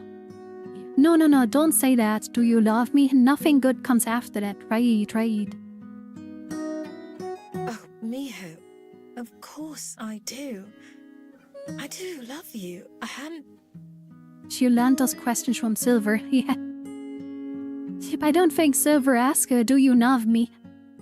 I hadn't meant to make you question that. Juliet whispers too, as though sounding strained. Her hand twitches like she's going to reach for me, but stops herself. I love you too. No, huh? This time, her words sound more like a gasp. I can feel the imminent pressure of tears. And it's still I can do to keep myself from crying. I really do. You helped teach me what love even is. And that I could be in love. So Reminder that's why, this relationship is a few weeks old, not years. That's why. Aww. Two tears roll down my cheeks as I look into her eyes again, seeing them sparkle as well. Ah, man. That's why I don't want to have to ask. I just want to know. We say it to each other, and we hug and we kiss, but it feels like that's it. Yeah. I know we said we didn't need to use certain words or do certain things, and that's true, but sometimes it feels like we're still just friends. Like nothing's changed. Oh, man. She's being honest. I like being with you and just doing nothing, but I don't want to always do nothing. And to do things you want to do too. I want to have fun with you, not just make you less sad. Sometimes Yeah. I don't even know if I do that. It's not just that you want to leave. I get why you do. But even if I go with you, would things be any different? Or would we still be like this? Oh, man, this is... Because I don't want to keep wondering. I know we haven't been together for very long, but I don't want to keep feeling like you're only with me because I asked, or for my sake. Oh. That is a hard... Oh. You're always doing things for other people. I love that about you. But I couldn't take it if this was one of those things. Right now, that's how it seems sometimes. Oh. Somehow I managed to stifle my tears and keep from breaking down entirely. I breathe out deeply, letting my words linger in the air between us. I feel strangely serene, the tempest of NXT that's buffered me all day getting calmer. I've said what was on my mind, and so now there is no taking back. No matter what happens now, no matter what Judith says, at least I was honest. Next to me, Juliet buries her face in her hands. Oh. Her shoulders shake. I can hear her trying to get herself under control. It feels weird for us to be in these positions. Usually, it's the other way around. I slide to the floor and scoot closer, wrapping my arms around her and putting my head against Juliet's side. It's an awkward position and not very comfortable, but it's all I can manage right now. Even while she's continued to cry, I feel her place one hand on top of my head, stroking my hair gently as she vents her feelings. I focus on that sensation and the rise and fall of her chest with every breath. While I wait for her to be able to respond, she let me say my piece uninterrupted. I want to do the same for her. Slowly, Juliet regains her composure and finally wipes her face with one sleeve. I lean back and sit up, though I stay on the floor close to her. It's not the first time I've seen Juliet cry, but never seen her look like this before. No, she's a mess. Miho. I reach up and take one of her hands, wet with tears. I don't even know where to begin.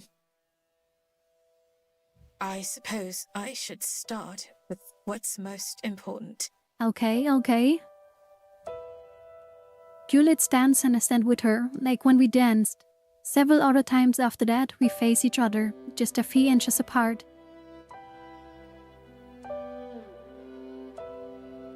I love you, Miho. I truly do. So much that it scares me. And I've let that fear hurt you. No. I'm not young anymore. From the outside, I've seen so many relationships begin and end. I've had dalliances of my own. I know Oh, the okay, she was a volatility player. of the heart. So, to find myself falling for you so quickly and so deeply, I didn't know how to respond to my own feelings with anything other than doubt. We spoke of this before, with Aspen in the gardens that night. I thought that I could be the kind of friend I said I would. Oh yeah, okay. Closer and more vulnerable. It makes sense, it makes sense. I did mean those words, believing that that kind of friendship was enough. Yeah. Yet even as I promised to be more open, I was already setting new boundaries in my heart. No, yeah. I knew of Aspen's feelings for you at the time, even as I was aware of my own beginning to blossom.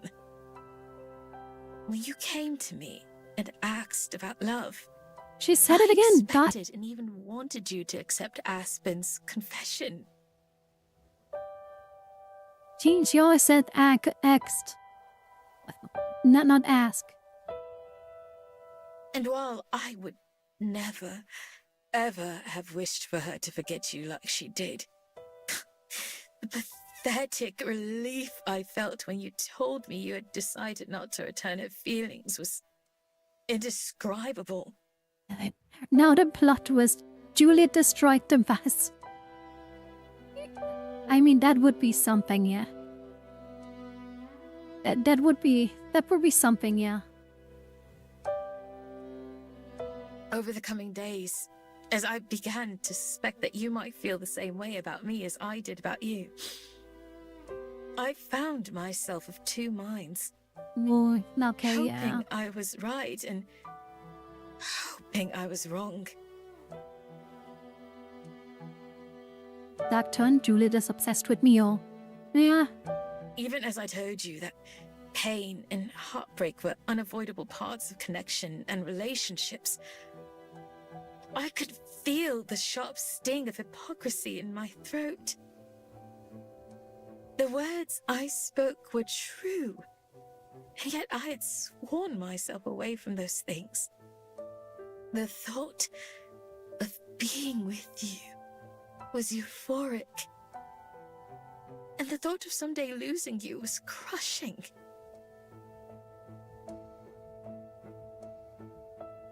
Those are both still true as well. That night by the sea, when you said that you loved me, Oh, man. We're rolling it all. We're rolling it all out, right? I'm so afraid. By remaining somewhere in the middle, I thought that I was protecting you as well as myself. What a fool I was. All I've done is hurt both of us more.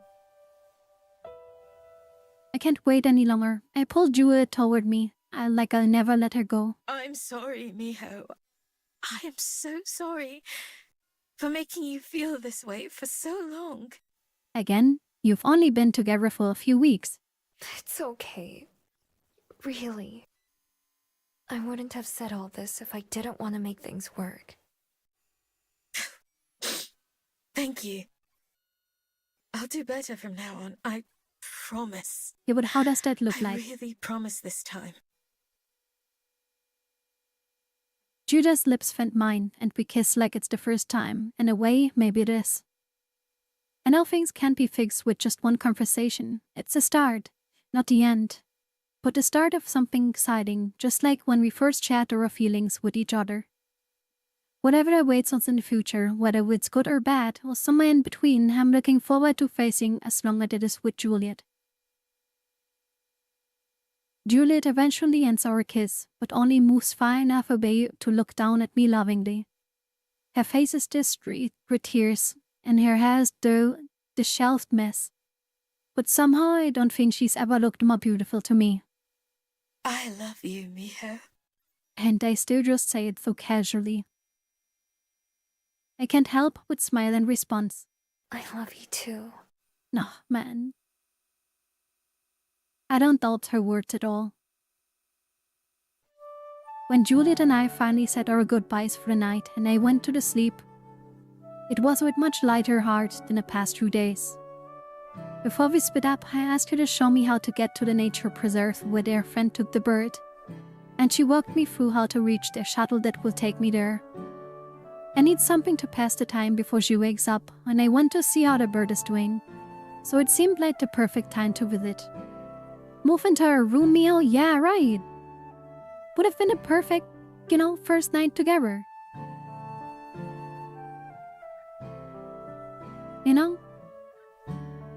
Fox's owner loves a nature reserve. I mean, she's going as a human. In the morning after I get up and out of bed, I have to quick breakfast on my own since I slept in. Then once I am ready, I make a short walk to the stop where I can go to the shuttle and ride the rest of the way there.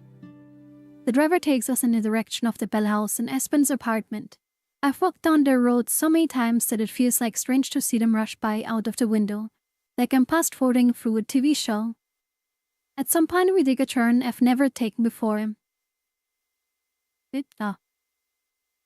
we are going through areas that are new to me. Watch them go by, not paying enough attention to commit to them, memory. Eventually I stop and disembark. As I get my first whiff of the clean air, I understand why it's a preserve. As far as I can see, the land is covered in forest. Not just trees, but forest. Grown so thick that it looks like a solid wall of green. The only exception is a river that winds through the hills where the water is crystal clear and still. Sorry, I stopped my rant about being too fast. I'm just old. I don't worry, but the game would also be kinda boring if this would be taking forever, okay? The nearby botanic gardens were lovely, but this is something else. This is something more.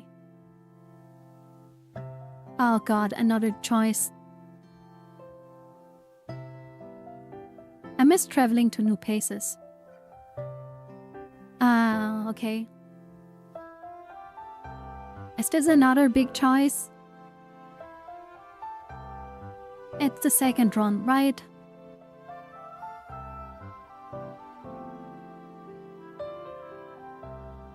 We have to pick the second one?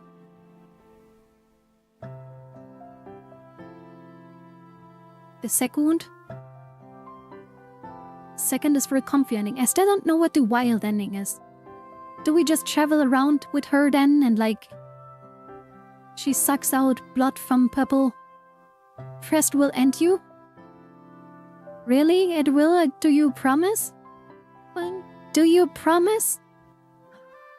Do you promise me? I gotta pick the second one. It reminds me of our days in the wild, running free. Now that those days were good times, the repressed simplicity and security of my daily life that are established. Wilt, Silver is your girlfriend? Man, imagine if you could have them all. Like collecting Pokemons. I quietly pay for my ticket and then hurry out as fast as I can. I see what Druid said. They wouldn't be able to find me in my... They wouldn't be able to help me find my bird. There are a ton of places it could be, but that doesn't mean I can't try. Maybe I found the person who took the bird and they know what happened to it. I might have a better luck looking for it myself, though. Where is the democracy? Do a poll and then ignore the result and choose the second regardless. Oh, no. Wilt, Silver steals all the girls. No. It's a big place. I decide. Too big for me to try to explore on my own. I should look for Juliet's friend, Amaya. I should have asked Juliet how to contact her before I left. I'm sure Juliet's asleep by now. I don't want her to disturb. Then call Aspen? Well, maybe she doesn't know Amaya. Besides, it's not like I'm in a hurry. Taking my time, I try to see much as I can. It's all crowded, but the preserve is far from empty too. There are just as many fabled as there is humans. Some I recognize, like a faun and a dryad. Oh, Cyrus' family? I wonder if their trees make any of them feel like I do. If any of them have a story like I do. I mean, you are a tree. Partially, in a play. Like I do. Come from someplace far away, like I do. There are kids too. It's human kids with their teachers being led around by tour guides. Lots of them look excited to be here. I hope maybe they can learn to love it as well. I asked some of the guides or instructors if they know who and where Amaya is. Some of them have no idea what I'm talking about. Some know about her, but not her location. Finally, I find someone who is able to point me in the right direction. I end up back near where I started, near the edge of the river. Sure enough, the lady from before is there, talking with another guest. I wait until they finish their conversation before I approach. Excuse me. Okay, I wanna know how she looks like. Hi, how can I help you? Oh, she's not gonna... A few weeks ago, you picked up a hurt bird from my friend Juliet. I was wondering if you could tell me where it is now. Neil, it's a bird. What do you expect? Oh, right. That poor guy. I'm afraid What? the little fellow didn't make it. What?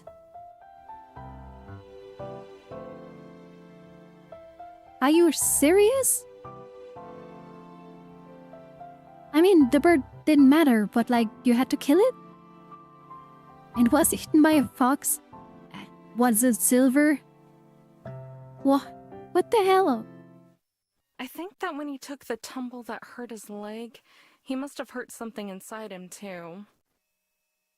Oh. Nah, man. Why do I feel like this is the start of the sad area? Why do I feel like everything is going wrong now? I bet he didn't even go to the nature thingy. It's dead. I hadn't even thought about that possibility. This whole time I just assumed it'd be alive. It had gotten better. It's sad, but it's the way of nature sometimes. Mind if I ask how you were involved? I bet he just went straight to the chef. I don't think people eat that bird, okay? Wait, were you tricked into the bad ending, are you? No, I don't think so. Naturally, she doesn't remember me being there. I was the one who found it and brought it to Juliet's. I wasn't around when you picked it up, though. And the game is called Be Happy, Mega Cap. I'm sure kiwis have other things to eat, Oh, right. Well, you can sleep easy and know that you did what you could. Yeah, I'm so glad to know that the bird I brought here died. Thank you. She sounds casual about it. I guess she's probably experienced this a lot. Meanwhile, I don't know what to say. I just stand here surprised. It was just a bird, sure, but it's still something. For the bird, it was everything. Amaya starts to walk away, but before she can leave, there's something I want to know. Something I never given much thought to before, but that my recent time with Silver has made me wonder about. Hey, I have a question. Shoot. Do you believe in fate? What? She stares at me in mild shock. It's a weird thing to ask, I know, but I hold her gaze and don't back down. Now there's a question. Yeah, that's a weird question to ask just a woman working here. Looking past me at the water, she takes a deep breath and lets it out slowly. If you're asking if I think there's a world out there where that bird survives or never gets hurt to begin with, then sure, maybe. I'm not smart enough to know, but it's not this one. Okay, that was obvious. Destiny, luck, whatever you want to call it. Life's unfair, that's a fact. It doesn't care about any one of us. Sometimes you can do everything right and it just isn't enough. Why does it feel so bad? I don't think that's destiny personally. That's just being alive. Being here, doing what I can to help who I can, that's just me playing my part in life. If that's because some invisible force led me, then it doesn't change anything. Bigger picture or not, it's what I choose to do with my time right now. And I choose to believe that makes a difference. Hope that helps. Ah, man. Thanks. Don't mention it. Say hi to Juliet for me, will you? Why do I feel like this is the start of the bad ending? Yeah, no problem. Once again, she starts to walk away. This time I don't stop her. Instead, I walk out to the nearby gazebo and sit down, surrounded by quiet water. Even though her reasoning was totally different, I can't help but think about how Amaya pretty much said the same thing Silver did. It was just a bird, that's just life. Silver wanted to let it die, and Amaya would try to help it live. I wonder how Silver would feel if she heard the news. I'm sure she'd pretend to not care, but she did follow me all the way back to the library just to see. On the other hand, Amaya didn't seem all that upset. I could tell she didn't know why it mattered to me. Like always, it's hard for me to answer the question myself. I know how nature works, and as well as either of them, I know better than to expect it to care. That doesn't mean I can't, though. Even if no one else sees it, that bird was still alive as we were. Maybe it didn't read books, or drink coffee, or watch TV. Yeah, the bird doesn't do that now. But it still existed. It ate and flew and sang. The forest and Mount Victoria will be a little quieter from now on, even if nobody notices. I wouldn't be able to tell the difference myself. I know it's not like that bird and I were friends. Still, whenever I go back, I think about it. I think about the tree that used to be its home, the nest that it never returned to.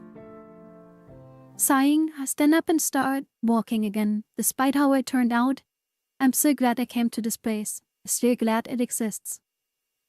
It might not be perfect, but it's doing it the best it can. I spent a few hours wandering around the preserve and never run out of things to see. There are birds, lizards, and all kinds of other creatures, plus a forest that reminds me of Korea. The calm beauty of it helps me feel better after hearing about the bird. At least it got to spend the last few days in a place as gorgeous as this. After a while, I leave the park and wait for a shuttle to take me back where I came from, and to walk the rest of the way to the library. Once I'm home, I spend the rest of the day napping and watching TV while I wait for Jewel to wake up. I mean, instead of this, we could have more mommy vampire drama. How can I drink 5 glasses of whiskey and multitask, but I drink 1 small beer and feel dizzy? Maybe you didn't eat enough?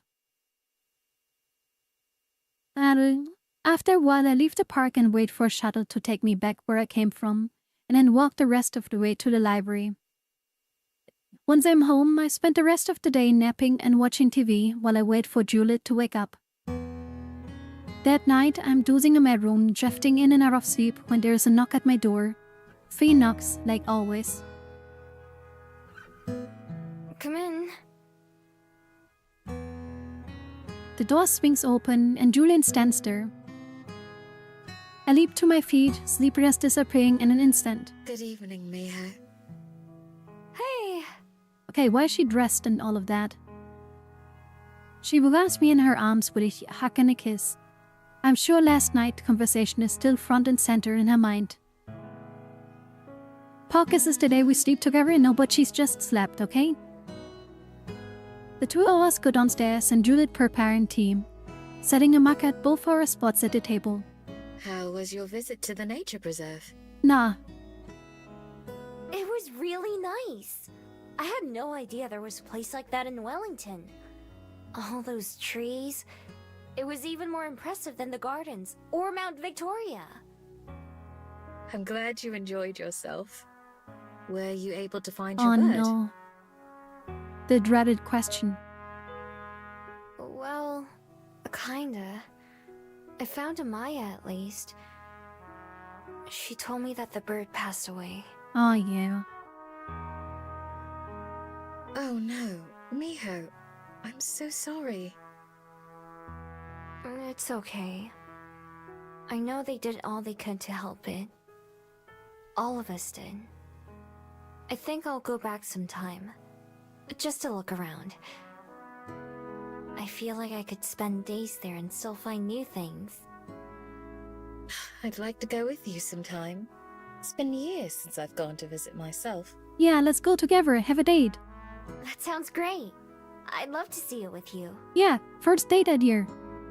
With a smile, Juliet pours us both some tea and sits down. I dump my sugar into mine while she leaves her untouched. It's a date then? Yeah, date time. I was also wondering if you might accompany me somewhere tonight as well. Okay. Oh, sure. Where did you want to go? Okay, to your bed. Say to your bed. Say it. Say it. Say to your bed. Well, as I'm sure you know, tomorrow is Halloween. It was always Cosette's favorite holiday. It's Okay. also a day to honor the dead. Yeah, but like tomorrow. So what do you want to do Every today? year at midnight, I go to lay flowers at her grave. Okay. So she wants to go there now?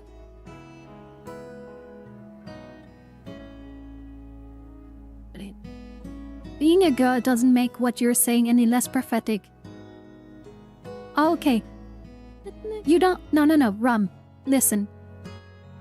She just one day says to her, I love you, out of the blue. And then she, instead of answering her, like after a while, instead of saying, hey, I thought about what you said or something, she grabs her with a record player playing, okay? Grabs her and they dance very close together and start kissing.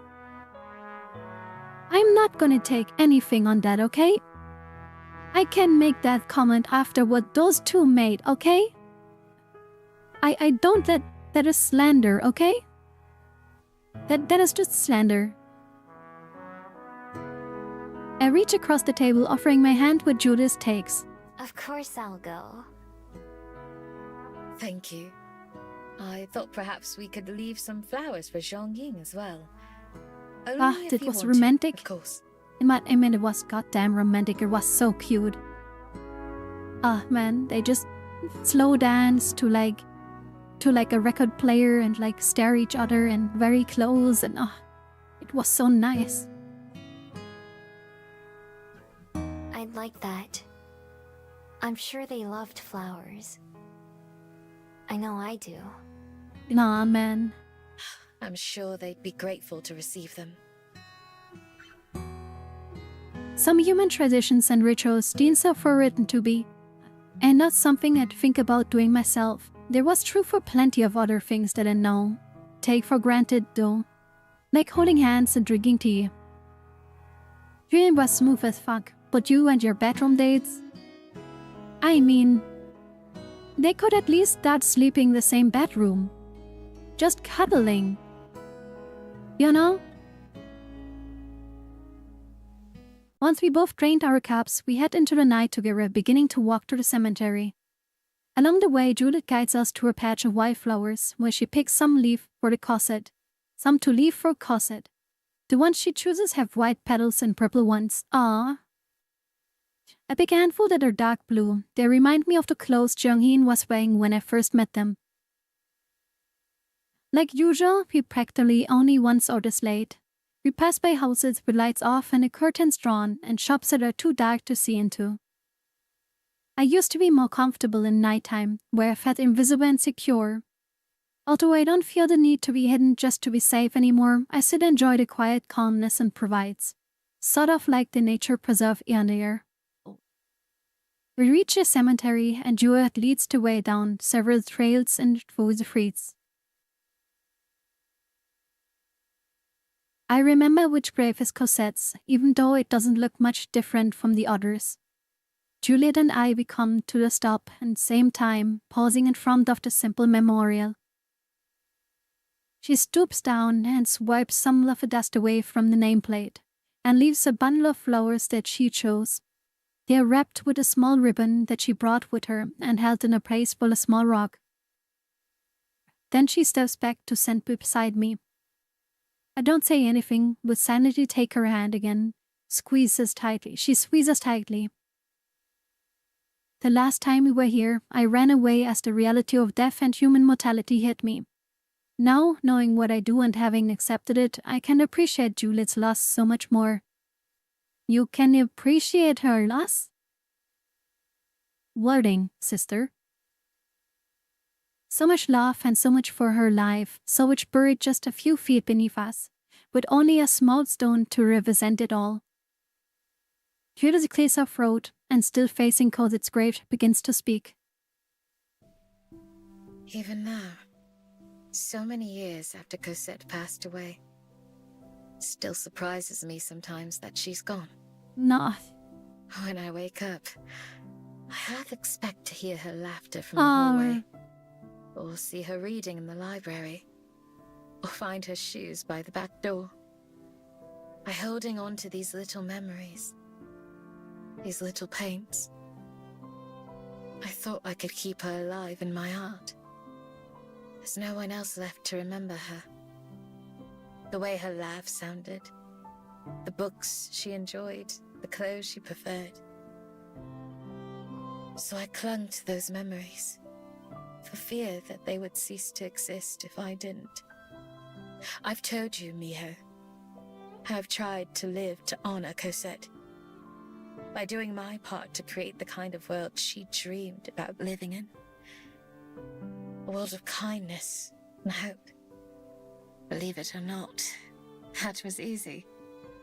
Any pain or trouble was acceptable so long as it took me closer to that goal. Until one day... No, I feel so bad for her. At the time, I thought that helping you was just another step down the path I had chosen for myself. But as time went on, and you blossomed and learned to live, it made me realize that I had reached a dead end. I had spent so long striving for this new world, and I forgot to appreciate the world around me. And when I realized that, I felt trapped. Were I to stray from my path, I didn't know where it would take me. My world wasn't there anymore. Not just Cosette. Not just the people we knew.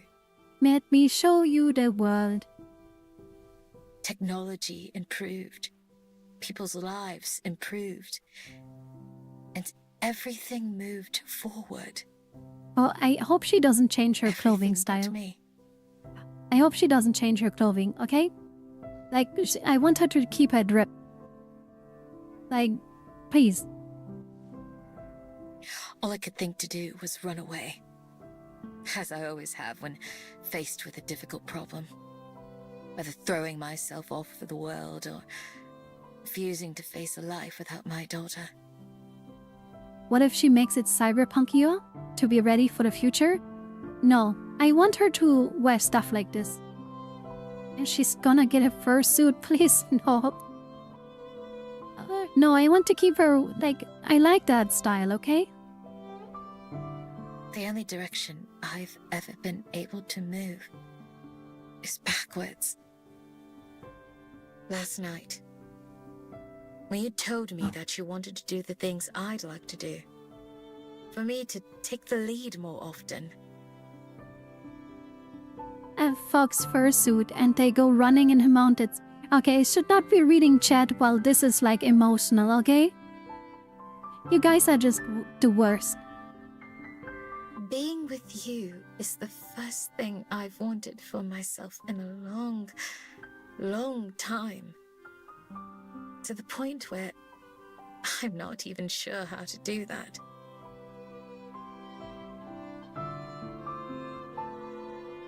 Finally, Juliet faces me, just like last night, just like in the library, just like so many other times before. Can you show me? Can you show me how to move forward? I gently take both of Juliet's hands and guide them to my heart, holding them against me. I can feel every beat and know that she can too. We can figure it out together. You already helped me with that after all. After I found out Jungin was dead, I felt the same way. Like I didn't know what else to do with my life, or with myself. If you think about it, by searching for them for so long, I'd been doing the same thing you were all this time. But it was because of you and Aspen that I decided to stay in Wellington. The two of you showed me how to keep going, even when I didn't know where to go.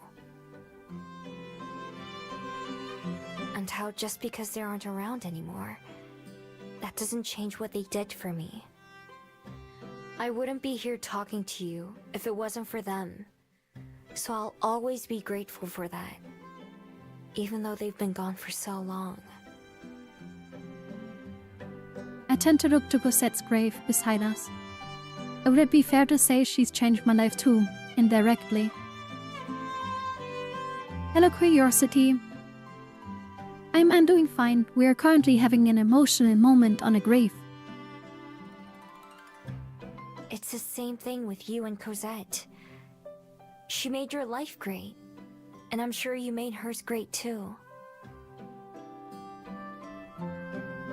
I didn't know her, but from everything you've told me about her, I'm sure she wouldn't want you to hurt or feel sad about her all the time. That's right, yeah, okay, Mio, you're doing well. I'm sure she would have wanted you to smile when you think of her, and to find lots of other reasons to smile too. Yeah, that's what her daughter sounded like.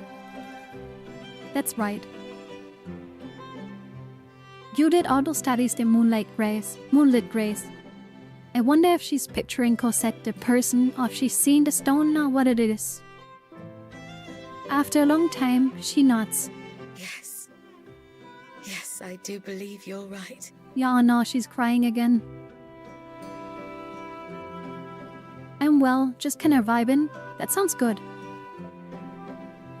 I'll never stop loving her, or missing her. She lived a wonderful life, and died a peaceful death. Yeah. But I'm still alive. And it's time that I acted like Yeah, it. it's time that you act like it. Carry me in your arms. We can make a new life for ourselves here. One step at a time. I mean, to be Together. honest. Just saying. Just say, okay, this together, by the way, that is like, okay. That is a strong thing to end with. But like, if she suddenly picks up Mio and carries her back, that would be... Ah, man. That would be so gay, and I'm all there for it if she would do it. Like, ah, man. Right. Like, not Together. weirdly, like, like weirdly like to her, but like one arm behind her back and one lying like on her legs, under her legs, and just carry her like that. I just want to see that. That would be man. He said I have to go to Younghee's grave, or however you type it. Man. Still, but Carrie. You're not alone anymore. Neither of us are. Yeah, kind of like Bridal style or something, right? I just have one question though. You said here. Does that mean that you'll stay? I bet Younghee was a furry too. No. No, not piggyback. I mean, piggyback would kind of be cute too, to be honest. Like if Miho would just piggyback on her back and like, you know, I don't know, would be kind of cute too. Yes. Maybe someday we'll go. But I want it to be Poggers, we made it. She wants to stay. Not just me. She wants to stay. There's plenty of time for that in the future. Right now, I think I'd like to learn to enjoy Wellington again. To see it the way you do. Fresh and exciting. But not Juliet piggybacking on Mio as a fox? Or Foxy backing? I mean, if she turns into a bat and she in a fox and then like she rides her like a warhorse or something would be cool too. Mio could turn into a fox and Juliet into a bat and ride Mio. Yeah. Yeah, like that. And Mio eats Juliet's... No. I like that too. Relief washes over me like a wave. I was prepared to go with her if it's what she really wanted. But I'd much rather stay here for a while longer. After tonight, it feels like I can finally relax. Without worry following me around, Juliet and I are still together and we are not going anywhere. Whatever happens next, I'm sure we'll be able to handle it because we have each other. Aww. I let go of Juliet so that I can step forward and place the flowers that I had brought for Junhee on the ground beside Cosette's grave. Yeah, a little bit smushed, but I'm sure that's alright. I don't think they'd mind. Almost immediately, a light breeze picks up and scattering the bottle lightly to the winds. I think that's alright too. I never forget about Junhee either, no matter how far I go and how many people I meet. They always be the special to me. They set me on my own path, the one that I walked for decades. If I could somehow tell them about everything I've seen or done since then, and about the new adventures I am sure to have with Juliet, I think they'd be just as excited as me as I am. I'm sad I never got to thank them properly, but just like Cosette and Juliet, I think that living my life as the fullest is the best way I could do to that. Do people at Fantasyland of New Zealand eat rats?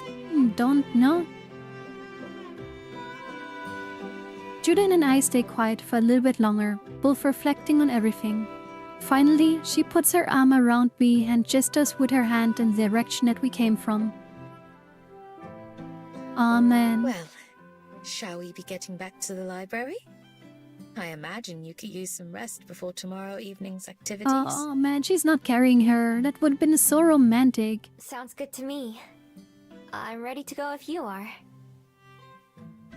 Beulah chanced to give me one last look at the grave. The flowers she placed shake in a breeze, while mine are spread further and further. Word said hasty. I don't know, Juliet looks like a snack. Control yourself, this woman is gay. She smiles at me. Yes. I think I'm ready. Nah, okay. This was still nice. Oh, Aspen is with us. As the day winds down, starts to get darker, a light breeze starts to pick up. Not enough to be cold, but enough to make me glad I have my jacket. Aspen, Juliet, and I sat out on the front porch with lights on, watching the road. How long until people start showing up? Soon, I'd imagine. The early evening is when most trick-or-treating begins. They just sit there and wait for trick-and-treaters? They'd better hurry before Miho eats all the candy. Can't argue with that. I unwrap another piece and stuff into my mouth, shoving the wrapper into my pocket with a bunch of others. Maybe if you go knocking on doors, you could convince people you're a kid in a costume too. That way you could get your own candy. I mean, yeah. Aspen third wheeling again, yeah. Oh no, you're a bad furry? What? Judith will be eaten one way or another. Okay, guys, come on. Come on, okay? Come on. Is Batman the Shreddy too?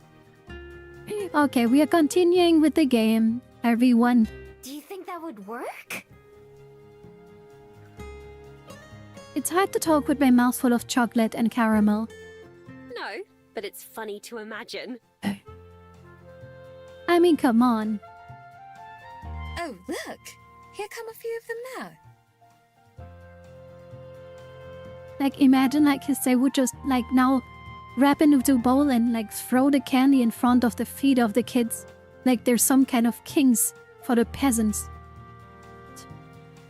Would it also be funny? At least in my opinion, okay?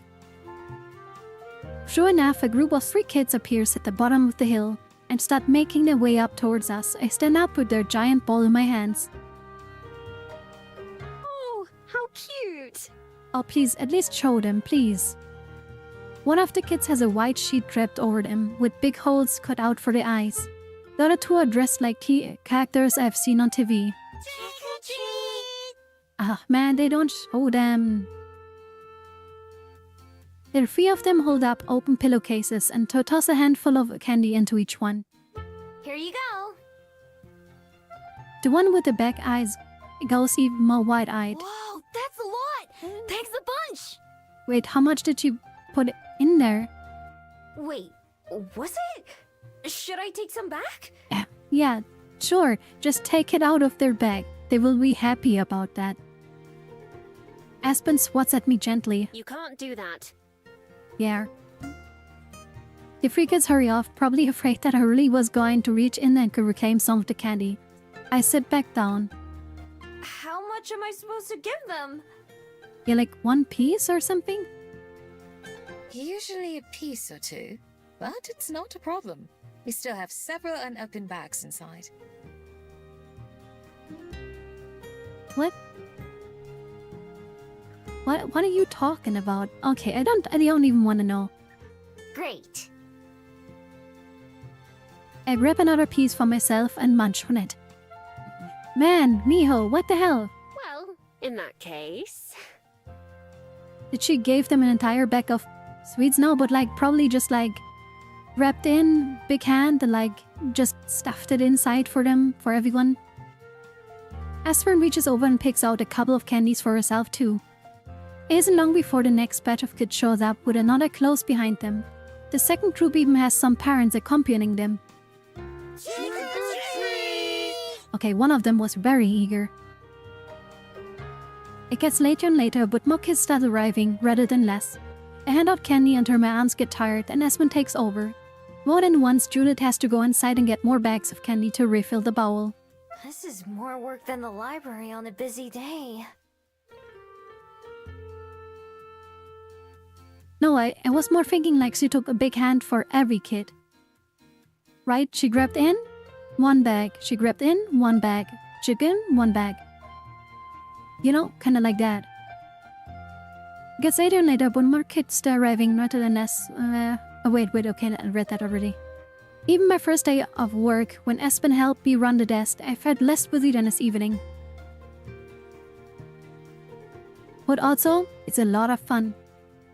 Many of the kids have creative costumes and I even recognize some of the characters they're dressed as. The less creative costumes are still cute too, and it's nice seeing no many happy smiles as they all walk away. It's not until the moon is high and the sky that the trick-or-treaters are showing up. We can still hear occasional whoop and shout from the streets nearby, but no one else comes up in the path. The big bowl of candy is nearly empty, with less than a full layer left behind. a bunch of empty bags filled one of the recycling bins. In the end, we managed to go through all of the candy Juliet brought.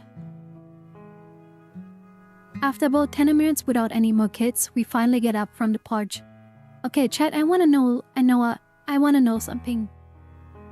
Do you guys like do trick-or-treating? Like, do you give kids candy? Is that a thing that like goes on for you? And do you do it? I just kinda wanna know. I believe we can call it a night. That was certainly the busiest Halloween I've ever been a part of. I wonder if like, you know, if like now there's something like that, are they gonna do something special? Really? I didn't know if that was normal or not. Nah, it's not a thing here. Yeah, it's a thing here. Kinda, but not that much. But like, do you give out candy for you? Like, do you do it? You know? Like, does any one of you actually take part, you know? Like, give kids candy when they ring? For Welly, maybe. But I don't get many trick-or-treaters at my apartment. And back home, there are like maybe 5 kids in town at any given time. More candy for you. Depends on the year, but I have on quite a few years, really. I mean, that's kinda nice. I always hate Halloween, to be honest. Hey, oh no, wrong button. Speaking of which, I hope I can count on the two of you to finish off the leftovers we have here. What about Aspen's figure? She was so worried about it. You don't even have to ask. I'd better take what I can before Miho claims it all for herself, shouldn't I? Yeah, Not rather. if I beat you to it anyway. Laughing out, the three of us clean everything up and then finally head back inside the library. That was quite fun, but I do think I'm ready for bed. Is something wrong? Wait, why is she looking? Why is she looking like that? Some years were like 2 groups? Nah, okay. Oh, stomach ache? Yeah, maybe too much candy, right? I barely register her word. Something is wrong, but I don't know what. No, is it happening now? As soon as I walk through the front door, I can tell, but I can't place what it is. Miho? Both of them stop walking, watching me with concern. Finally, it hits me. It's cold. What? It's Oh, cold. oh, she means her bead. It doesn't take me long to spot the source. One of the no, what? One of the windows near shelves, not far from Esme's user table, is wide open. The curtains flutter with the breeze. Oh, okay, she doesn't mean her bead. The 2 of them follow my line of sight. Oh, did we forget to close silver? this? Yeah, I was thinking silver. But then, that doesn't make sense, does it? Why would we have just opened one of the windows? Come on, let it be silver. We wouldn't. Let it be silver. That window was definitely shut earlier. Oh? It's Halloween. Maybe some kids snuck in here as a prank. Is anything missing? Oh no. The painting? The painting. The painting. I can't see anything out of the ordinary. Oh, please, not the painting. Me either. Yeah. Something still doesn't sit right with me. I'm gonna go look upstairs. The other 2 follow behind me. Juliet goes to check off her office, but it appears untouched. Aspen waits at the top of the stairs. Watching, meanwhile I go to my room. Okay, so it can't be the painting. They would have seen it. Bed was moved to Juliet's room. Yes, Silver was just like, okay girl, if you cannot do it, I will. And I just moved the bed to the room. Silver is waiting for her in bed, Uvu. I feel like something maybe happened to Silver. Grabbing the handle, I push the door open and turn on the lights. I can hardly believe what I see. My window's open too. My bedsheets and pillows are strewn across the floor like someone climbed across the bed. Yeah. What a few possessions I have had are also scattered around the room, as if the tornado blown through. Miho? Is something amiss? I can hear them both hurrying as my way is remain frozen in the doorway. Behind me, Aspen gasps as she gets a glimpse of my room. Who? Why? Or is it the scroll that is missing? I have a feeling I already know the answer to one of those questions, but not the other. Stepping inside him, I can pick up all my things, put them back wherever they belong. Everything is here, except for... My scroll! Ah, okay, the scroll. Knew it. That little piece of paper, the only belonging that I had really care about, is nowhere to be seen. I check under my bed and every nook and cranny just to be sure, but it's gone. The fact that it's still confirmation I need. I'll be back. Is it silver? But why would she steal it? I push my way past Aspen and Judith, shocked faces, and dash back downstairs. Both Aspen and Judith shout after me as I barrel out of the library, but I ignore them both. The instant I'm outside and transform and keep running. There's no question or doubt as to who took my scroll, the question is why. As angry as I could be, I forced myself to stamp that feeling down at least I know Sylvia's reason. Yeah, why? The path to Mount Victoria is more crowded than I've ever seen it. Both the roads and sidewalks are full of people, mostly parents with their kids. Some of them point or cheer as I run past, but I don't give them my second thought. None of them try to stop me or get in my way. By the time I climbed the mountain and reached Sylvia's part of forest, it's dark. She isn't at any of her usual spots, but I can sense that she isn't far away. Racing through the darkness, I keep my nose near the ground, hot on her tail. Then suddenly, just like last time, I find her. She moves in the darkness, her patch of shadow in a different color than the rest.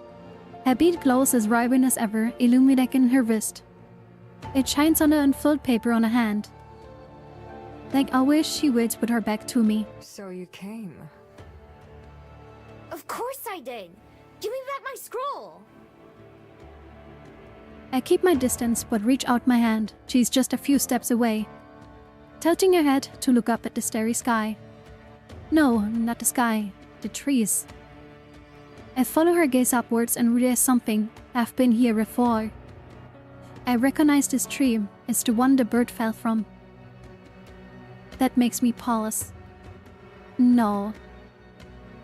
This is not like some weird misunderstanding revenge thing, right? Has she been wondering about it all the time? Is that a way of asking? She did follow me all the way home. I soften my voice, but I know that I may as well be blunt.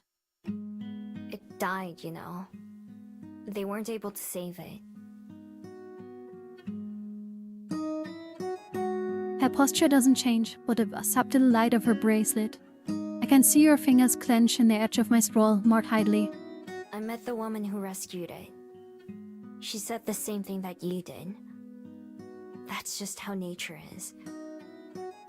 Silence. Gritting my teeth, I try to contain my growing frustration. Normally, I can tolerate her silence, but tonight, instead of just coming to talk like she knows I would, she steals my most beloved possession and makes me chase her out here.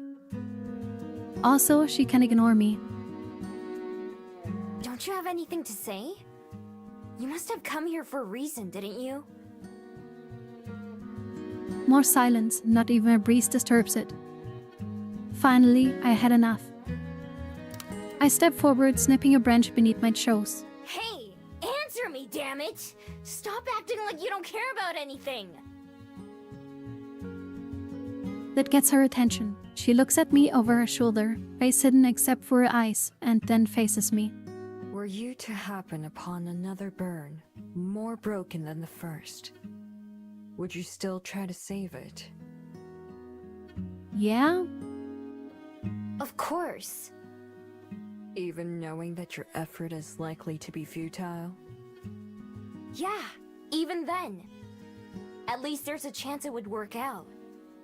You speak like a human, fighting against the inevitability of death. While we could watch the river of life from its shores, you choose to struggle upstream. Why? Why?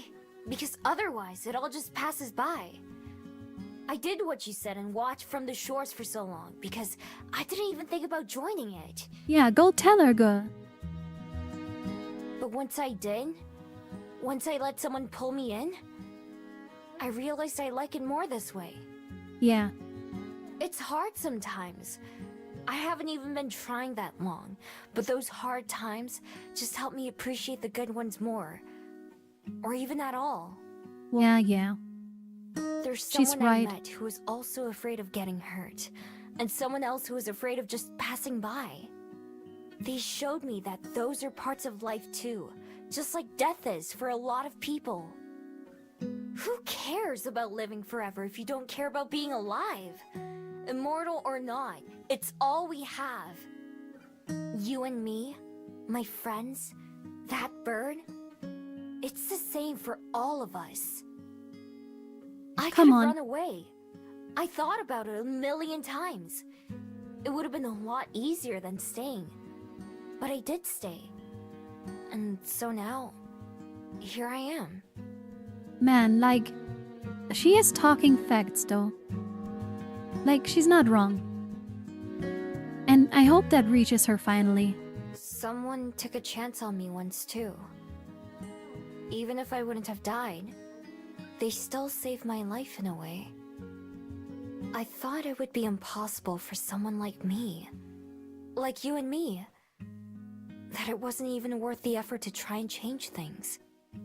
Oh, come on. But I was Peace. wrong. Peace, I'm that has glad to that I reach her, was. right? And so that's why I do the same thing all over again, with the burn. Because if there's even a chance, it's worth trying. Although I don't say it, I can't help but think even talking like this is something relatively new for me. Unlike Silver, who talks more like Aspen's old books most of the time. It just goes to show that there are lots of different paths our lives could have taken, but they both brought us here together. While Silver is still thinking about what I said, her eyes suddenly go wide at the same time that I feel something warm on my neck. Ah, Juliet! Wait, no, not Juliet. Holding my necklace where I can see it, both Silver and I just stare as my bead brightens before our eyes. The glow intensifies to the point that Silver has to shield her eyes and look away, although somehow it doesn't bother me. I also watch another eyelash, then crack appears, and then another. For a moment I half expected to just chatter, but it stops after the third crack, still holding itself together. This time I will cut it short. Have a good night and nice rest of the stream. Thank you, and have a good night, Baki. The light from it also dims a little bit, but it's still brighter than it was when I let it go and falls back against my neck. My bed feels heavier than normal too. Silver is able to look at me again, and though the shock has faded from my expression, her eyes still stay fixed on my bead. She laughs, but it's humorous. Shaking her head, continues to stare at my necklace instead of my eyes. I had hoped that by looking at this, I might be able to learn your secret. Some magic spell or incantation that you had invoked. At the very least, I thought I might understand. Even as I read it, I thought that I must be missing something. For what meaning could such simple Wait, she can read it. hold? Tell us what is written on there. Probably something like be happy. Even as you arrived here, I hoped that perhaps you would reveal some missing part of the puzzle. So golden was your light as I approached your library that I thought it must be someone else. So bright that I could see it clearly. The same color as the person close to you. Oh my god, yeah, what? Oh my god, that is what is gonna be on the scroll, of course. Please be happy. That is gonna be on the scroll, right? Now, I don't know if I should be disappointed or not to find there is no secret to these words. Is there? Holding my scroll in front of her face, Sambura held my necklace Eyes glide across the characters. 수복강령. Subo Kangyong. Please be happy. And there we go. Intro is done. We can start the game now. Either that or folks furry fanfic. No, I don't think so. What simple nonsense. And yet, how could I deny that you've taken it to heart when your very aura tells me your truth? It's all I can do to blink, to breathe, to stay standing upright, as the world narrows to just two of us. All awareness of anything else is falling away from me. Confusion is just as plain as Silver's face as my reaction as I struggle to speak. You can read it? And That's what Silver's it gonna be says? like, what the fuck, you didn't even know what it says? After years of looking and trying to understand, and she can read it just like that. Silver, who says she cannot do nothing for people in their lives of culture? I'm not the only one stunned. The parchment falls from Silver's hand as she drops it in shock. It flutters to the ground and stays there, even as a budding breeze starts to blow. That shock changes her understanding, and then Silver laughs again. Early laughs for the first time I've ever seen. Her usual dignified and flattering poise is gone. She laughs so hard that it echoes through the woods. I mean, I probably would start manically lucky or nothing too, if this girl that is always like trying about like, oh, we are so same and like at her hard parts and whatever, and you know this scroll is important to her, and you're like, just like, what the hell? There's just please be happy on it, and then she's just like, wait, you can read it? Clutching her chest is all she can do to remain upright as she acts like she's the heart. She's heard the word funniest joke. Like, man, this must be, yeah. Still, just like earlier, I'm not sure there's any humor in it. Finally, with a groan, she frees my skull and then straightens up, whipping her eyes. You're serious, aren't you? You never knew what it said Yeah, before now. okay. I shake my head. I would call you a liar if you were anyone else. You've made a fool of me without even trying. Or rather, I've made a fool of myself. I thought your glow was the result of those words. But you achieved that by yourself. Yeah, you just need to be happy. Whatever it is you feel, it's something you've learned on your own, isn't it? You truly believe all the things you said. What ads?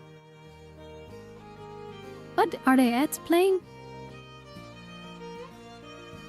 When? Why? Why are there ads playing?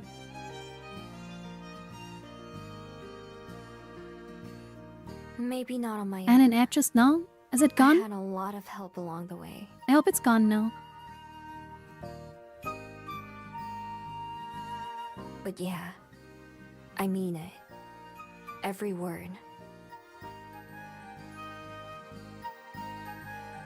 I reach out the hand again, taking steps forward, then another and another. I stop in front of Silver. All she has to do is take the final step forward. I don't demand anything, just reach. She eyes my hand warily, like straight up trying to decide if it should trust someone. I hold my breath, waiting. With a rustle, she pushes the paper into my hand and then backs away, looking at the ground. Your path is different than mine. We may have more in common than I once thought, but I still cannot follow behind you. Or that she has to talk like such mysterious whatever. Come on, like this is not needed. Though I can understand why you walk it. I nod. And I understand why you said no. I hope you change your mind someday. Perhaps. Once? Although, I do not think we'll No, meet again. no, Silver. Wait, why not? Are you leaving? Soon. I don't know when. I haven't decided. But I made up my mind before I ever visited No, your don't leave. library. Oh. You're disappointed. Yeah, I am. Please don't leave. Come on. I am. You're the first other Gumio I've ever known. You're like... family. Oh, sisters. I guess. Yeah, Aspen needs Didn't a girlfriend. you call us sisters before? Yeah, are you interested in naughty book writing girls? Silver blushes, averting her eyes. Perhaps. Aww. Then that's what we are. That's simple, is it? Oh, come on, please stay. It really is. Silver shakes her head and looks around, regaining a bit of her standoffish composure. This is about the time when she typically transform and run away. At least tell me before you leave, okay? Whenever it is. She hesitates, but then agrees. Fine. Goodbye, Miho. Bye, Silver. She walks towards me rather than away and comes to a stop right beside me. We both face in different directions. Slowly, she raises her hand and awkwardly pats me on the shoulder, just once. By the time I turn my head to look at her, all that I can see is the disappearing gleam of silver fox fur as she blends into the night. Didn't she say to pick a different name? Yeah, right? I was thinking she's gonna say that now. I'm alone, but I don't see it alone. Looking at my scroll, there are a few new creases from where Silver held onto it, but I don't mess up the writing or anything. It's just another record of what we have been through together. The breeze from my paw picks up, making the paper flutter in my grip, and I use it 2 hands to hold it. Seeing we're out reading, I let my eyes wander over familiar characters. It's funny. All this time I spent not knowing what they said, just to find and live in them all along, or at least I've started to. Happiness. That's a new one for me too. I think another abstract concept that didn't seem meant for me. But like everything else, it got easier along the way. I roll my scroll back up and stored it safely in my pocket. The woods are dark as I walk through them, but I'm not afraid. The shining light of my beat brightens the path, leading my way back home. Chapter 5. Small Wonders. And Chad? We are gonna end here.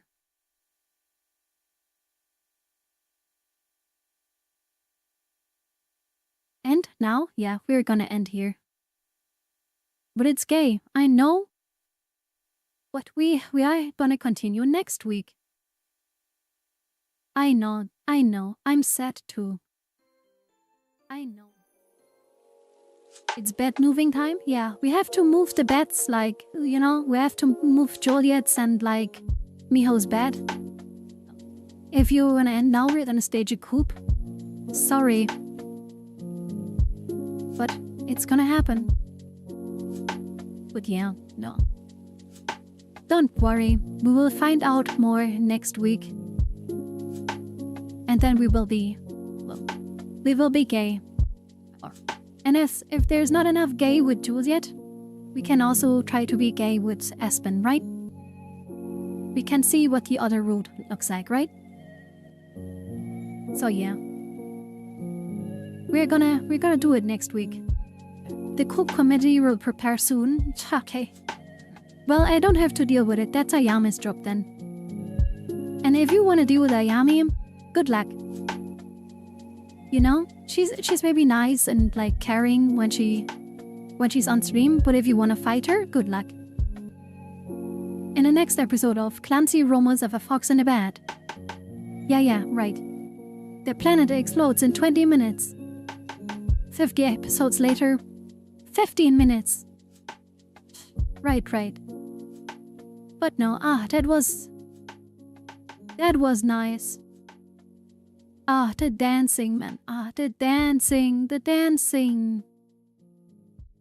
That was so cute. The